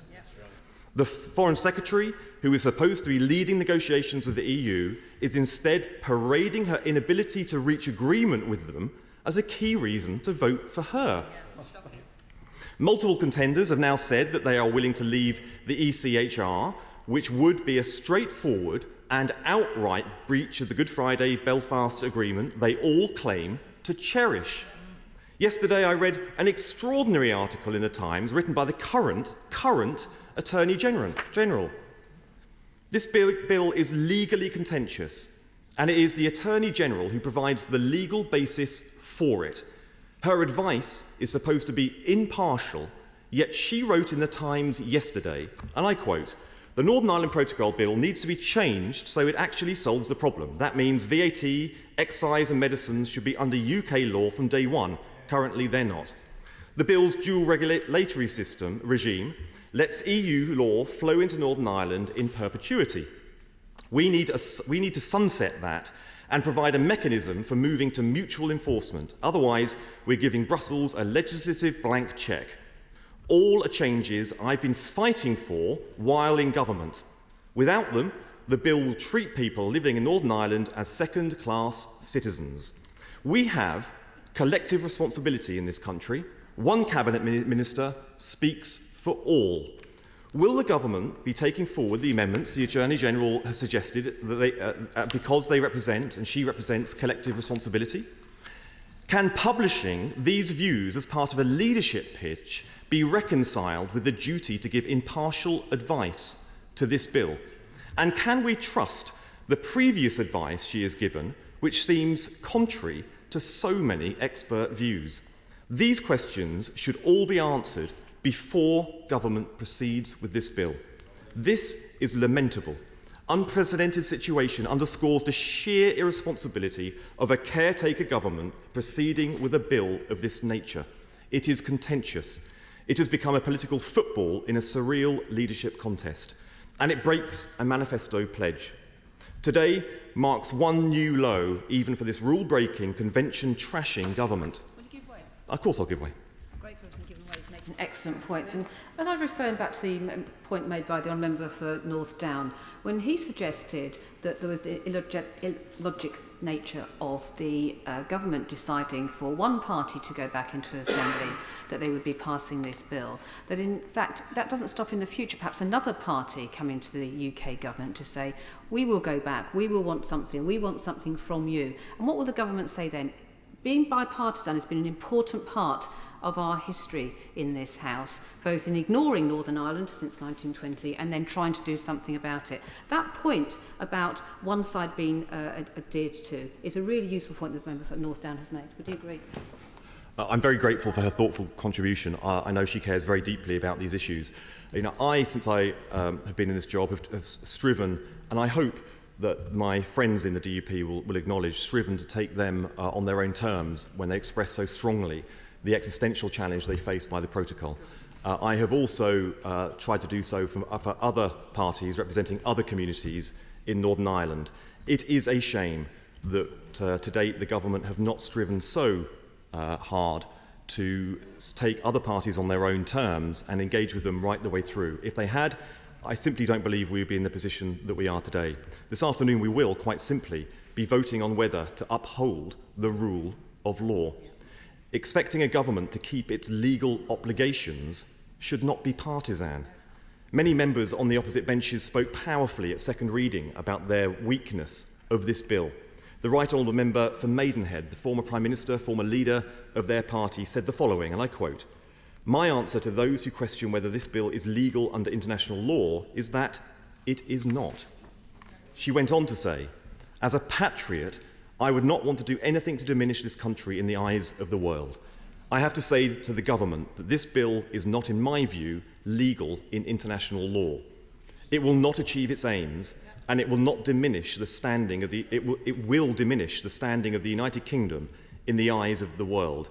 I cannot support it." The Honourable Member for North Dorset said, and I quote, "The bill risks economically harmful retaliation and runs the risk of shredding our reputation as a guardian of international law and the rules-based system.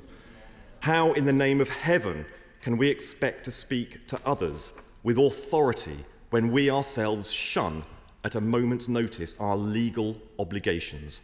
The Honourable Member for North Thanet said, and I quote, "The bill we are proposing to put through the House tonight will be a gross breach of international law if it is enacted and implemented."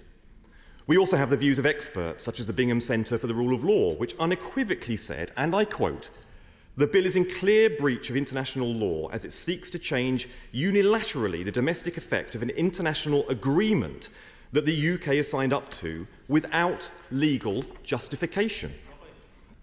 New Clause 10 is intended to prevent the government from breaking our legal obligations by requiring either of two conditions to have been met before they can use the powers starting to exclude the parts of the protocol." I've given way once. He is seeking to catch the Deputy Speaker's eye, and I look forward to his contributions in that nature. Now, I've just made the point that our new clause will just ensure that this bill make sure that all legal avenues are pursued. And I hope that is entirely within the lines of the intervention made earlier for the Right Honourable Member from Turridge and West Devon in his intervention earlier, seeking to clarify the same, particularly about Article 16, which I'll address momentarily. So I'm pleased that he's still in his place for it. The condition must be either A, the agreement condition, or B, the Article 16 condition. The agreement condition is that the United Kingdom and the EU have agreed following negotiations that the provision is excluded provision. Article 16 condition is that the United Kingdom is unilaterally taking appropriate safeguard measures in accordance with Article 16 of the Northern Ireland Protocol. This new clause does not wreck the bill or prevent its provisions from ever being used. It simply ensures the government sticks to our legal obligations before taking action. It is wrong to rely on the doctrine of necessity to justify this bill, as the government's legal position does. For it to be applicable, this bill would have to be the only way for the UK to safeguard an essential interest against a grave and imminent threat. Rather uniquely, the government's position is that the protocol it designed and agreed is a grave and imminent threat. By the government's own admission, this bill cannot be the only way to address the protocol, because ministers still say they are seeking a negotiated solution with the EU. It just doesn't make sense. Labour have been clear all along that we want the EU to show more flexibility in negotiations. The government must think progress is possible too, because they're still pursuing negotiations even at this point.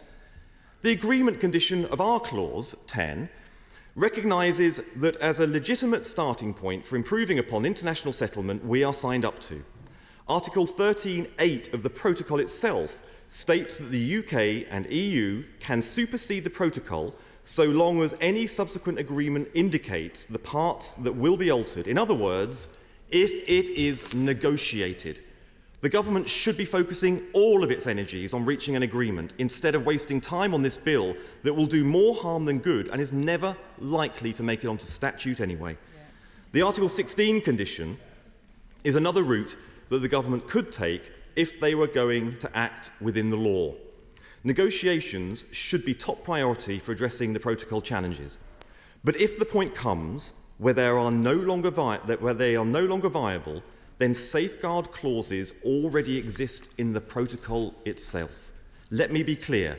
Necessity cannot be relied upon if the safeguard clauses have not even been attempted by this government. Article 16 of the protocol sets out what either party can do in circumstances where one party of the protocol feels they need to take unilateral measures. This would be to prevent serious economic, societal, environmental difficulties or diversions of trade that are likely to persist. It would be in compliance with international law if the government was seeking to use the safeguard clauses of the agreement it signed. But instead of following the process in the agreement it signed, the government itself is unilaterally scrapping the agreement altogether. New Clause 10 would ensure that the extraordinary powers in this bill, which would otherwise breach the terms of the protocol, are only exercised in accordance with the UK's international obligations. All members who respect the rule of law should vote for it. Time and again, we on the Labour benches have called for the EU and the government to get back round the negotiating table. There are large areas of common ground that have shown successful negotiation is possible. Indeed, this is the only negotiation in history that is failing because all sides seem to agree. The way to unlock progress on the protocol is through negotiation and leadership, the very things that Britain used to be good at. So a Labour government would get round the negotiating table, because negotiation isn't a dirty word, it's just statecraft, diligence and graft. And it needs statecraft commitment to deliver for our country and a determination to never get blown off course by an internal partisanship. Yeah. Or, as Churchill said it, put country before party. Not a slogan, a principle, at least on this side of the House. Yeah. Where this government sees challenges as an opportunity to have a row, Labour sees the imperative to rebuild. While this government walks out of negotiations, Labour will be around the table, staying the course and delivering for our country. While this country plays politics with Northern Ireland's fragile progress, a Labour government would engage, respect and deliver. I will give way. How would he propose to negotiate to permit the voters of Northern Ireland to have a say in the laws which are being made for them? Well, it was the Labour government that delivered the framework for the Good Friday Agreement in the first place. We respect devolution to Northern Ireland. But the key thing is that Northern Ireland has been suffering, yes, the existential challenges posed by the protocol, but fundamentally, Northern Ireland has been suffering from neglect. when the executive did collapse, where there was no visit from the Prime Minister for 5 months. There was no multi-party talks in Downing Street or in Belfast. There was no attempt at getting people around the table, and there was no single statement to this House from either the Northern Ireland Secretary of the time or the Prime Minister or the Foreign Secretary about Northern Ireland. Just imagine for 1 second if the Welsh Synod or the Scottish Parliament had collapsed. And this Parliament, this House of Commons, going 5 months before any action whatsoever. The only time the Prime Minister visited Northern Ireland was once after the elections. The Assembly failed to be assembled. And at that point, when the difficulties in Northern Ireland became so deeply entrenched, the Prime Minister finally went over there for one quick, fleeting in-and-out visit. That isn't good enough. We know that Northern Ireland and all of Northern Ireland deserves the full attention of the British government, the UK government, and it needs the attention of this House and engagement of this House, where Northern Ireland parties can have their say regularly on an ongoing basis, not just once a month at all questions. And I'll finish. Of course I'll give way. Of course I'll give way. For giving way. Would he accept that if the Prime Minister had set up residence in Northern Ireland, if he had become a member of a political party in Northern Ireland, he still would not have been able to resolve the issue which has just been raised with the Shadow Secretary, namely that it's not a result of the Good Friday Agreement not working, it's a result of the protocol that laws made in Europe cannot be debated, cannot be changed, have to be implemented, and have to be implemented under a threat of sanction from the European Court of Justice in Northern Ireland. That's where the democratic deficit lies, not because the government paid little attention in Northern Ireland, but because they gave us a protocol which imposes EU law and has created a democratic deficit. How would he deal with that? We don't get to make any laws now. Well, I certainly suggest that had the Prime Minister gone to live in Northern Ireland, had he gone to camp out in Northern Ireland, bearing in mind he is the person that went to Northern Ireland and promised over his dead body there would be no border in the Irish Sea, bearing in mind what we now know he has been engaging in and the squalor with which he delivered his office based on the resignation letters of his own government, I don't think he is the person that would have ever hoped to have mustered the statecraft in order to deliver the settlement that Northern Ireland needs. And I'm actually going to finish now so we can hear directly from parties in that side. But we have to always remember that this is the party that enabled, that delivered, that sustained that Prime Minister in office. And that all the time that that was done, the politics of Northern Ireland didn't just fail to move forward, it sank. So this bill by that government, which has been put forward and their leadership candidates are only too happy to support, is an affront to the United Kingdom's values and to our international interests at home and abroad. This bill will not deliver the progress that is needed in Northern Ireland, and it will only harm our interests abroad. Thank you, Madam Deputy Speaker. Thank you. Order. We had 3 hours for this debate. The first 4 speeches have taken over 2 hours. We have about 55 minutes left and 10 people who wish to speak. I don't have the power to put on a time limit, but you all have the power to act decently and speak for 4 or 5 minutes and not for any longer than that. I hold you all to honour 4 to 5 minutes. Otherwise, you're stopping other people from speaking. Sir Geoffrey Cox. Thank you, Madam Chairman. I will be quick. I have listened with fascination to the contributions and the speeches made in the House. If I thought that this bill would produce a durable and permanent solution, I would support it. But I do not believe it will produce a durable and permanent solution. The fact is that we cannot impose on Northern Ireland or on any other party to a treaty which we signed unilaterally a political solution. A political solution has to be reached politically. It cannot be imposed by this House by legislation. The EU, like it or not, and the Irish government is a party to these negotiations. And unless we are able to achieve assent to the arrangements that we propose, they will not last. They will not last. It will have to be resolved ultimately by agreement. And it's much the same as the legacy bill, another attempt by this government to impose a political solution upon Northern Ireland without first having reached the solution and then to produce the legislation that works out and implements that solution. So I don't believe, Madam Chairman, that this will produce a permanent solution. Now we come to the question of necessity.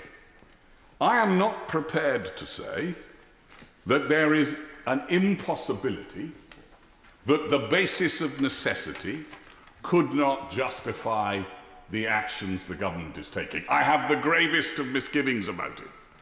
I have the deepest of scepticism about whether or not it affords a proper legal basis as a matter of international law. But we haven't seen the evidence.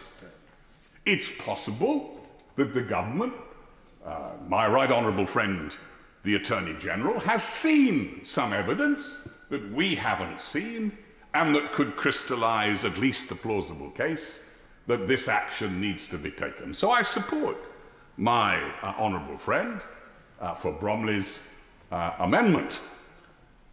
But the fact of the matter is that even necessity is not a legal basis for a permanent solution. The doctrine of necessity in international law requires the measures that have been implemented as a necessity to answer the urgent and imminent peril to be removed as soon as the basis for taking action on the grounds of necessity has gone. And indeed, necessity doesn't even remove the breach. One is still in breach of the agreement. Necessity simply removes the wrongfulness, which further emphasises the fact that necessity cannot produce a permanent solution as a matter of international law. Only agreement, only the reaching of a political solution. Now, nobody need tell me about the politically tone-deaf intransigence of the European Union in negotiation.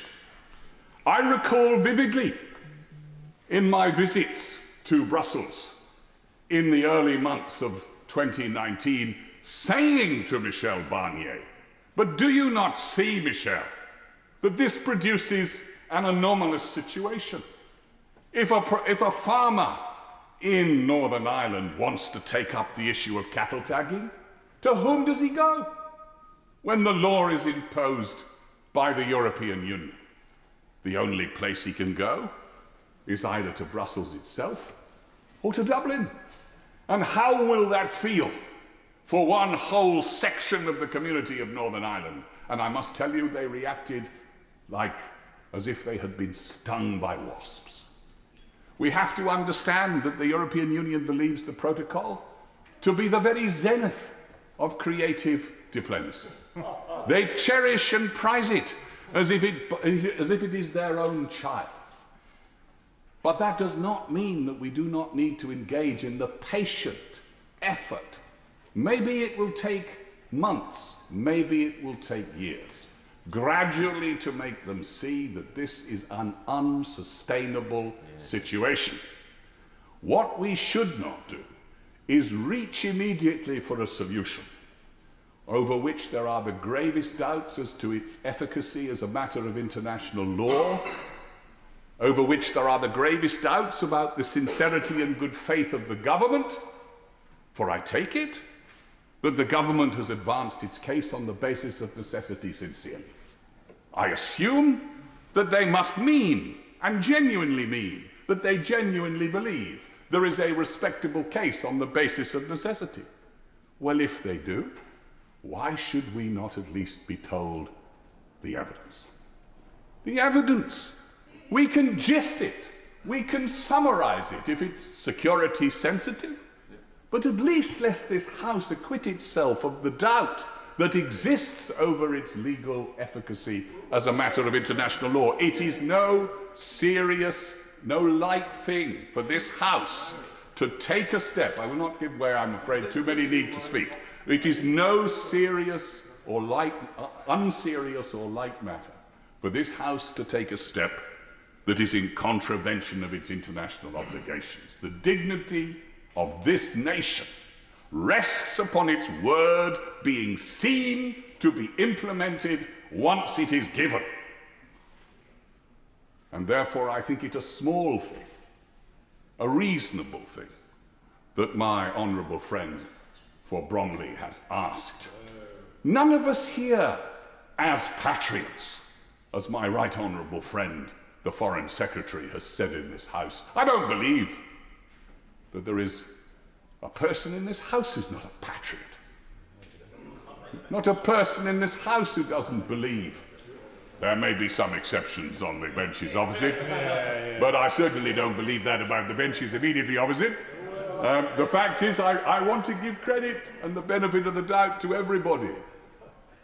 But patriotism can also mean the belief that we should stand by our word, and we should depart from it only if there is a proper legal basis for doing so.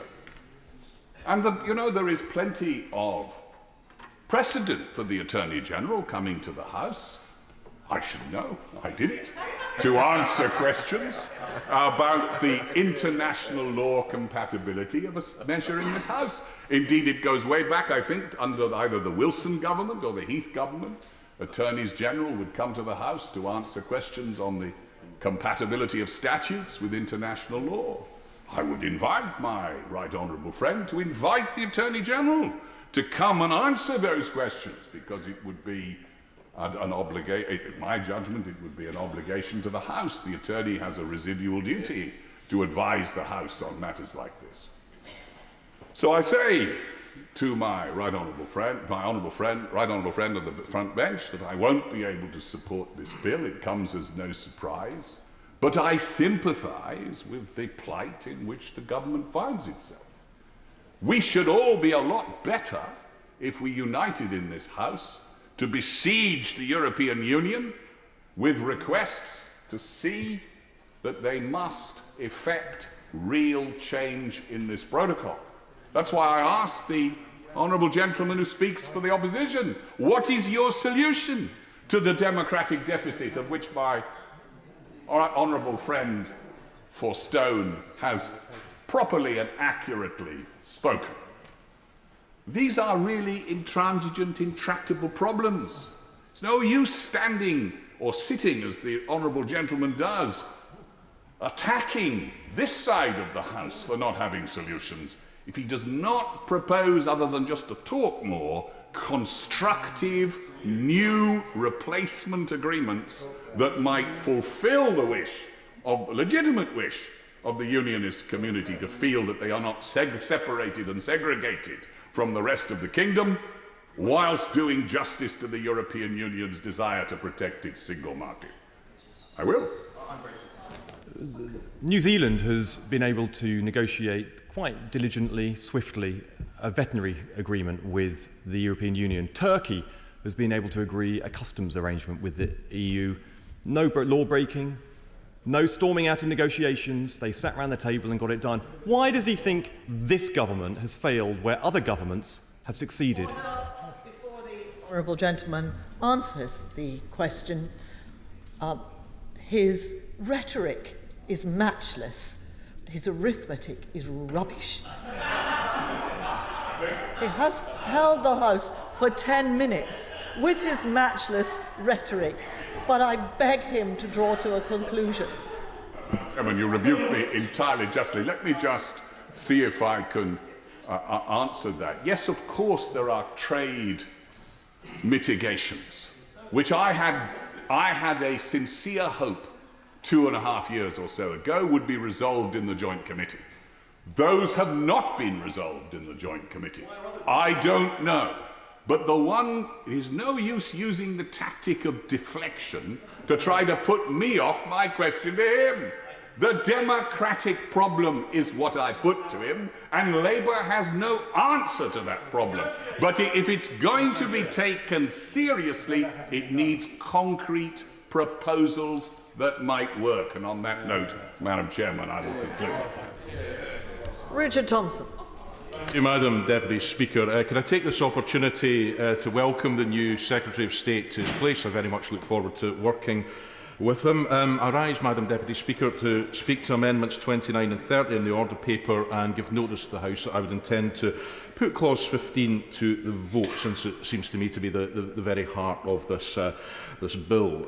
Now, my party is opposed very much to this bill in principle. Brexit isn't working, in our view, for any part of the UK, and that's just the hard reality of it. It was Brexit that created the need for a protocol, and we've been clear that within the ambit of that protocol, there ought to be room for flexibility, and that it should be possible for a UK government acting in good faith and which has trust to be able to negotiate constructively within the workings of that protocol to deliver better outcomes that I think none of us would object to seeing.